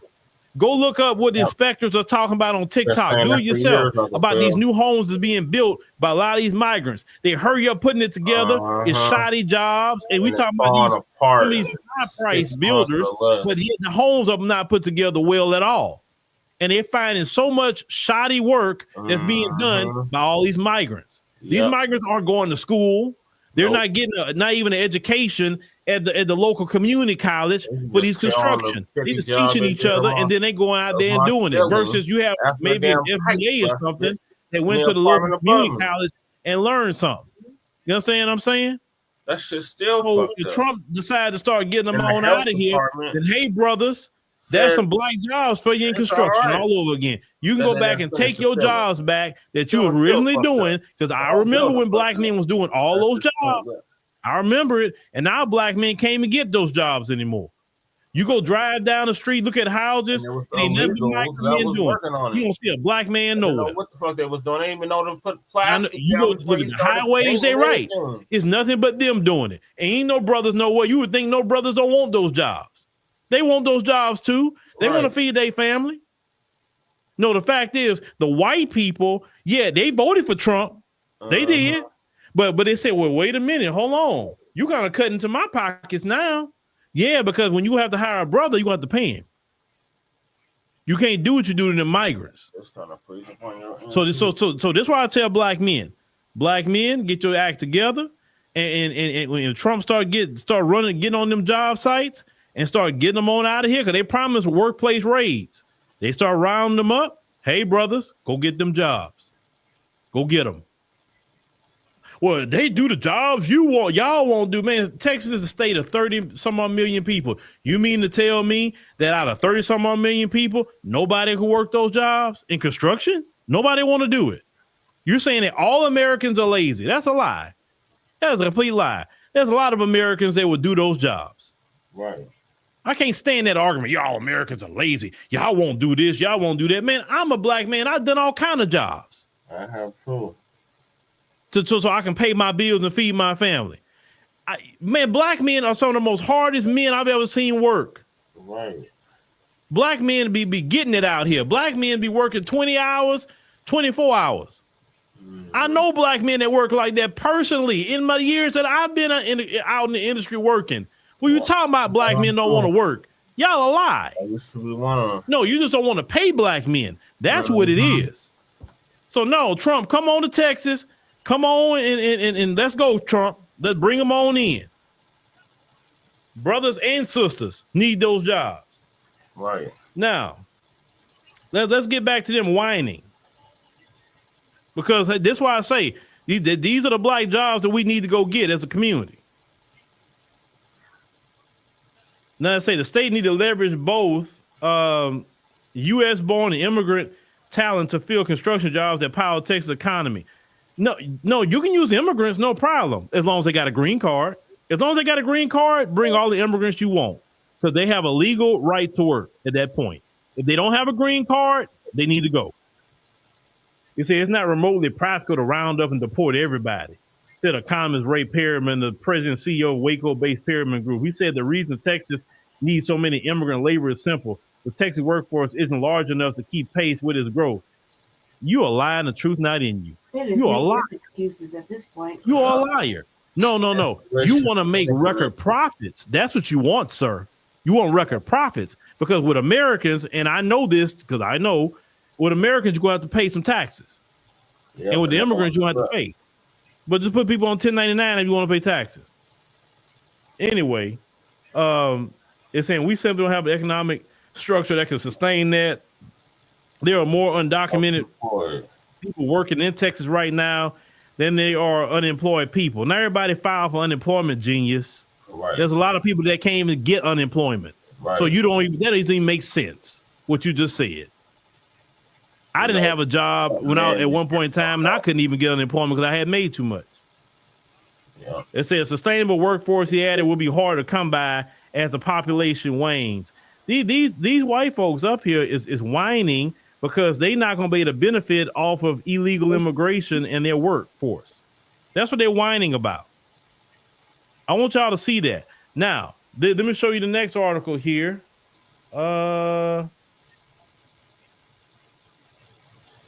Texas offers thousands of acres to Trump for deportation facilities. So the land commissioner says the state is ready to allow a facility for processing, detention, and coordination of deportation. Hey, this is what a lot of people voted for, though. They did vote for mass deportation. They say the state of Texas offered thousands of acres of land to Donald Trump to construct deportation facilities. They say the Texas Land Commissioner Don Buckingham wrote in a letter to Trump that her office is fully prepared to enter into an agreement with the Department of Homeland Security, Immigration and Customs Enforcement, or the U.S. Border Patrol to allow a facility to be built for processing, detention, and coordination of the largest deportation of violent criminals in the nation's history. Okay? This is what they're saying here. So say in October, Buckingham's office, the Texas General Land Office, purchased 355,000 acres of land, equivalent to the size of Rhode Island. It's of this, 1,402 acres have been offered to the federal government. Texas got a lot of land here. I'm telling y'all, it's a lot. Yeah, Texas is. It's a land sits. It's on a ranch in Starr County in the Rio Grande. Oh yeah, I know exactly what that's at. Yeah, that's down by the border. It said terms of the purchase was not disclosed. Buckingham writes in her letter that the land was purchased from a woman who previously refused to let the state officials build a border wall on her property. Now the state plans to build 1.5 miles of border wall where there were once denied.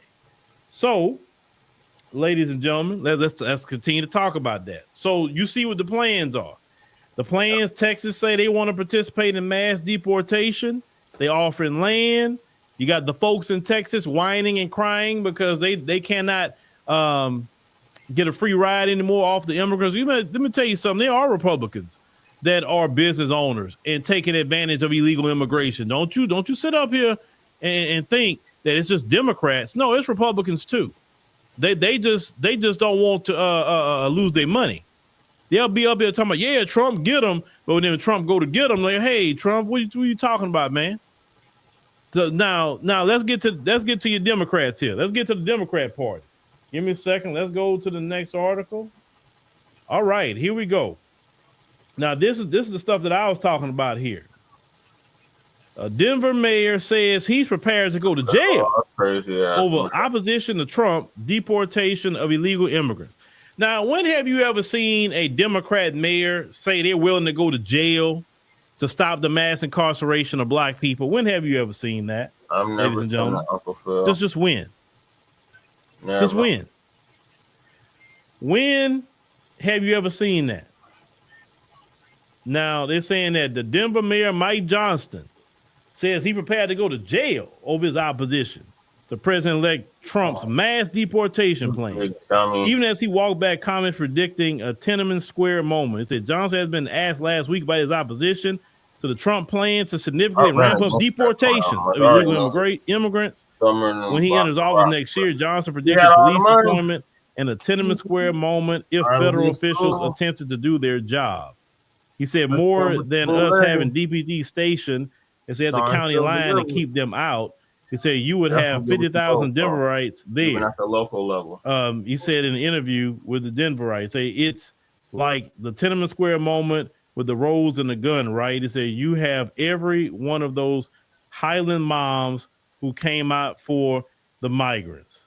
Now, so you mean to tell me we'll get back to this. So you mean to tell me that y'all gonna stand at a county line and you want to stop the federal government from doing what they're supposed to? You do know the supremacy clause in the Constitution, right? And the supremacy clause says that the federal law trumps state law in your local city government, right? So under the supremacy clause, they can lock him up for obstruction of justice.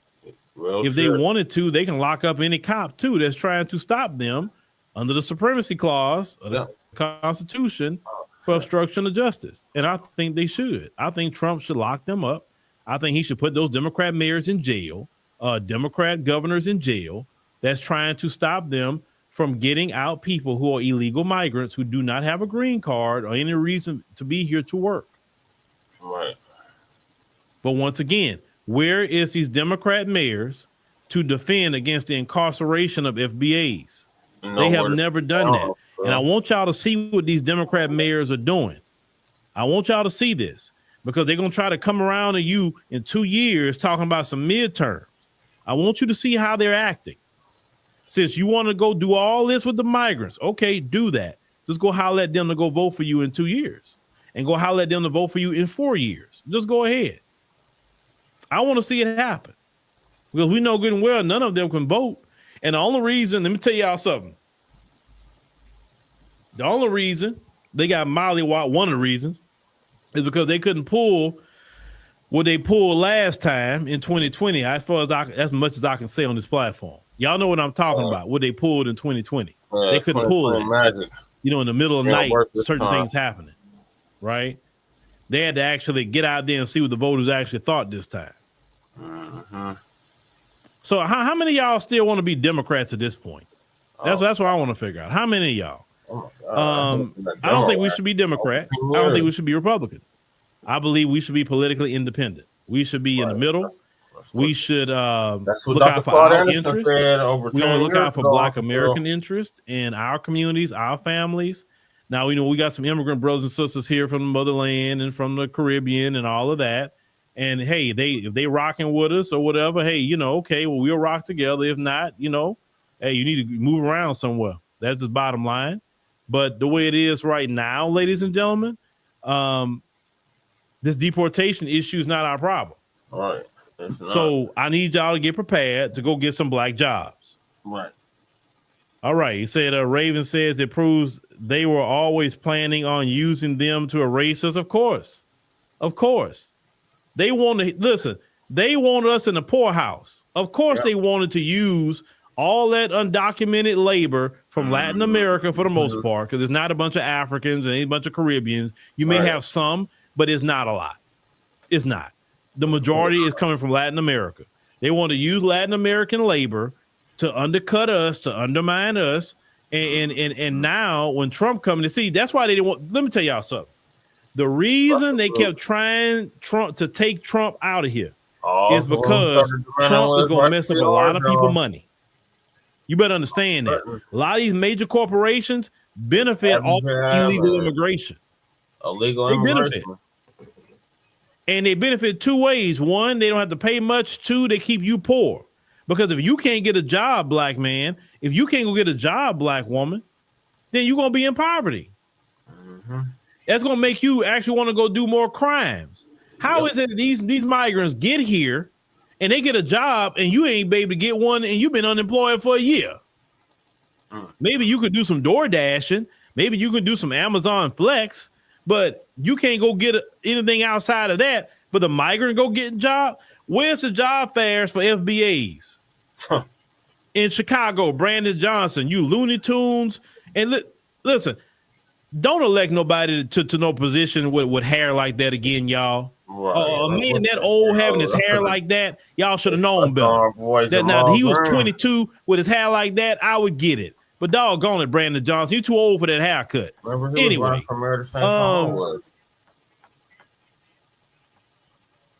if Black people can't get jobs, then they go commit crimes. So At the Furniture Row Living Superstore, too much is never enough. And with 170,000 square feet of sofas and sectionals, accent chairs and recliners. They got a prison for you, but migrants, they got jobs. That's what they have. They got jobs over you.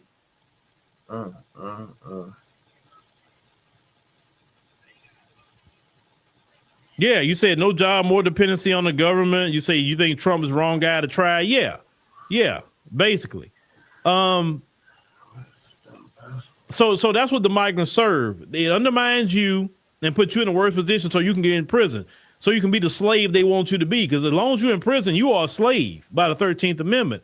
See, they breaking laws. And look, these Democrats are sitting up here advocating the breaking of American federal law to keep these people in this country, but they never advocate for you. You have a little weed in your pocket, and the Democrats let you go to jail. Yeah. You understand? A lot of you locked up for non-violent offenses. Where's the Democrats to say something about somebody getting in trouble for self-checkout or something? What are the Democrats talking about that? They're not talking about people going to jail for self-checkout. They never defend black people, but they're sitting up here defending these migrants. And I listen, people can say, oh, they doing the jobs. Oh, they doing this for the economy. Man, look, if they that great, go back to your homeland and go be great over there. We can't make it without them. Man, you're a lying the truth not in. You mean to tell me we 300 some odd million people in this country, we can't make it without them? That's a lie. You are lying. You're lying. You know good way, even on your job. If one person get let go on your job, do your job completely shut down? If they let go 3 or 4 people, do your job shut down? Or do they hire somebody else and bring somebody else in to do those jobs? Somebody else in to do the damn There's job. nobody in the American system is so important that they can't be replaced. Come on. Right. This is a capitalistic country. Yep. Stop letting these people lie to you and say that, well, we don't have them.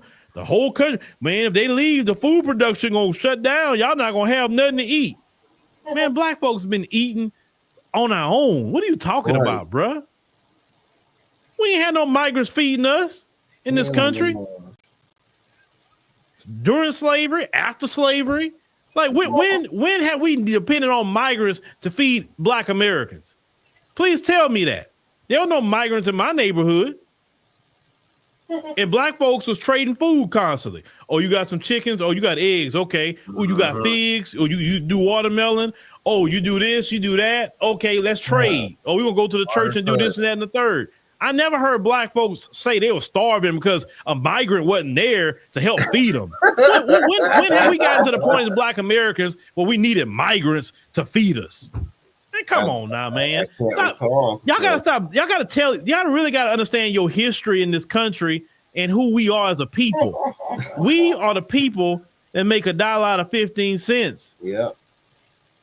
If all the migrants go tomorrow, you think black folks gonna starve? Do you really think we're gonna starve if every migrant was out of here tomorrow?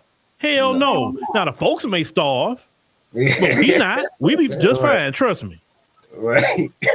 I ain't staying that. Somebody always trying to tell you, man, we black people not gonna be able to eat no more, boy. The fruit shelf gonna be empty because they be picking it.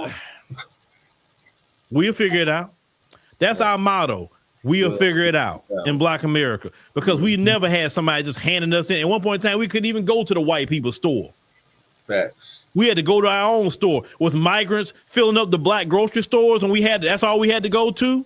Was the migrants up there doing all the food in the black restaurants during segregation? Was it them? No. We were just fine. Actually, we were better than we are now. All the fruits they got today, they spray pesticides on that. And y'all got the migrants out there picking all that fruit with the pesticides and getting the migrants sick. Now, let's talk about that. If you want to defend the migrants, defend the migrants from all them cancer-causing chemicals that y'all putting on the fruit and all that and making the migrants pick that stuff and making the migrants sick. That's the conversation we need to have. But y'all not talking about that if you want to talk about migrants.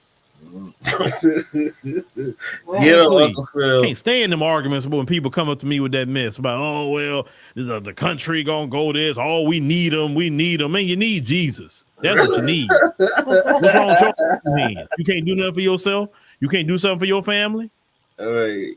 Need another man from another country. That man need to be in his country doing what he need to do for his people. That's right, Uncle Phil. What'd you say? Tell you this, Kamala could have won with deportation, black hate crime bill, amending the Constitution, remove slavery, reparations. She would have had all the black vote. Yeah, I agree with that. She could have won with that. She sure could have. I would have voted for her. But no, I would have voted for her on that. Yeah. He wasn't gonna do nothing. And y'all heard she talking about possibly trying to run in 2028, ma'am. Just give it up. No, you do better go and run for governor of California. And I don't know if you'll win that, but I think she should go try to run for governor of California. Maybe she'll get that. I don't. When Gavin Newsom, he gets out in 2026. All right. So they continue to say, about this deportation issue. I don't think I'm gonna go through all that, but let's go to the next article here. Yeah, after that whole ass chew they thought they were. Go to, I think we're gonna go to what is it? Florida here. Florida, Tallahassee Democrat. That's the name of the article here. The place. Trump deportation plan could target as many as 1.1 million people in Florida. Miami-Dade in particular could prove a ground zero for Trump's immigration policies. All right, that's Florida. Now, let me tell y'all something. Something I want to focus on here. And the Haitians is not my focus, actually. But he said, with President-elect Donald Trump poised to declare a national emergency to clear the way for mass deportation of undocumented migrants, Florida may face wholesale disruption in the coming year. Immigration experts say about 5% of Florida's population, 1.1 million residents, are living here without legal permissions. They say how far Trump goes will be critical in gauging deportation's impacts on communities, families, workplaces, and the Florida economy. They say at risk of people living and working in Florida under such programs as TPS, temporary protected status, asylum, or parole for Cuban, Haitian, Nicaraguan, and Venezuelan. They said the DACA, they say, which has allowed thousands of children born to undocumented parents, they say, to make new lives in Florida, also could be gone as soon as Trump takes office in January. Well, you know what? Let me say something here. Now, some I'm not gonna say all, but a good portion of these Cubans that come in here, and I'm not talking about the black ones, we're talking about the white ones. You do know that a lot of the ones that came here because they didn't like Fidel Castro making things equal in Cuba, right? Let me get on camera and talk about that here for a minute, which y'all don't know.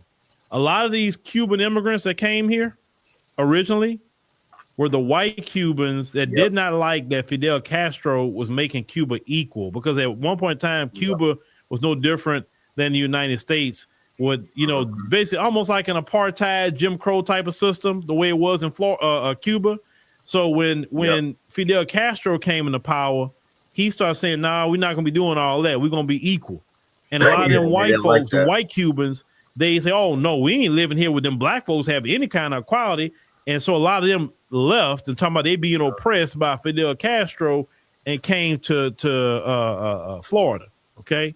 So one thing I think Ada Rodriguez talked about, because, you know, they having this discussion about the Hispanic community and all of that.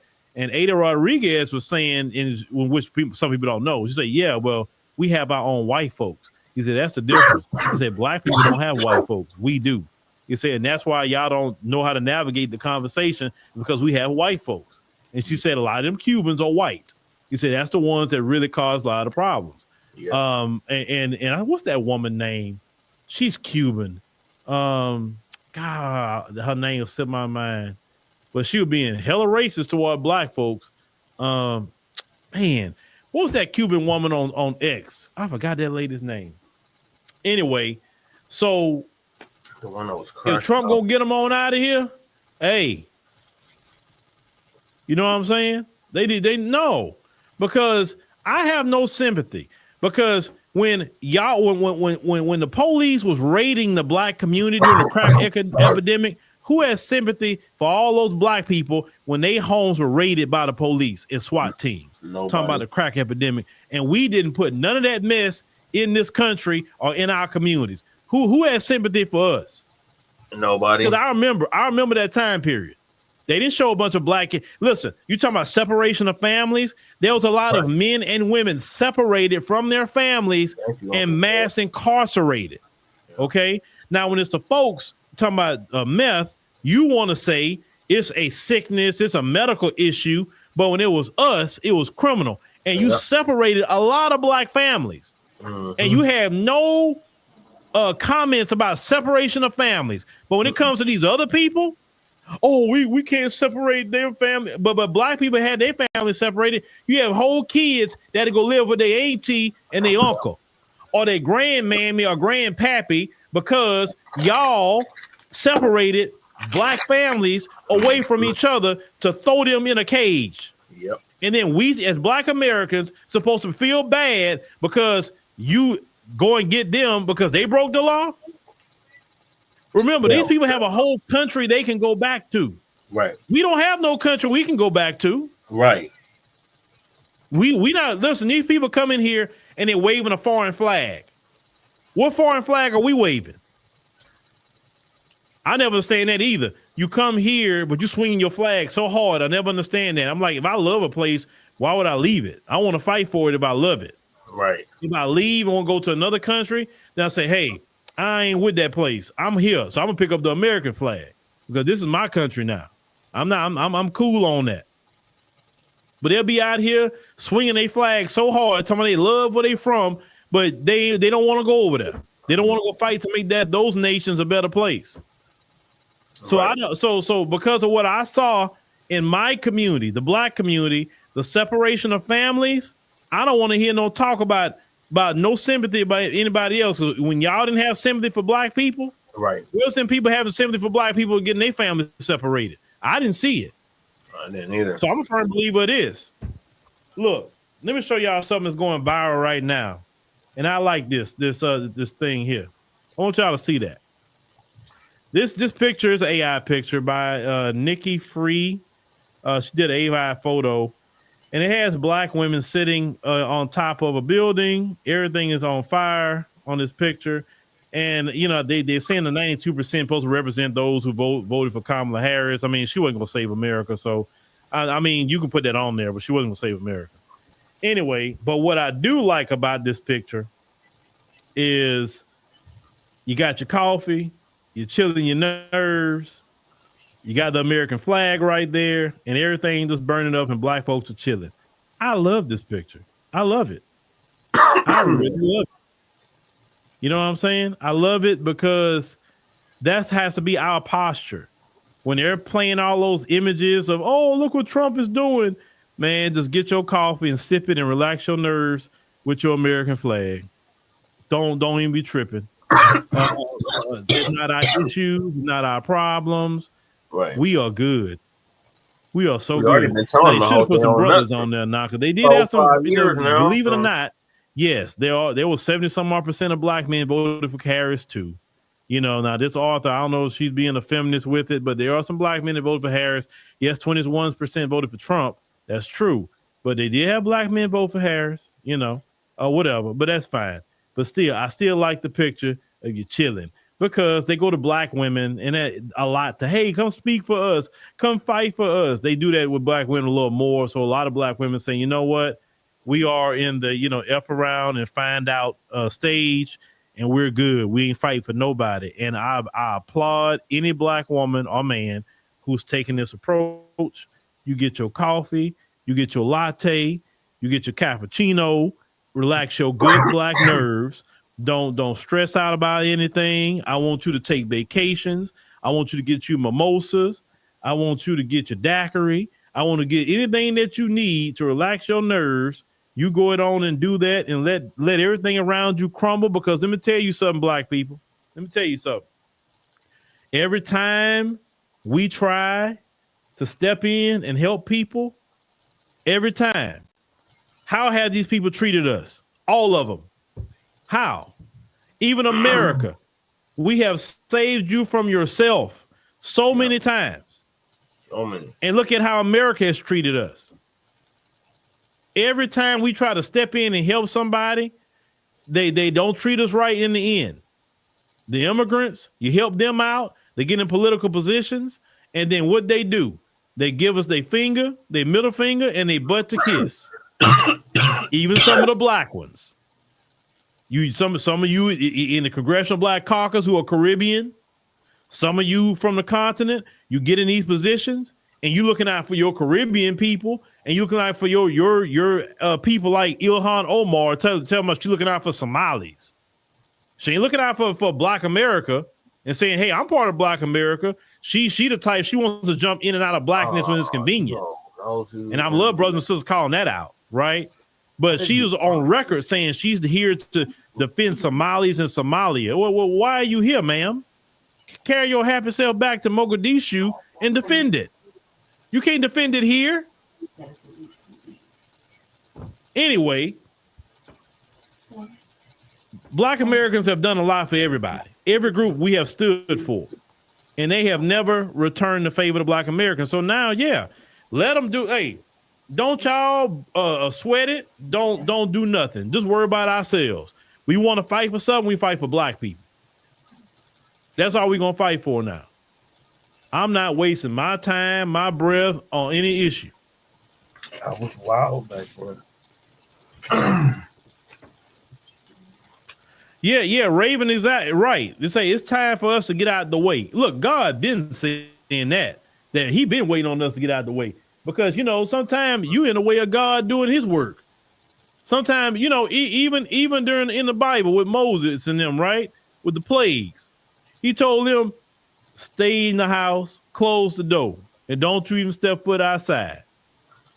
You know, on some of them plagues. And let God do his work. Sometimes you gotta just chill your nerves. It's not for you to fight all the time. Sometimes it's just for you to, like I say, get your latte and chill. Get your Netflix. You know what I'm saying? Watch whatever you're gonna watch. You're like, oh man, what they calling you? You saw what happened? Yeah, I heard about it. I hope they figure that thing out. Click. What do you think about that? This is happening. I don't know what to think about it, really. I'm just chilling. You know, y'all be all right. I'm going to pray for you. That sort of thing. We can really use you to say something. No. My days of doing that is over. It's over. Y'all need to do it now. You know, you got the juice now. Have at it. All right. You know. I'll cheerlead from the behind like y'all would do. We be on the front lines fighting, and while all these other immigrant groups are behind, just kind of chilling, and then Black people do all the work, get all beat up, go to jail, and all of that. Then they go get the benefit. No, Them days are long over.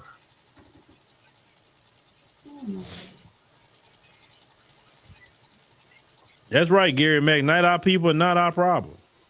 Right. Because a lot of these people coming here, they feel they're better than us anyway. So since they're better, since they got the attitude that they're better than us as Black Americans, they're better, right? Okay, cool, they're better.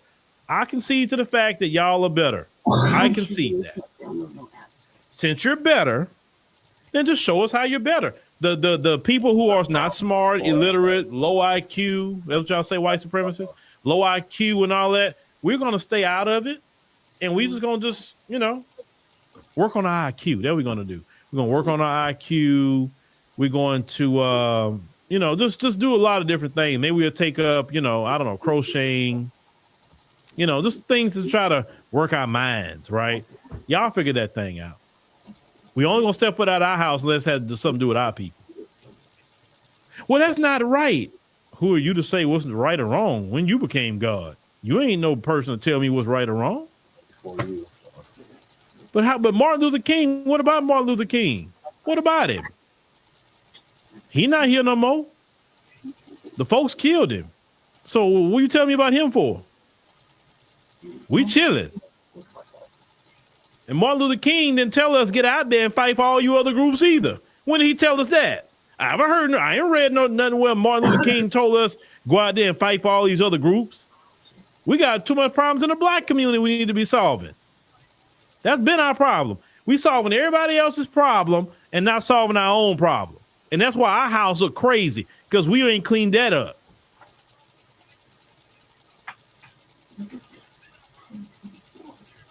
I'm telling y'all, Trump gonna have them crying, and they gonna be trying to approach you.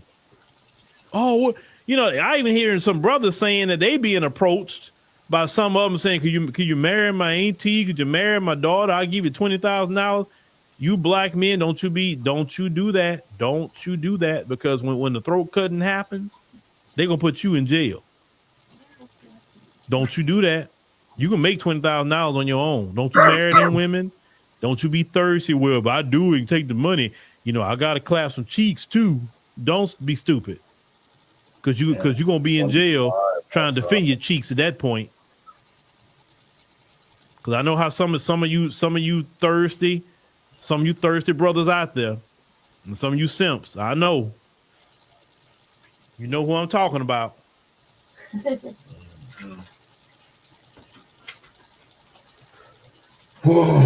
We definitely know who you talking about.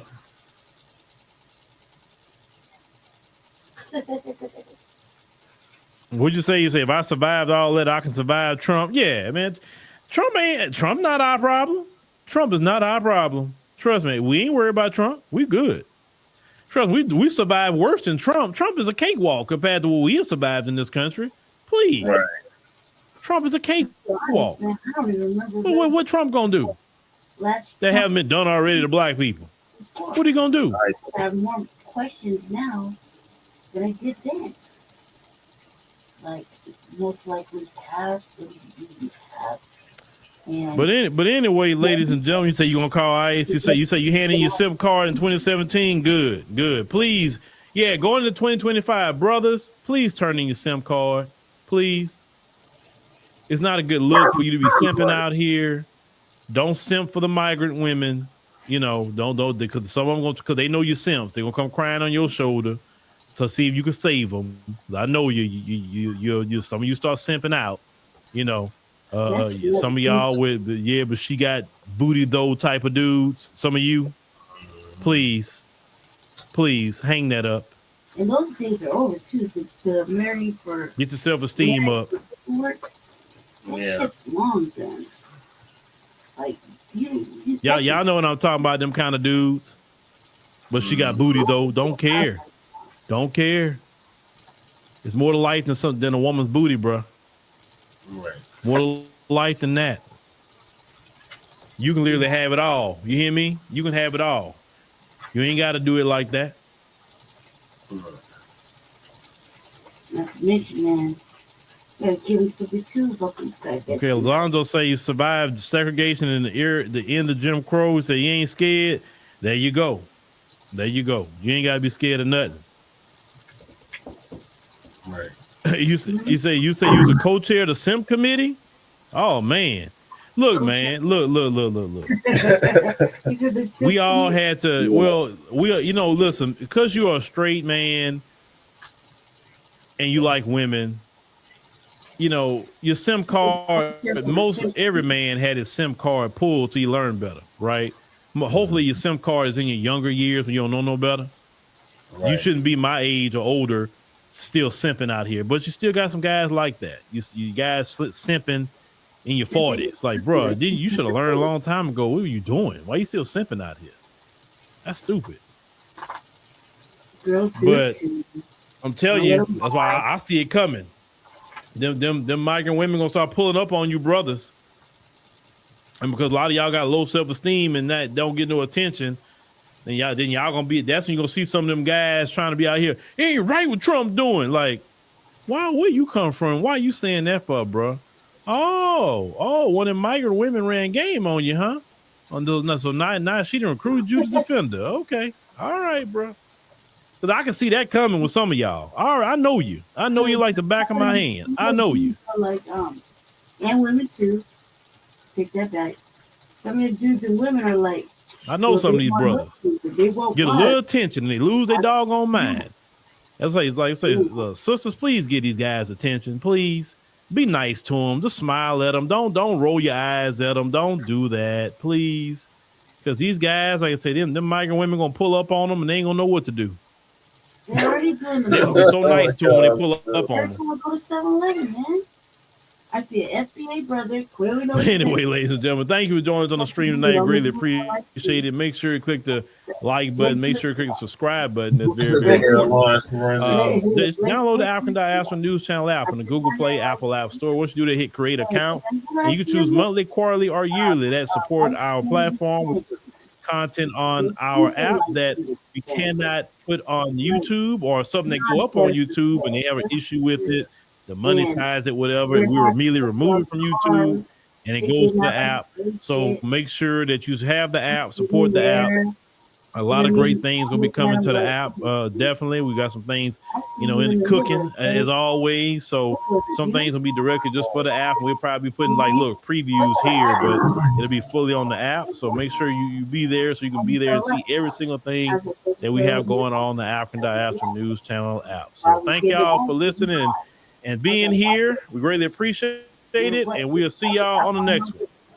That's always and what bitch, right? Well, it was like talking in The United States Postal Service. I said, say, did you just divest? Ozempic. Ask your healthcare provider about Ozempic. You know, the sisters, us, right? American, Black American women. And he was like, what you mean? And I was like, did you divest? Is that your girlfriend in the front seat?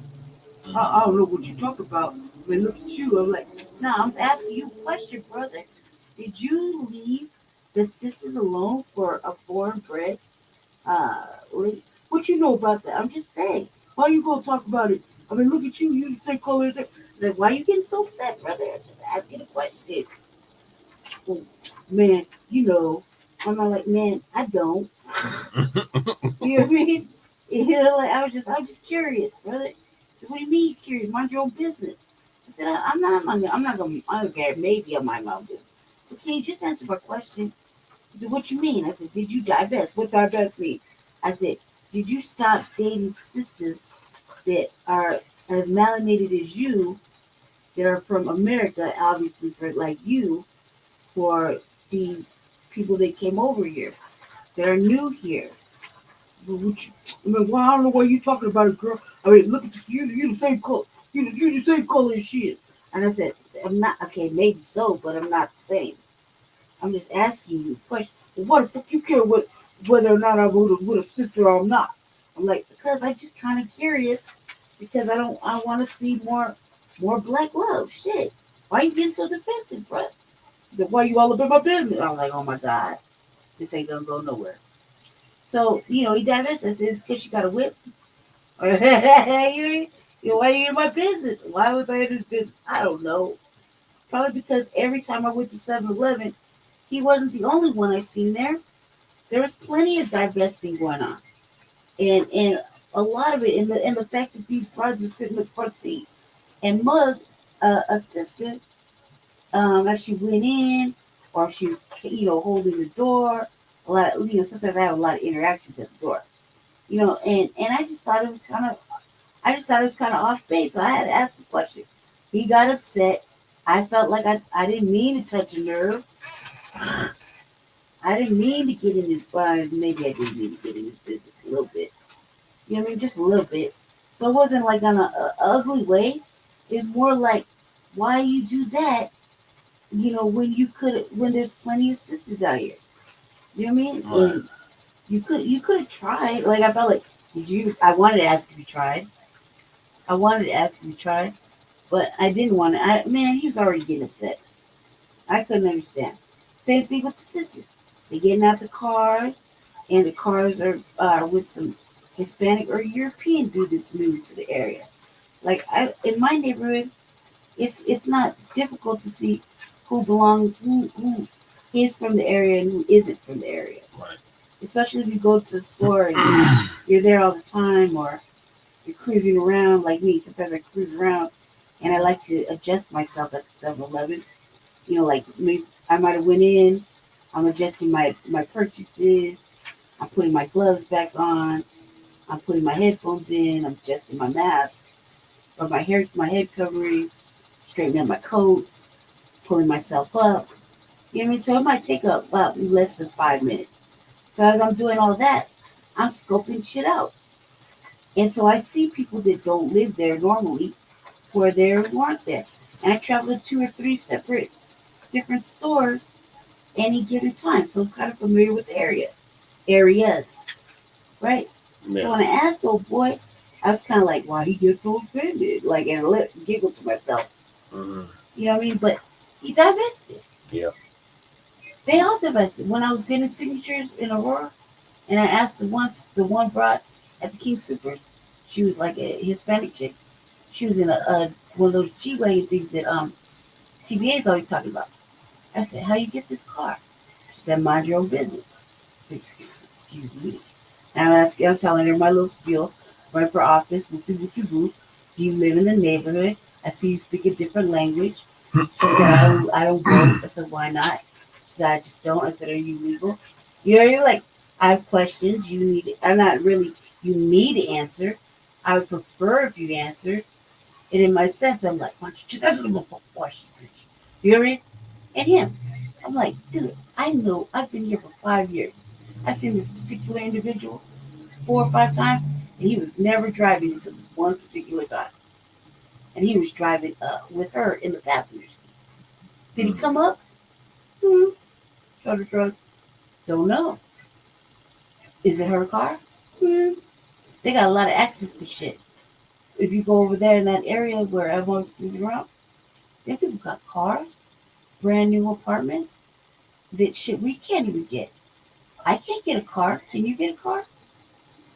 I think my credit's good enough to get a car now. Is it? But my credit was fucked up for a number of years, y'all. I don't know if I am able to get a car, but I don't want a car.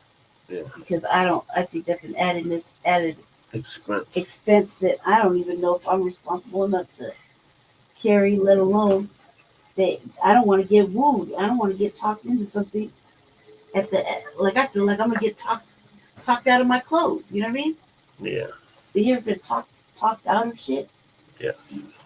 Right. I feel like I'm gonna get talked out of because I don't know enough about enough.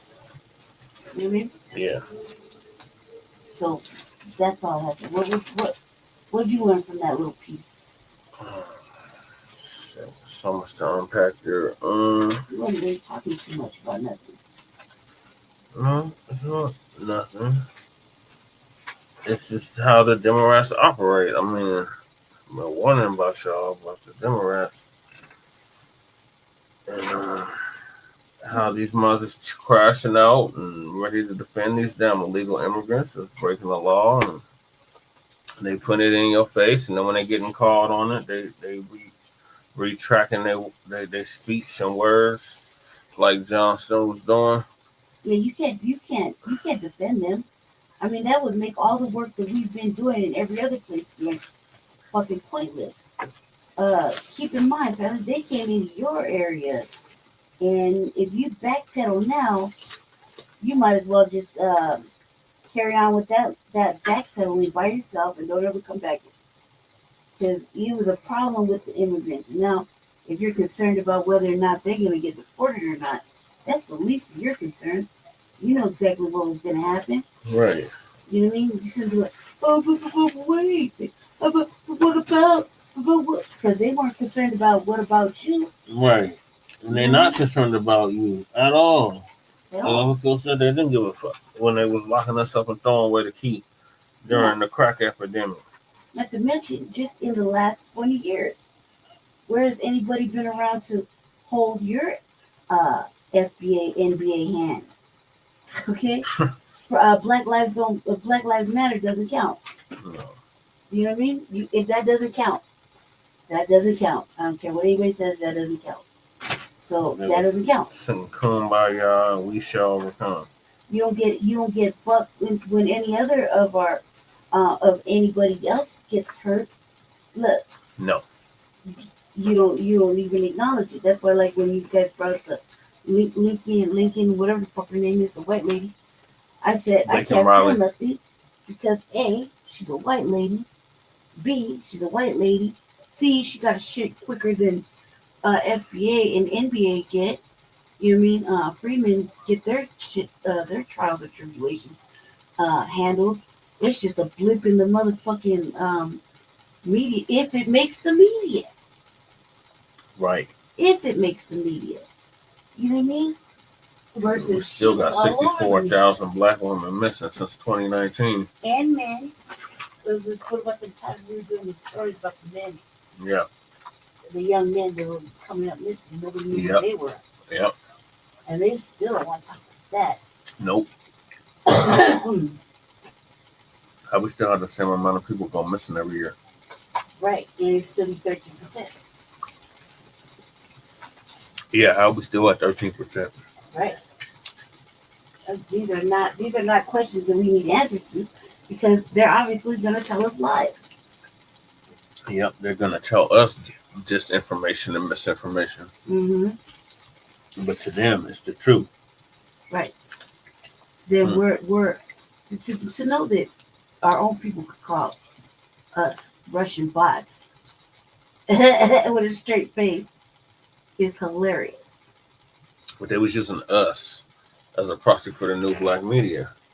Because that's what we are. We are the new black media. And the signal boosters of it. So They're not no damn Russian bots. they was fighting against us. They was going against us more so than the dump. They was fighting against us because we was educated. We've been educating our people on the demo rats and what they all about and how racist they are. And even now, family, they have not bucked the line. They're holding strong and heavy like. Well, they can hold on strong to taking them L's. Yeah. Yeah, well, you seen it here, right? Mm-hmm. You really watch the next few days. You really see no real big personality changes. In fact, they'll even get even more stupid about it. Yeah. What's the next topic? Let me just hear it real quick. The next topic. What's happening in Chicago?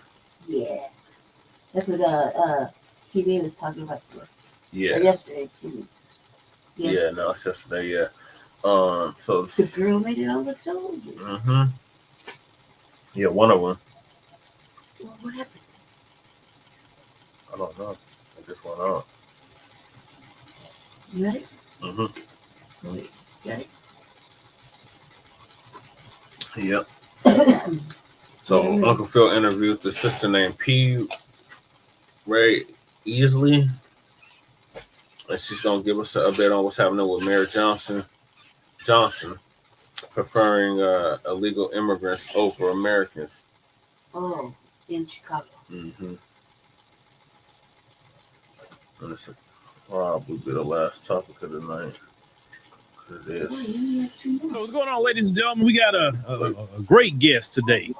We have one of our great sisters out there from Chicago. I'm pretty sure you've seen this sister probably on some of the videos where they are going in on Mayor Brandon Johnson for doing his shenanigans out there in Chicago.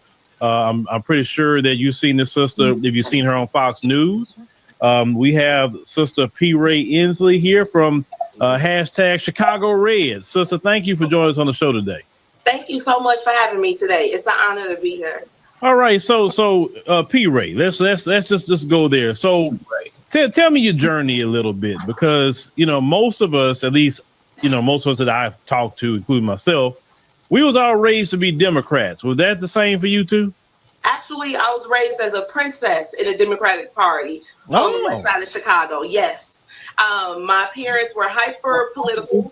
They had the mentality that just because they had college degrees does not mean that they moved to the suburbs. The white man's water is not wetter, white man ice not colder. They moved back to the neighborhood where both of my grandmothers lived. And they wanted to give their social and intellectual capital to improve in the community. So this is what I've been doing my whole life. That's why I say I grew up like a princess doing this. I remember my father was like a huge influential organizer here in the Austin community. They're actually building a monument to him from the city of Chicago. And so I was his sidekick. So everything I learned as a child as a natural progression. Of course, I was a Democrat. I was a member of the Chicago West Side Branch NAACP. I was the youth council president. I was the Illinois Youth and College Division secretary. I gave the prayer at the national convention. My mother and I are both members of Alpha Kappa Alpha. My mother is a charter member of the West Side chapter. So I grew up in that organization. My daddy is a Sigma. I am what people on Twitter call the boule. But I did it right here in the middle of the hood. And so I've always been able to look at this a little differently. I remember saying to my father, because he had a history degree, so all we talked about in the house was American history, World War II, the Civil War, and Chicago politics. So we having these discussions. I said one day, Daddy, why are we Democrats, this does not make any sense. You told me all this stuff. We did all this reading, and now we vote for these people. He said, you shut your mouth, Ray, and don't you ever say that again. Because you know if they hear you talking that Republican mess up here, we're not going to get our trash picked up. We're not going to be able to do what we do. You understand me, little girl? Don't you never say that out your mouth again out loud to nobody. Because they had already been trained and terrorized into supporting the Democratic Party. A lot of people say, why are Black folks in Chicago supporting the Democrats? Because back in the day, if you did not, that you could not get a city job. You could not get city services. And somebody might come and break your windows out your car. Like, this was a very serious matter, which is why we have the Shackman Decree, which was a federal decree that forced the city of Chicago to stop politically bullying people, what they call patronage. And so patronage is what brought us here. But I grew up in it. So what took me away from them is when I was growing up, I was very close to my U.S. congressman, extremely close to him. He's still my congressman. Shout out to Congressman Danny K. Davis of the 7th Congressional District of the West Side of Chicago. I love you, Congressman. His wife was the president of the NAACP. He's the congressman. The Congressional Black Caucus had an initiative called WOW, with Ownership Wealth, which had the goal of increasing Black home ownership by 1 million between 2000 and 2010. When I was in high school, I went and worked that program every day. When I graduated from high school, I had 500 service hours, specifically from working on federal housing policy with my congressman. Well, fast forward to the housing crisis. Once I found out how we were tricked into that crisis, how they used the WOW program to give people bogus loans and take properties, it really hurt my feelings. Okay, deeply hurt my feelings, because I personally put a lot of time and effort into getting people into these homes. And so I said, I can't take this. On top of the fact, now this is when Obama is in office. So if they put these red X's on the buildings over here and rapidly tore them down.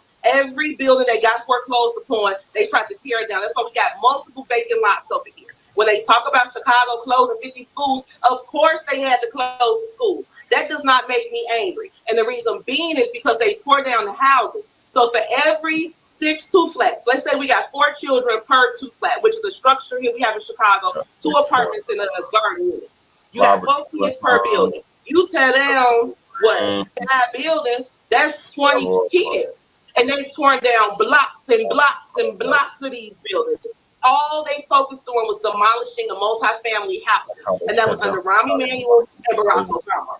On top of the fact that I was working as an adjunct teaching English to foreign professionals, and I could not get more than 30 hours because Obamacare said that if I got 30 hours, the job had to give me health insurance. So then I had to work 29.5-hour schedules at multiple institutions to get a full check, and then I still don't have health insurance. I got to pay a fine. I said, I'm not doing that. Me and my daughter went to sunny Senegal, okay? I went to Senegal, and I lived there in 2016. I could not take Barack Obama. I could not take Rahm Emanuel. I went there with my child. I had been there previously in 2010. I'm a co-founder of ICRA Bilingual Academy, which is West Africa's first and only bilingual Islamic international school with American accreditation. We got 1,000 students from 35 nationalities. We cater to the children of Islamic diplomats, ambassadors, West African states, heads of state, and business people. That's my heart. So anyway, I go back to ICRA. I take my child. I get some other contracts. I had like 4 contracts over there working as an international English literacy consultant. And then, boom, Donald Trump get in office. Okay, cool. Because I graduated from Hampton with a finance degree in 2009, right after the market crash. So it was difficult for people like me to get a job. I'm like, okay, Trump coming back. Now maybe I can get me a job in my field. I come back to America. I do what I have to do. And I'm on this Black gossip site. And it says Sunken Place Coon Festival. And I said, what is this? So I clicked it and I saw Ben Carson's picture. I said, whatever this is, I'm going to go. I'm going to see what this is called. I'm going to sign up because I got to get in the room with Ben Carson and talk to him about these vacant lots in my neighborhood. And the Chicago Housing Authority has $1.8 billion. Or at that time, I think it was like $1 billion. I'm like, they're hoarding all the federal housing money, tearing up our communities and pushing Black Chicago out. But the Trump administration want to talk bad about us.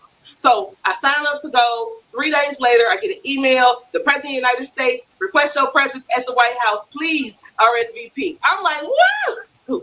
So I RSVP. Go out there, walk dead into Dr. Carson. Dr. Carson, I'm P. Ray from Chicago, and I came to see you. This administration talks too much trash about us, and we're dealing with federal housing mismanagement. And you, the HUD secretary, you can help us get all of this together. We are the children of the Mississippi cotton pickers. Nobody's stronger than us. Nobody's tougher than us. Nobody's going to outwork us. If you can get the city of Chicago to spend the money, I promise you we can take care of ourselves. So he started laughing, and he's like, you are from Chicago, because I know women like you from Detroit. You walked all the way up here to tell me this, and that's good because we're focusing on Chicago. Chicago is the heart of the nation.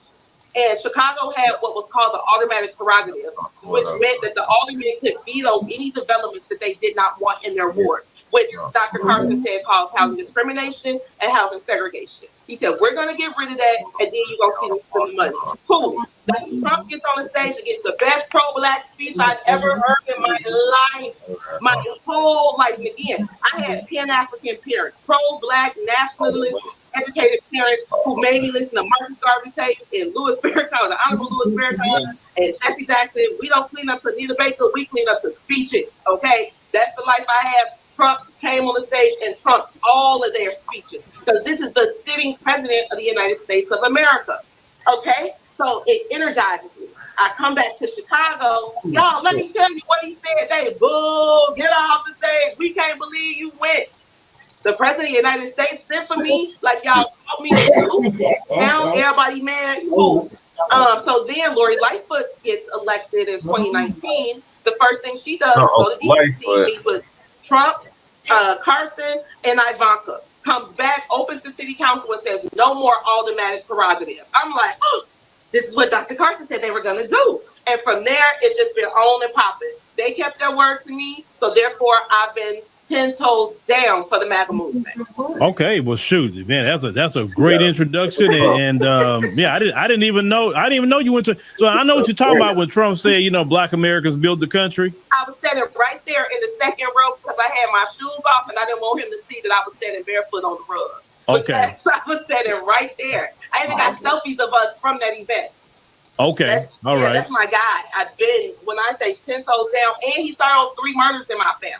So again, like, I have this woman right here for everybody that sees. I am 100% MAGA. Operation Legend came to the west side of Chicago and brought my family justice that we never thought we were going to get. I had a cousin murdered in 03, 09, and 2014. All of those murders were put on an indictment with 17 other murders, which means that 20 families got justice because of the Trump administration. If you love Black Chicago, help us push MAGA, baby, because we are serious, and that man be helping us win.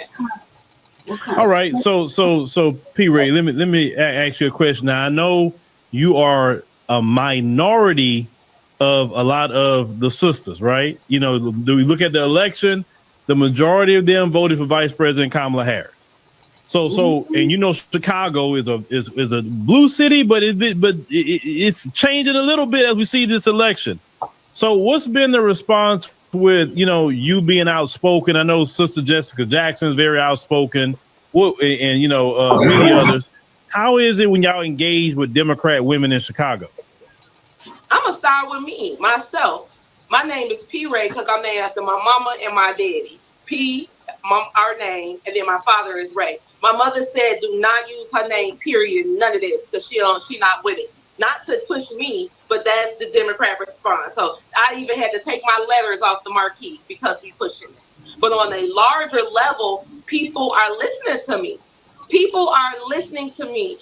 People hear me. This is why the Democratic Party works hard to get me off the radio here in Chicago. I had a radio show for 3 years, paying every week to tell people, wait a minute, y'all, we at our house, we at home. We don't have to support these people. We're calling Biden Jim Crow Joe.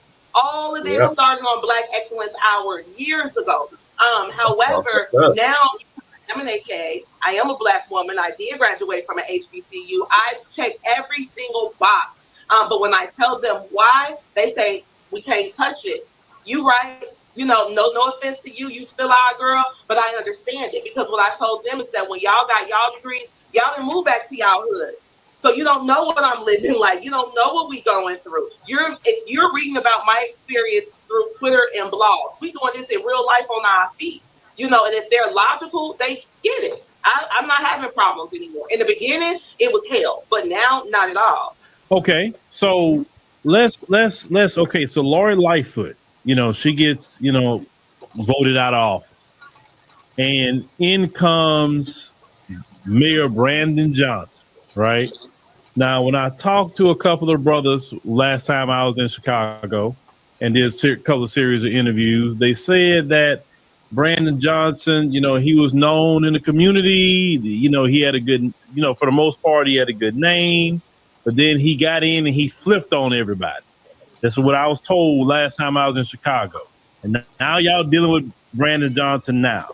Okay, so walk me through what happened with Mayor Brandon Johnson, because everybody that I talked to, whether it was Tyrone Muhammad, was other Troy LaRaviere, what's the other brother I interviewed, Mr. Muhammad, a couple other people I talked to, right? They all said that he didn't have a bad name in the streets. So what happened? I live over here. They don't live over here. Okay. I mean, and again, not to diminish those brothers. That's why I was like, because they don't stay over here. I live in Austin. Brandon lives in Austin. Me and Brandon literally live 7 blocks from one another. And one reason that I do not go as hard on him as I could is because I absolutely love, honor, respect, and adore his wife, Stacey. Okay, Stacey is somebody that I personally know that is a wonderful person. So we are in the same social circle. Brandon was always pushed by Tony Preckwinkle, who was the Cook County president.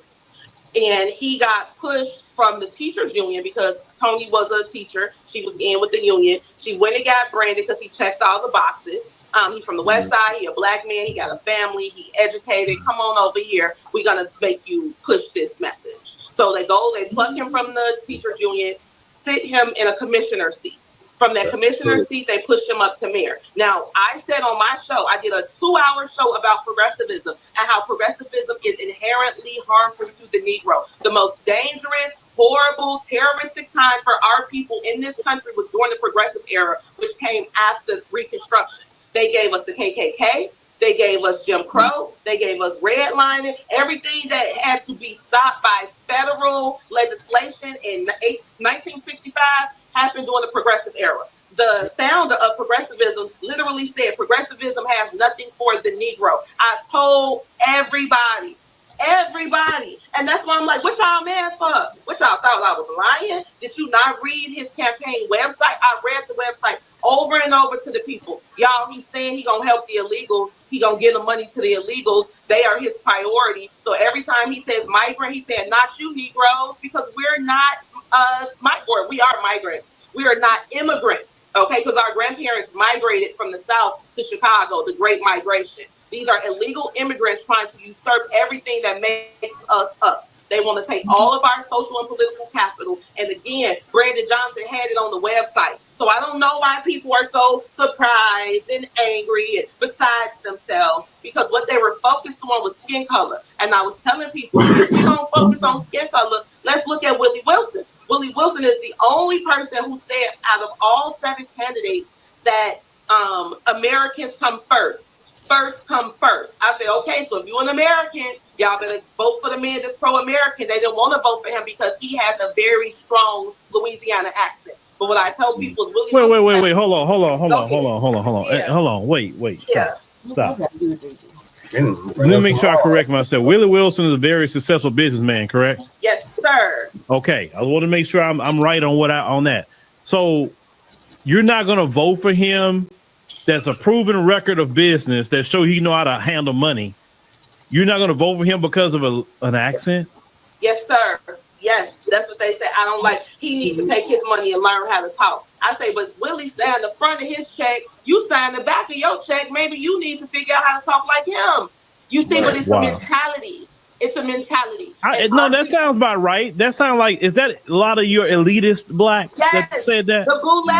Yes, that's it. Peers. Yeah, that's why I can talk about them, and I'm not here to trash them because, again, those are my parents. So I'm second generation in that, Again, this is what I know. This is the world that I know, and it's not to put them down, but again, we have to understand that we are not the ruling class.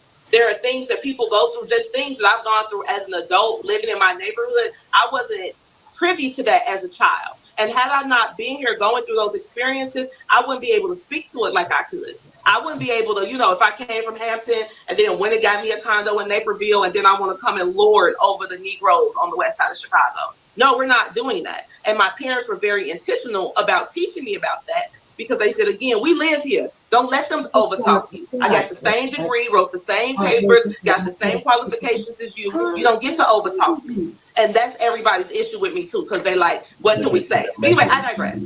So Brandon, so that's how Brandon got into play. Now, also, I want people to know that in the first round, Brandon won 0 Black wards, none. So when we say that it was Black Chicago who brought Brandon, no, we did not. We voted overwhelmingly for Lori Lightfoot because Lori was actually doing stuff in the Black community. But Lori got messed up for COVID and supporting the migrants. But Paul Vallis was the CEO of the Chicago Public Schools when I was there in the 90s, early 2000s. So anybody with a high school, middle school, or a kindergarten diploma signed by Paul Vallis was not voting for Paul Vallis. Okay, in our minds, Paul Vallis just represents something very not nice. You know what I'm saying? Because he fired the lunch ladies, he fired the janitors, and we just remember those times from being children. So we voted against Paul Vallis and not for Brandon. Okay. All right. So that's how Brandon Johnson came into play. Yes. Okay. So last time I was in Chicago and I was walking around most of the downtown area, and I seen some of the migrants actually on the street selling things. And what got me actually started talking about the migrants and immigration was my trip to Chicago, believe it or not. What set me off. You know that Giordano's, the one that's maybe kind of around the corner, not too far from the Ritz-Carlton. You know that one just kind of around the corner? Mm-hmm. Okay. We went ate over there. It was my wife's first time, you know, going to Chicago. It was like my second time. And so I wanted her to go try that pizza. I thought that pizza was so good, right? So we come out, P. Ray, and I noticed a little woman, and I'm like, who is that? So I look, and this young sister looked like she's my daughter's age. She's about 21, 22. And she was homeless. And, you know, we had like a full pizza. We didn't even finish because like my wife, who was a lot. So I was like, man, this sister out here, and it was starting to get cold. It was like about almost in the 50s. And I said, hey, sister, you want a pizza? She said, any meat on it? I said, no meat. I said, oh, okay, thank you. And then we went like right up the way and got a hot chocolate, brought her back that. She was very happy about that. And when I walked away from her, I got so angry with Brandon Johnson that moment because I was covering stories about how he was using those schools that they closed in the Black community for these migrants, but Black Americans on the street sleeping homeless. I was set off after that. So I came back to Chicago and I was railing about Brandon Johnson and the migrants. I was railing on him. And I'm still doing it to this day about, you know, the migrant crisis and things like that. But that interaction with their young sister in Chicago set me off. Well, for me, again, the Chicago Housing Authority has $1.8 billion US in resources at this very moment. Okay. Which means that they got more than enough money to build housing for everybody who needs it. However, Rahm Emanuel and Andrew Cuomo, who was HUD secretary under Clinton, inspired the regulations in Chicago so that when they tore down the projects, they could keep the money and not have to rebuild.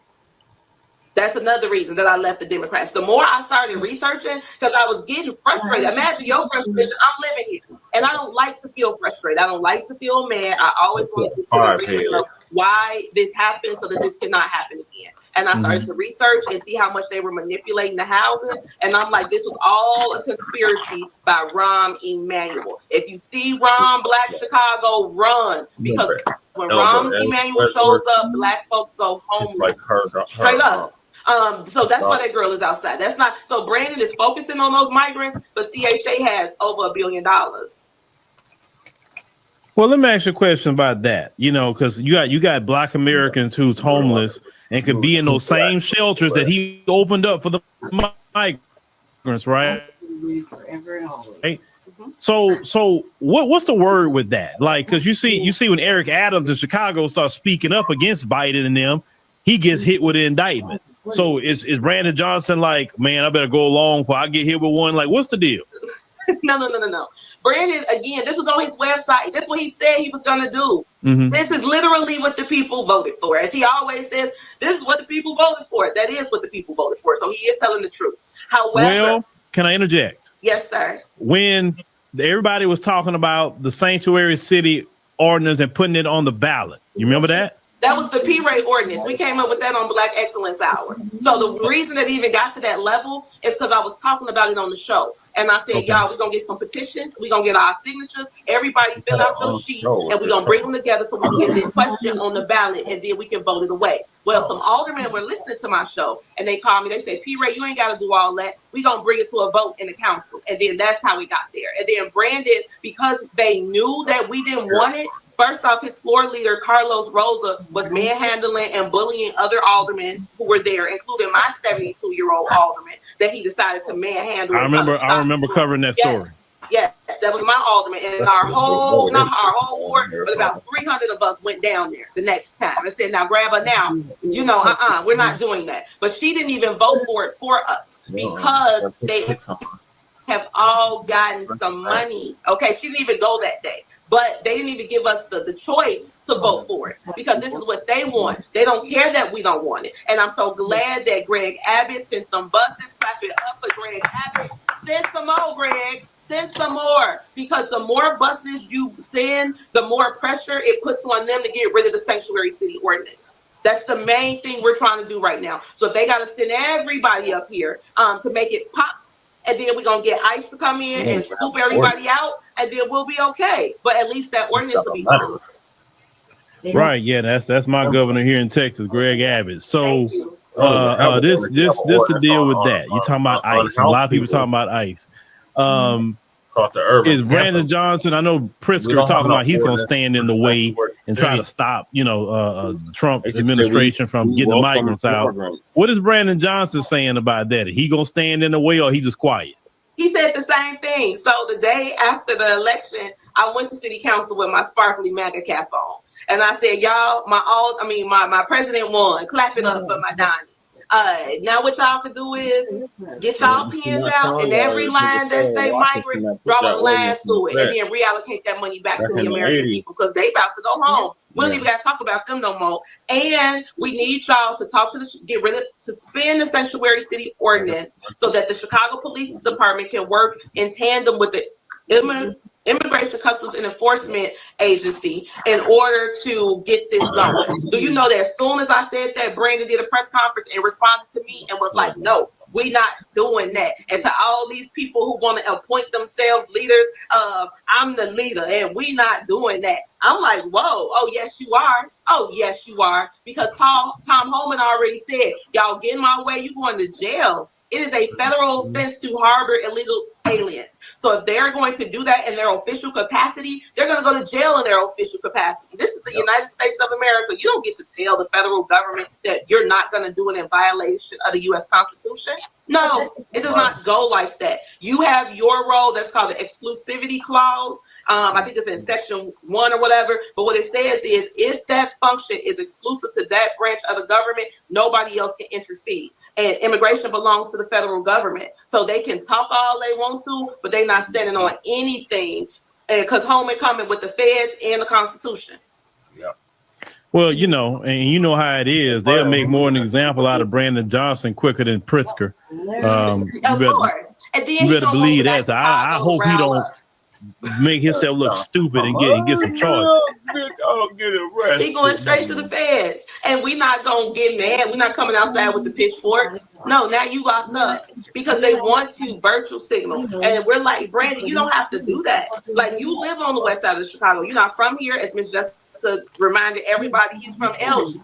But because we live here and we love living here, we love being in this space in the United States of America. You don't get to make that difficult for us because you want to signal to the rest of the world that you're a good person by using our property tax money to pay for some people that chose to illegally come here.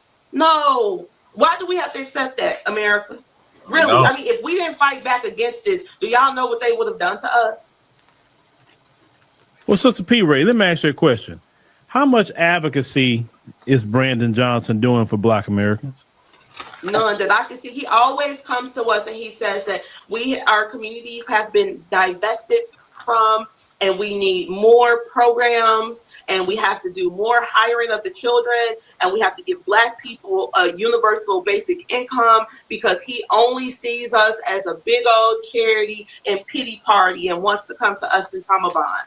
We're not doing that anymore either. We are great people. We sitting on $400,000, $500,000 properties that we've held on to for generations. We know how to eat what we want to eat, go where we want to go, live where we want to live. Stop treating us like we're pitiful. And the fact that he's doing that, it's coming off as very arrogant, because it comes off as he thinks he's the smartest man in the room. And you're tricking us, and you're just tricking us for our own good. And it's like, we don't want that. We just want our trash picked up. We want the snow shovel. We want the children to get school buses. You know, he took the school buses from the kids.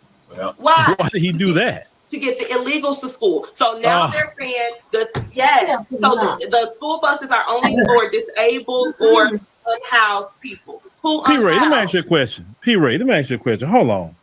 Do y'all have any lawyers in Chicago Red? Plenty. In Chicago Red, we have two. Let me ask you a question. Why aren't y'all filing lawsuits of discrimination?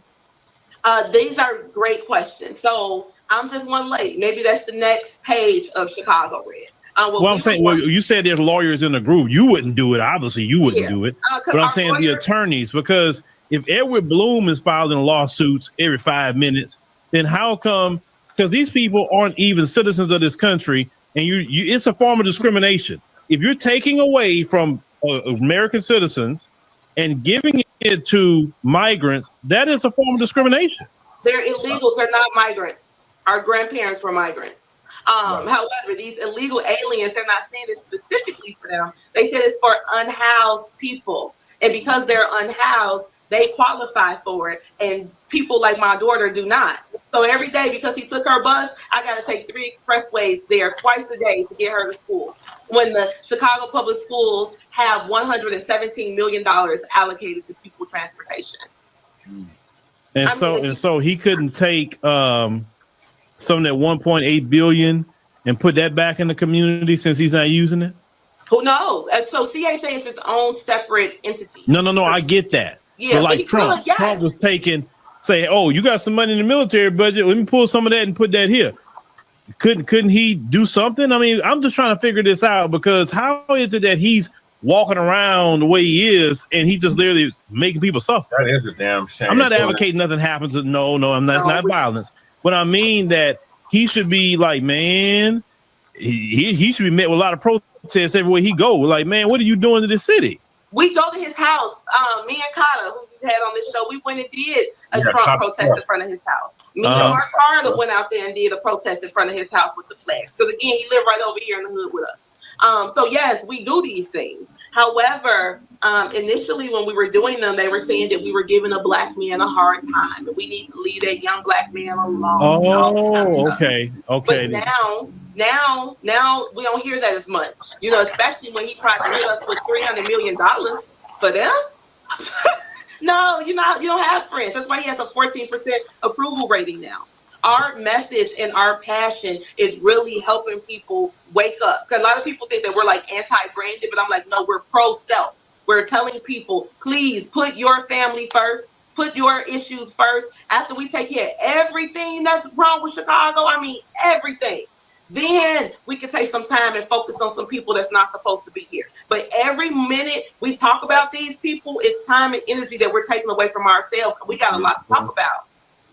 So that's why we keep pulling up on him at his job. Well, let me ask you a question. Okay, so when's the election for mayor? In 2027. 2027. Okay. That's the same time ours is. Who's stepping up to take that place now? So that's what we are doing too. You know, this is why we have these spaces, so that we can see who emerges. Like, I know I don't want to be mayor of Chicago. Okay, straight up, everybody, America, hear me. I don't want to be mayor of Chicago.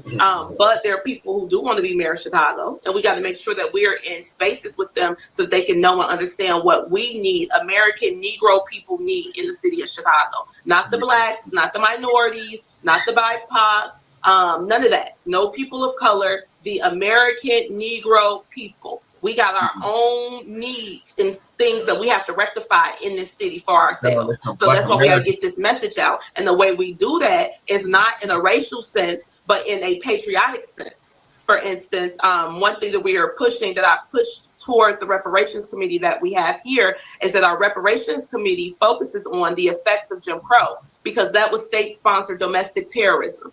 Period. And if that state-sponsored domestic terrorism against American citizens, then yes, some type of repair has to occur. And we have all the evidence of that. We got all the data. People have done research about how much money we've lost. That's our claim. So that's what we focused on. Okay, so once again, I'm gonna you may not want to be the mayor of Chicago. That's fine, but do you think that, because remember they got rid of Lori Lightfoot, they got Brandon Johnson, right? Mm-hmm. Do you think it would be another Democrat that's gonna come in, or it would be a Republican? I think it would be a moderate Democrat, because we're a pretty purple town, so they wouldn't necessarily take a hard red Republican out the blue. However, that person's not going to be a progressive. There's not that progressivism is dead. Okay, nobody wants to hear that no more. So it's going to be definitely someone more to the right. I think that this person's going to be much more pro-victim, anti-villain, because Brandon really victimizes villains in a way that's offensive to justice in this city. So I think that it's going to be a complete rebalancing, but we got to still get through Brandon. We only in 2024. He's only been in office 18 months. Okay. Y'all got to deal with him for a little while longer, and I guess he's gonna try to run again. Correct? That's what. I actually got a call today and said that, and they told me that he's gonna quietly start running next year because his ratings are so low, and people are like, he's at the point of no return. Yeah. Because again, he's on Miro. Teams work faster on the new Innovation Workspace. Innovation belongs on Miro. So arrogant. He is so arrogant, and it's like, you can't treat people like that. You're not here to lord over us. You have to work, collaboratively. And he and his group of people have their plan, and they just think that they're gonna just steamroll it onto us. And as everybody in America know, you can't bully Chicago people. So here we are. Well, hopefully somebody from the grassroots come up. I mean, some true grassroots that's really respected, that's really about the community. You know, that's really about, hey, we for the residents of Chicago. We're not for these people that come in here because they chose to come here. They chose to come here. Okay, you got to think about it. If you're from Venezuela, you passed up so many Latin American countries to come up here. Mm-hmm.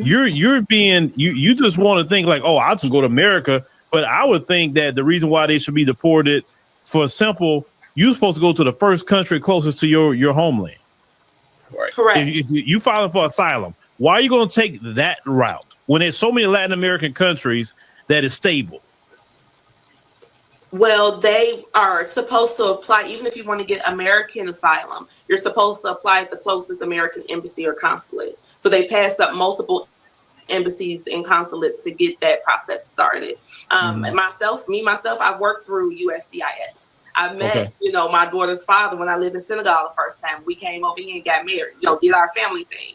And I sent in all the paperwork. I paid every dime, or he sent me the money for every dime. We did what we were supposed to do. Nobody came back to me and gave me a refund. And I know that the system works because the system worked for me, and it will work for them too if they work it.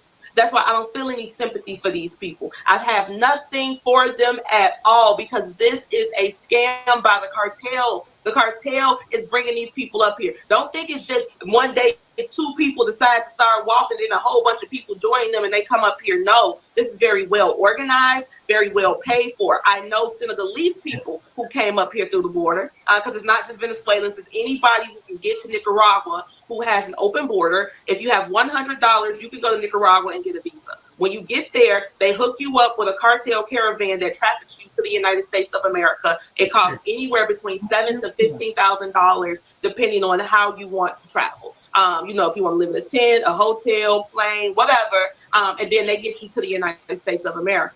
So everybody paid. Ain't nobody broke. Why are we feeling bad for people who pay all this money to commit crimes and come literally feast off our tax dollars? That's low self-esteem. And that's why we pushing high self-esteem. Because if you love yourself, you're not gonna be okay with your money being spent like that when you could have spent it in your house on your family. Well, you mentioned a little earlier that they wanted to try to get you off of your radio show that you had. You say you've been doing for about 3 years, right? Yeah, now I'm on intellectual radio and I stream on Facebook. Okay, so they took you off the. What were you on before? WVON 1690 AM. Okay, you was on the. Yeah, I've heard of WVON. Matter of fact, I think someone wanted to interview me on that station. Actually, they probably did. You a star. Okay, so I think it's either this next week, I think, or something like that. Anyway, so the question I have with that, they took you off of WVON, you're on this other one now. So what, you're still doing your same show, or how does that work? Yeah, I'm still on Black Excellence Hour, a show for people with high self-esteem, Sundays at 7 p.m. on Facebook Live. We are also live on the Intellectual Radio's YouTube page. So the show is still rocking. It's just that now I'm not playing in people's cars. But the show was the only Black conservative radio show in the city, period. It was, I tell people, it's like Hannity with a few ain'ts, can'ts, and finners. It's the blackest conservative show. We really talk about geopolitics. My biggest guests were so far have been General Michael Flynn. He's the one who came on the show and explained to me in Chicago about the cartel making its headquarters here on the west side of Chicago for 3 distinct reasons. 1, we are America's distribution center. All roads in America lead to Chicago. 2, we have a high Black male unemployment rate. And 3, we're a sanctuary city, so they know they won't get deported. So now the cartel has made its base here in Chicago, and they are laundering their money through our real estate market in the city. And again, that's why I want to get rid of sanctuary city, so that we can move people out and bring our people home and get their houses back. He also told us that the cartel is here and they have laundered their money in other ways politically. And this is why people are pushing certain policies based on the campaign donations that they're receiving. I also had Dwayne Wade's first wife on my show, Miss Dr. Siobhan Funches. She came and talked to us about motherhood. We just do our thing on Black Excellence Hour. The aldermen would call in. This is how we got all these scoops. They would literally call in and say, P. Ray, let me tell you, we're going to tell Chicago that the first $51 million that they spent on the illegals was opioid settlement money. We were supposed to build rehabs with that money, and they gave it to them. And we got all our family members and neighbors and people we love who need those rehabs. And we've been paying property taxes all these years. How dare they? So that is why the show was cracking like it was cracking. It was a very good time on the radio, but it was too much for the radio. And we just, doing it how we can. Yeah. You know what? One thing, about me, I've never went traditional or anything. So hey, going the route that's not traditional is the route to go. That's what I always say. Because them gatekeepers, I don't like gatekeepers. I hate them with a passion. I hate gatekeepers. And so, yeah, I think that's more freeing, and you can do a whole lot more if you brand yourself a certain way. Right. So P. Ray, tell people, like I said, they may want to contact you or email you or something like that. How can they do that? In a couple of ways. One, you can go to chicagored.org. There is a contact box there where you can send your information and we'll get it. You can also follow me on X at Chicago Red P, or hashtag Chicago Red. You'll be able to find me there as well. And then you can catch the show Black Excellence Hour, a show for people with high self-esteem, 7 p.m. Chicago Central Time on Facebook streaming live. And we have a ball on Black Excellence Hour. It's a space where confident American people can meet, because even when I was on the Black station, we would get white people, Asian people, Hispanic people, who would call the show. And they're like, wow, we didn't even know, that they were listening to the station, but they said that they loved the show because it was something that they could relate to. And I'll leave you with this. Chinatown flipped for Trump, all the way red. My contacts in Chinatown told me that part of the reason that Chinatown flipped red was because of Chicago Red. Because they saw our efforts, because they heard us talking, because we were explaining the policies to them. It actually invigorated them politically, because typically they are an apolitical community. They don't get involved. But when they saw that Black people were getting upset, they said, wait a minute, We feel like this too, and it's not racist. Chicago Red removed the stigma of racism from MAGA, and now we winning. So y'all keep up with us because we're not done yet. All right. So, ladies and gentlemen, make sure to contact Sister P. Ray. She out there stomping in the Chicago streets to make sure to keep Brandon Johnson in line much as possible. That gentleman, oh boy, Brandon Johnson. I want the brothers. I feel sorry for him. Oh, I don't feel sorry for him because he's a grown man and he made the choices he's making. He can make another choice too. He could turn that 14% around and make it 84% by just doing the right thing. Okay, so I don't feel sorry for him. No. Well, you know, when he's there, he's like shaking and he's moving his hand. You can see him having these nervous fits. One time, me and Miss Jessica went and he saw us and then he ran off the mic. And I was like, oh my God, Miss Jessica, he ran. But because he's not doing right, and I guess he has handlers, and he's doing what his handlers want him to do. But the deal is it's still his choice. He can do the right thing and turn some things around. Now, hopefully, maybe Trump coming there pretty hard, and he can say, "Oh, I can't do nothing. Trump and them did it." You know, that's his way out of it, basically. Yeah. But we'll see what happens. But make sure, ladies and gentlemen, you contact P. Ray here and ask all the questions you need. And if you are in Chicago and you want to link up with them, holla at her. I'm pretty sure she'll love to have you. Yeah, we don't haze. Y'all can just come to a meeting and join the movement. All right. Well, thank you, sir. I don't know, Jesse. I don't know. My question was, why you gotta be black? If you are ready for a life-changing experience, sign up for our course today, Diversified Game Academy. Get prepared to purchase at diversifiedgame.com. Know who she remind me of? Actually, no. I don't know anybody that she could remind you of. I just know that that's a lot. Jice. Yeah. That's how she talk. I sound knowledgeable. I think there were certain aspects of the conversation I was like, you know what I mean? Like, kind of necessarily didn't sit well with my nature. And just a lot of personality quirkiness that I wasn't really digging. However, nonetheless, managed to learn some things. But not really. I was kind of confused on what we were talking about at some point. Because was there any solution involved? The solution was to wait for him to get out. They're basically trying to run a petition to get on recall. Right. And that is that even possible? The other thing is that's possible. The other thing it's got to get enough signatures. Right. The other thing is though, like when would that happen? Like and who's next in the election efforts, and then like they didn't really she really describe what type of individual they would like to see in that position. Too much, you know. And how much effort are they going to really get put into molding said individual? Because what they're asking for, what they're talking about, which is like our city too, is someone who doesn't believe in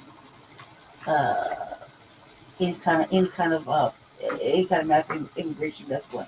2, shutting down the sanctuary city status. B, how is that going to work with replacing certain elements that you do lose? I mean, there's a lot of questions there.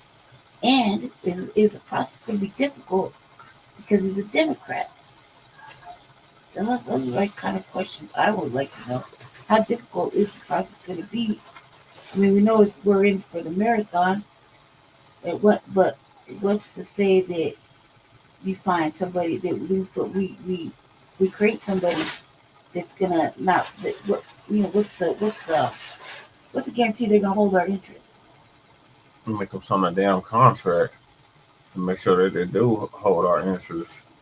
Like can we punish it if we create a person? Somebody had brought that up. Yeah, you basically make them sign a contract. So whatever they promise, they get in. They have to fulfill it. Otherwise, have to resign or. Yeah, but what can so the people can like basically create like What was that? Brought that up. Like what do you call it? A prenup. Basically. Yeah, if you consider some marriage. Yeah, like we created somebody. A legally binding contract. Yeah. They decide to go opposite inside. Like you already have to sign something similar when you get on the ballot at the local level. So, but if we created someone, we'd have to hold them to all kinds of levels of forfeiture. Yep. Right? Like we'd have to take away everything because, I mean, that's a mass letdown. If they don't fulfill on their promises, yeah. Yeah. Well, yeah. But then or if they suck it up, puppeteering, and doing shit that you don't find out till the end of it. And they got to know. Like, is our people gonna need a around the clock babysitter? Just to make sure that they're on the up and up and following the rules and able to hold Black American fucking interests. Correct. All right. That seems to be like that needs to be a certain understanding. If you run any of these for anybody now, the likelihood is that you may not get somebody that represents your interest, your tangibles and the interest. I think it was Sister Demetria K. said something about we should tax them. Well, we should be able to control everything. Was it her or Sadly? It was one of them too. Think about it. If we put money behind it, if we put money behind them, then we should be able to forfeit them. Meaning, we should be like any other person to person. You put a lien on their shit, or you take away something. You do asset forfeitures, or you cause them to where they can't get a loan ever, or you know what I mean? Like we can. That's to the extreme, but more so, if they don't fulfill on a contract, they got to go. It's not just that. I mean,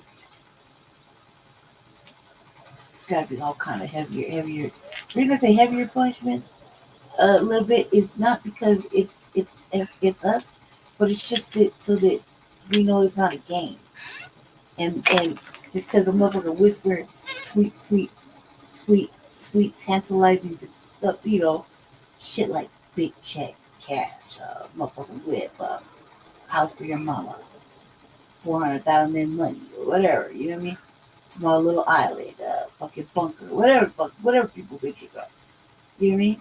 That they can't be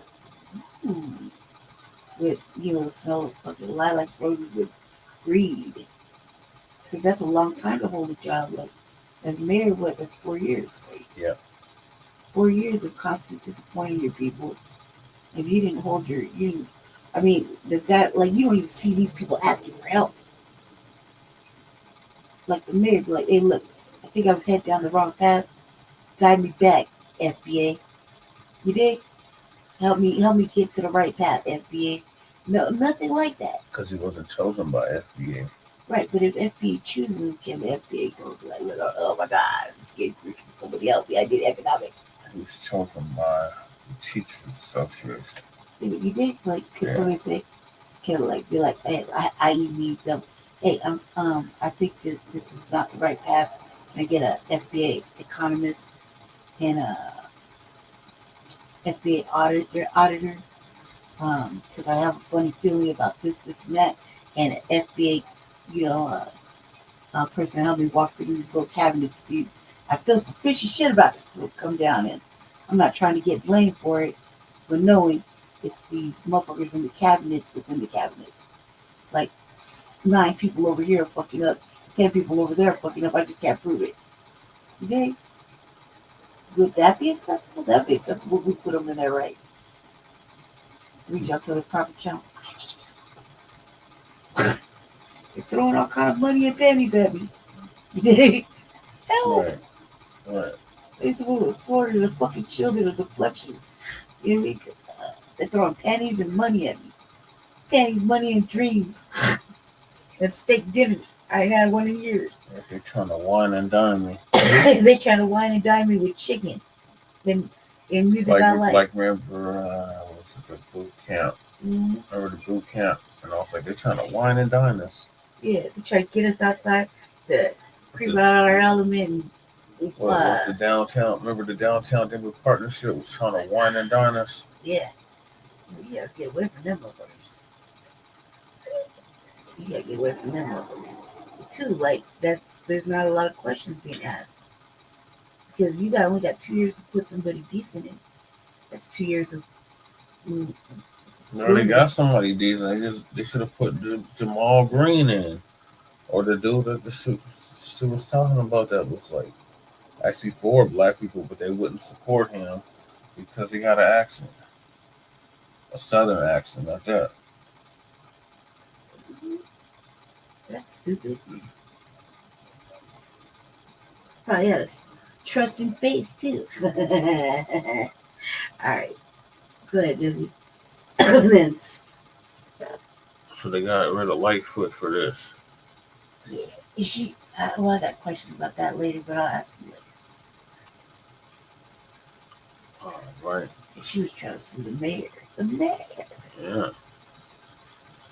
Same mayor that said, "I got a black family. I got a black wife. I don't have time for you." Remember? Oh, Kim? Mm-hmm. Oh, yeah. Yeah, but the black people you talking to every day are mad as hell at you. They mad as hell at him. I'm just trying to do for me and my family. So be straight. But you're the mayor of a whole city of 4 million people. Right. So it's like, you know, like, think about it for you.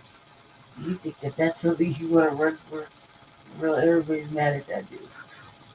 Look at everybody's mad at that dude. I don't want to be anybody's fucking punching bag, let alone like that. That take rocks to come through this guy. You think you can do it? Yeah. You're supposed to be working for the people, not the other way around. Right. And like if you said, hey, look, man, it's getting contentious back here, somebody help. He's not even asking for help. Mm-mm. He's just towing the line. I definitely don't want to toe no line there. But I was like, is there a lifeline for help? If so, can I get that 800 number? Right. And then the backup number just in case the 800 number don't work. And the SOS code just in case. You know what I mean?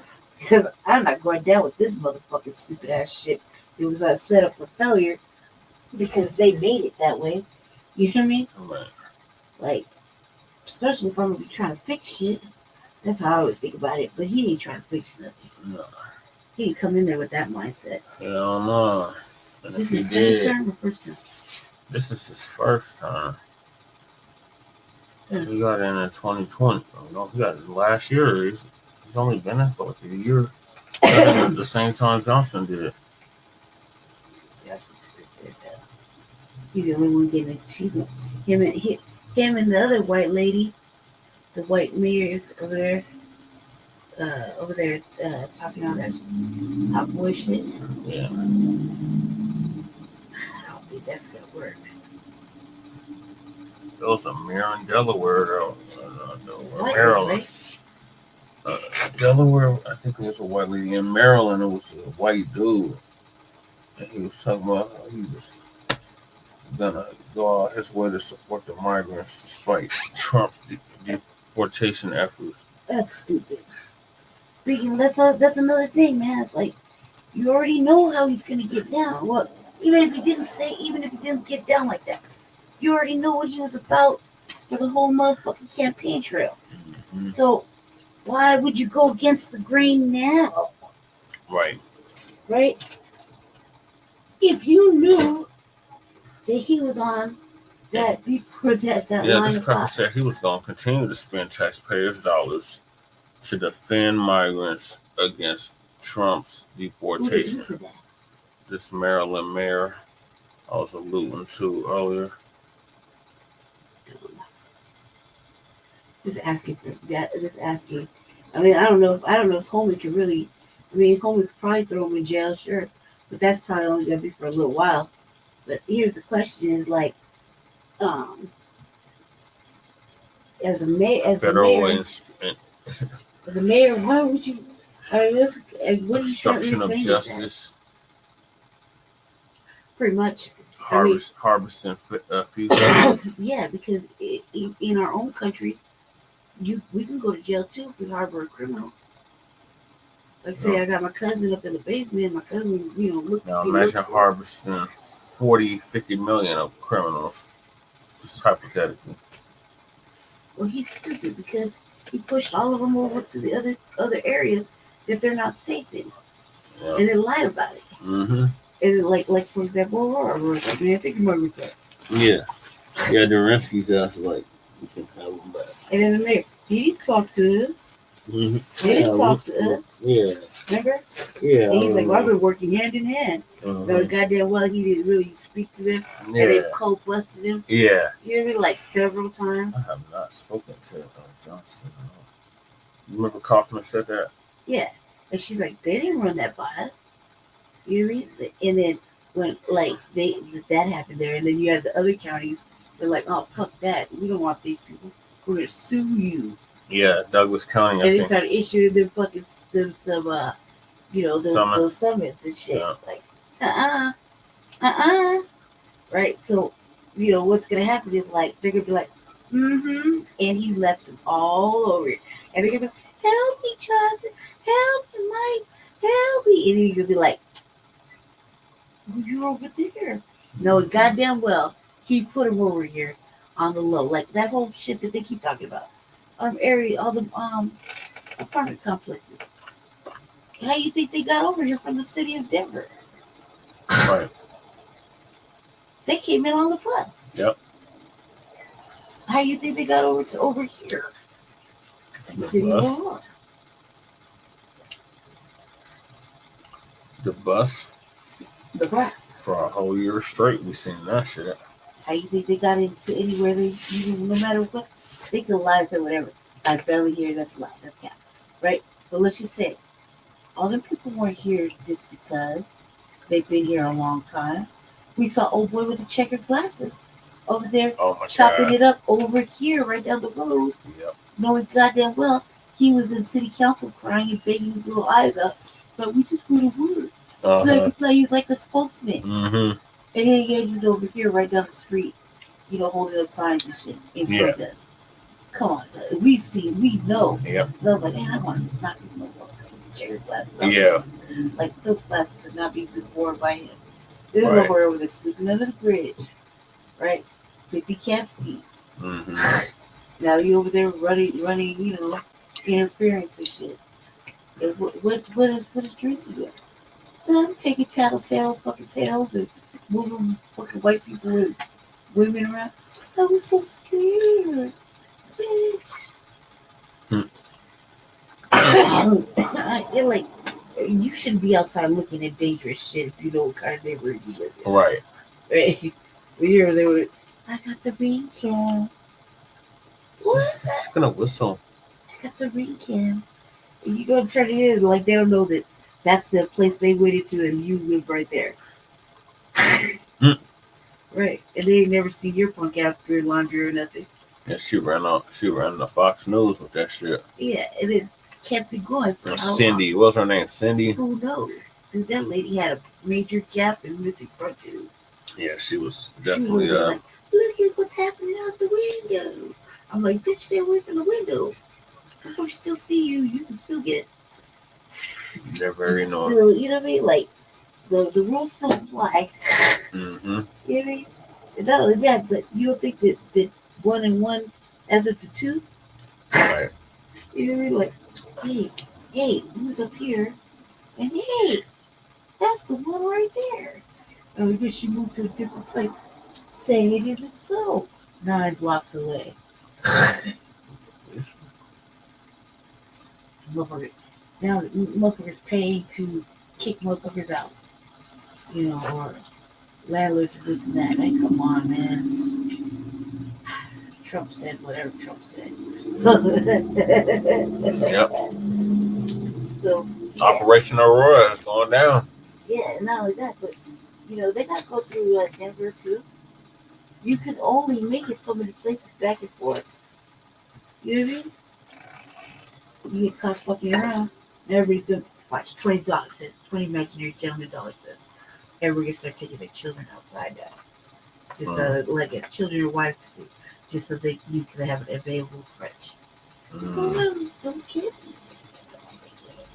I mean, your wife and kids are sitting here crying.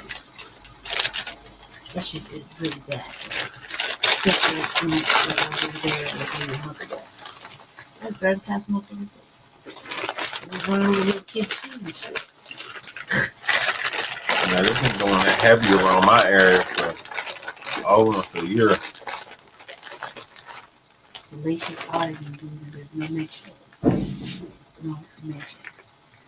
So, yeah. They said the audit was 8 months behind. You know what that means to me is that they didn't have 8 months. Look how many months Cole dodged the fucking info drive. At least 8 months. Easily. He never has his paperwork together. What about Britta Fisher? What about anybody? Look, just talk about this set team. I've already had spoken on that part. You didn't start. But now that's just what. 8 months? You're supposed to give them 8 months anyway. That means to say that nobody had their shit together from the last previous administration. Yep. And kind of go on that, but they were also pulling the racial card.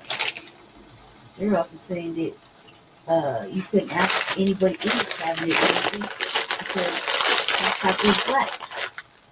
What the fuck does that got to do with you being black? You know what I mean? Because he made all black politicians look horribly bad. No, but the teams, your cabinet's not all black. No. His cabinet wasn't all black. No.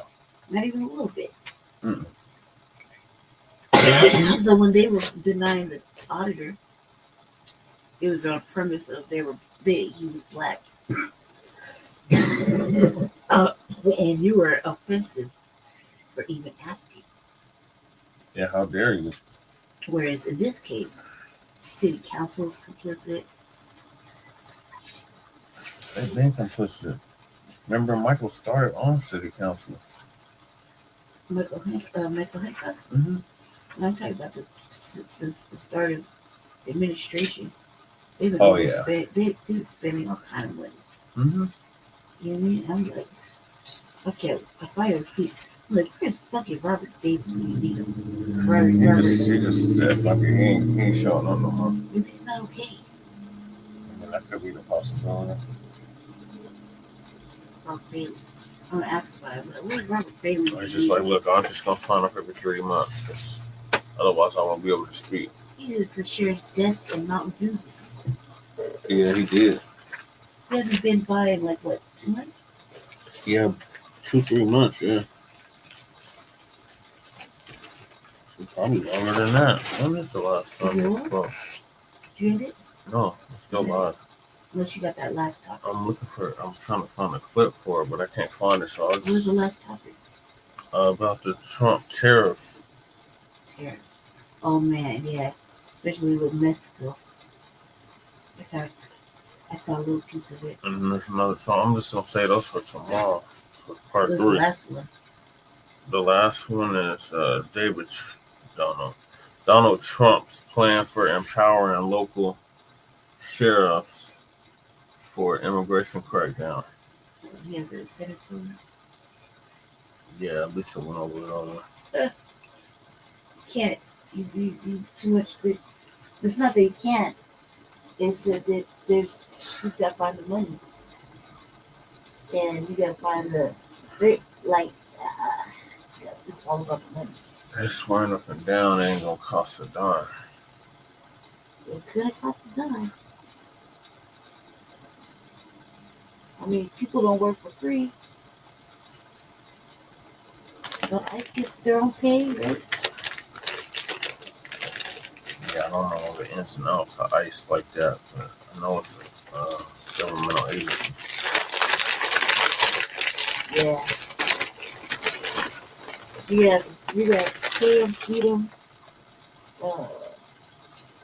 That's just workers. Provide them transportation to get them. I know they hire like a motherfucker. Is there a big process to get it up?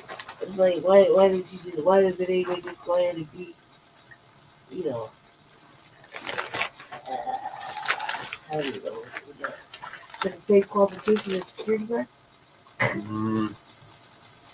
think it went a little bit more. Are you still a law? Yeah, ICE, enforcement. So yeah, law enforcement, ICE enforcement, immigration customs enforcement. I couldn't do it. I'm just gonna say it right up top. I couldn't do it. It's like a CO. They like to man, put them in the box. I don't think I can go round anybody up, but then like have to. Okay. Please, a little sad eyes and shit. I'm like, man, looks on. Instead of shades on. You know, like have no feelings. Looks are on. Glasses are on. You know what I mean? Full wear mask, helmet, everything on. No feelings. Don't have the giggles that day. I don't know if I can do it. Yeah, I don't know either, but I'll look into it and see what the requirements are. I think I briefly grasped at it soon. But this is going to conclude season 4, episode 36, part 2 of Frontline Black News. Join us tomorrow after City Council, or today after City Council, for part 3 of season 4, episode 36, part 3 of the Frontline Black News. In the meantime, make sure y'all like and subscribe to all of our platforms, Frontline Black News on YouTube and Facebook, The Revolutionary Agenda on YouTube and Facebook, and Shabaka's Black Experience Enhanced, which we will be having back-to-back episodes on this coming Tuesday and Wednesday. We're going to have a special edition on Wednesday with a special guest, so make sure y'all tap into that. And we'll see y'all later on for part 3. So peace, love, light, reparations and separations, and Black empowerment. Chain Crewman Jesse Paris, Jesse LaShawn Paris signing off from the Mile High Income and a legal migrant for the city, along with Lady Che, aka Seduction Doll, in a sundown town known as Aurora, Colorado. Peace, Black women. We'll see y'all later.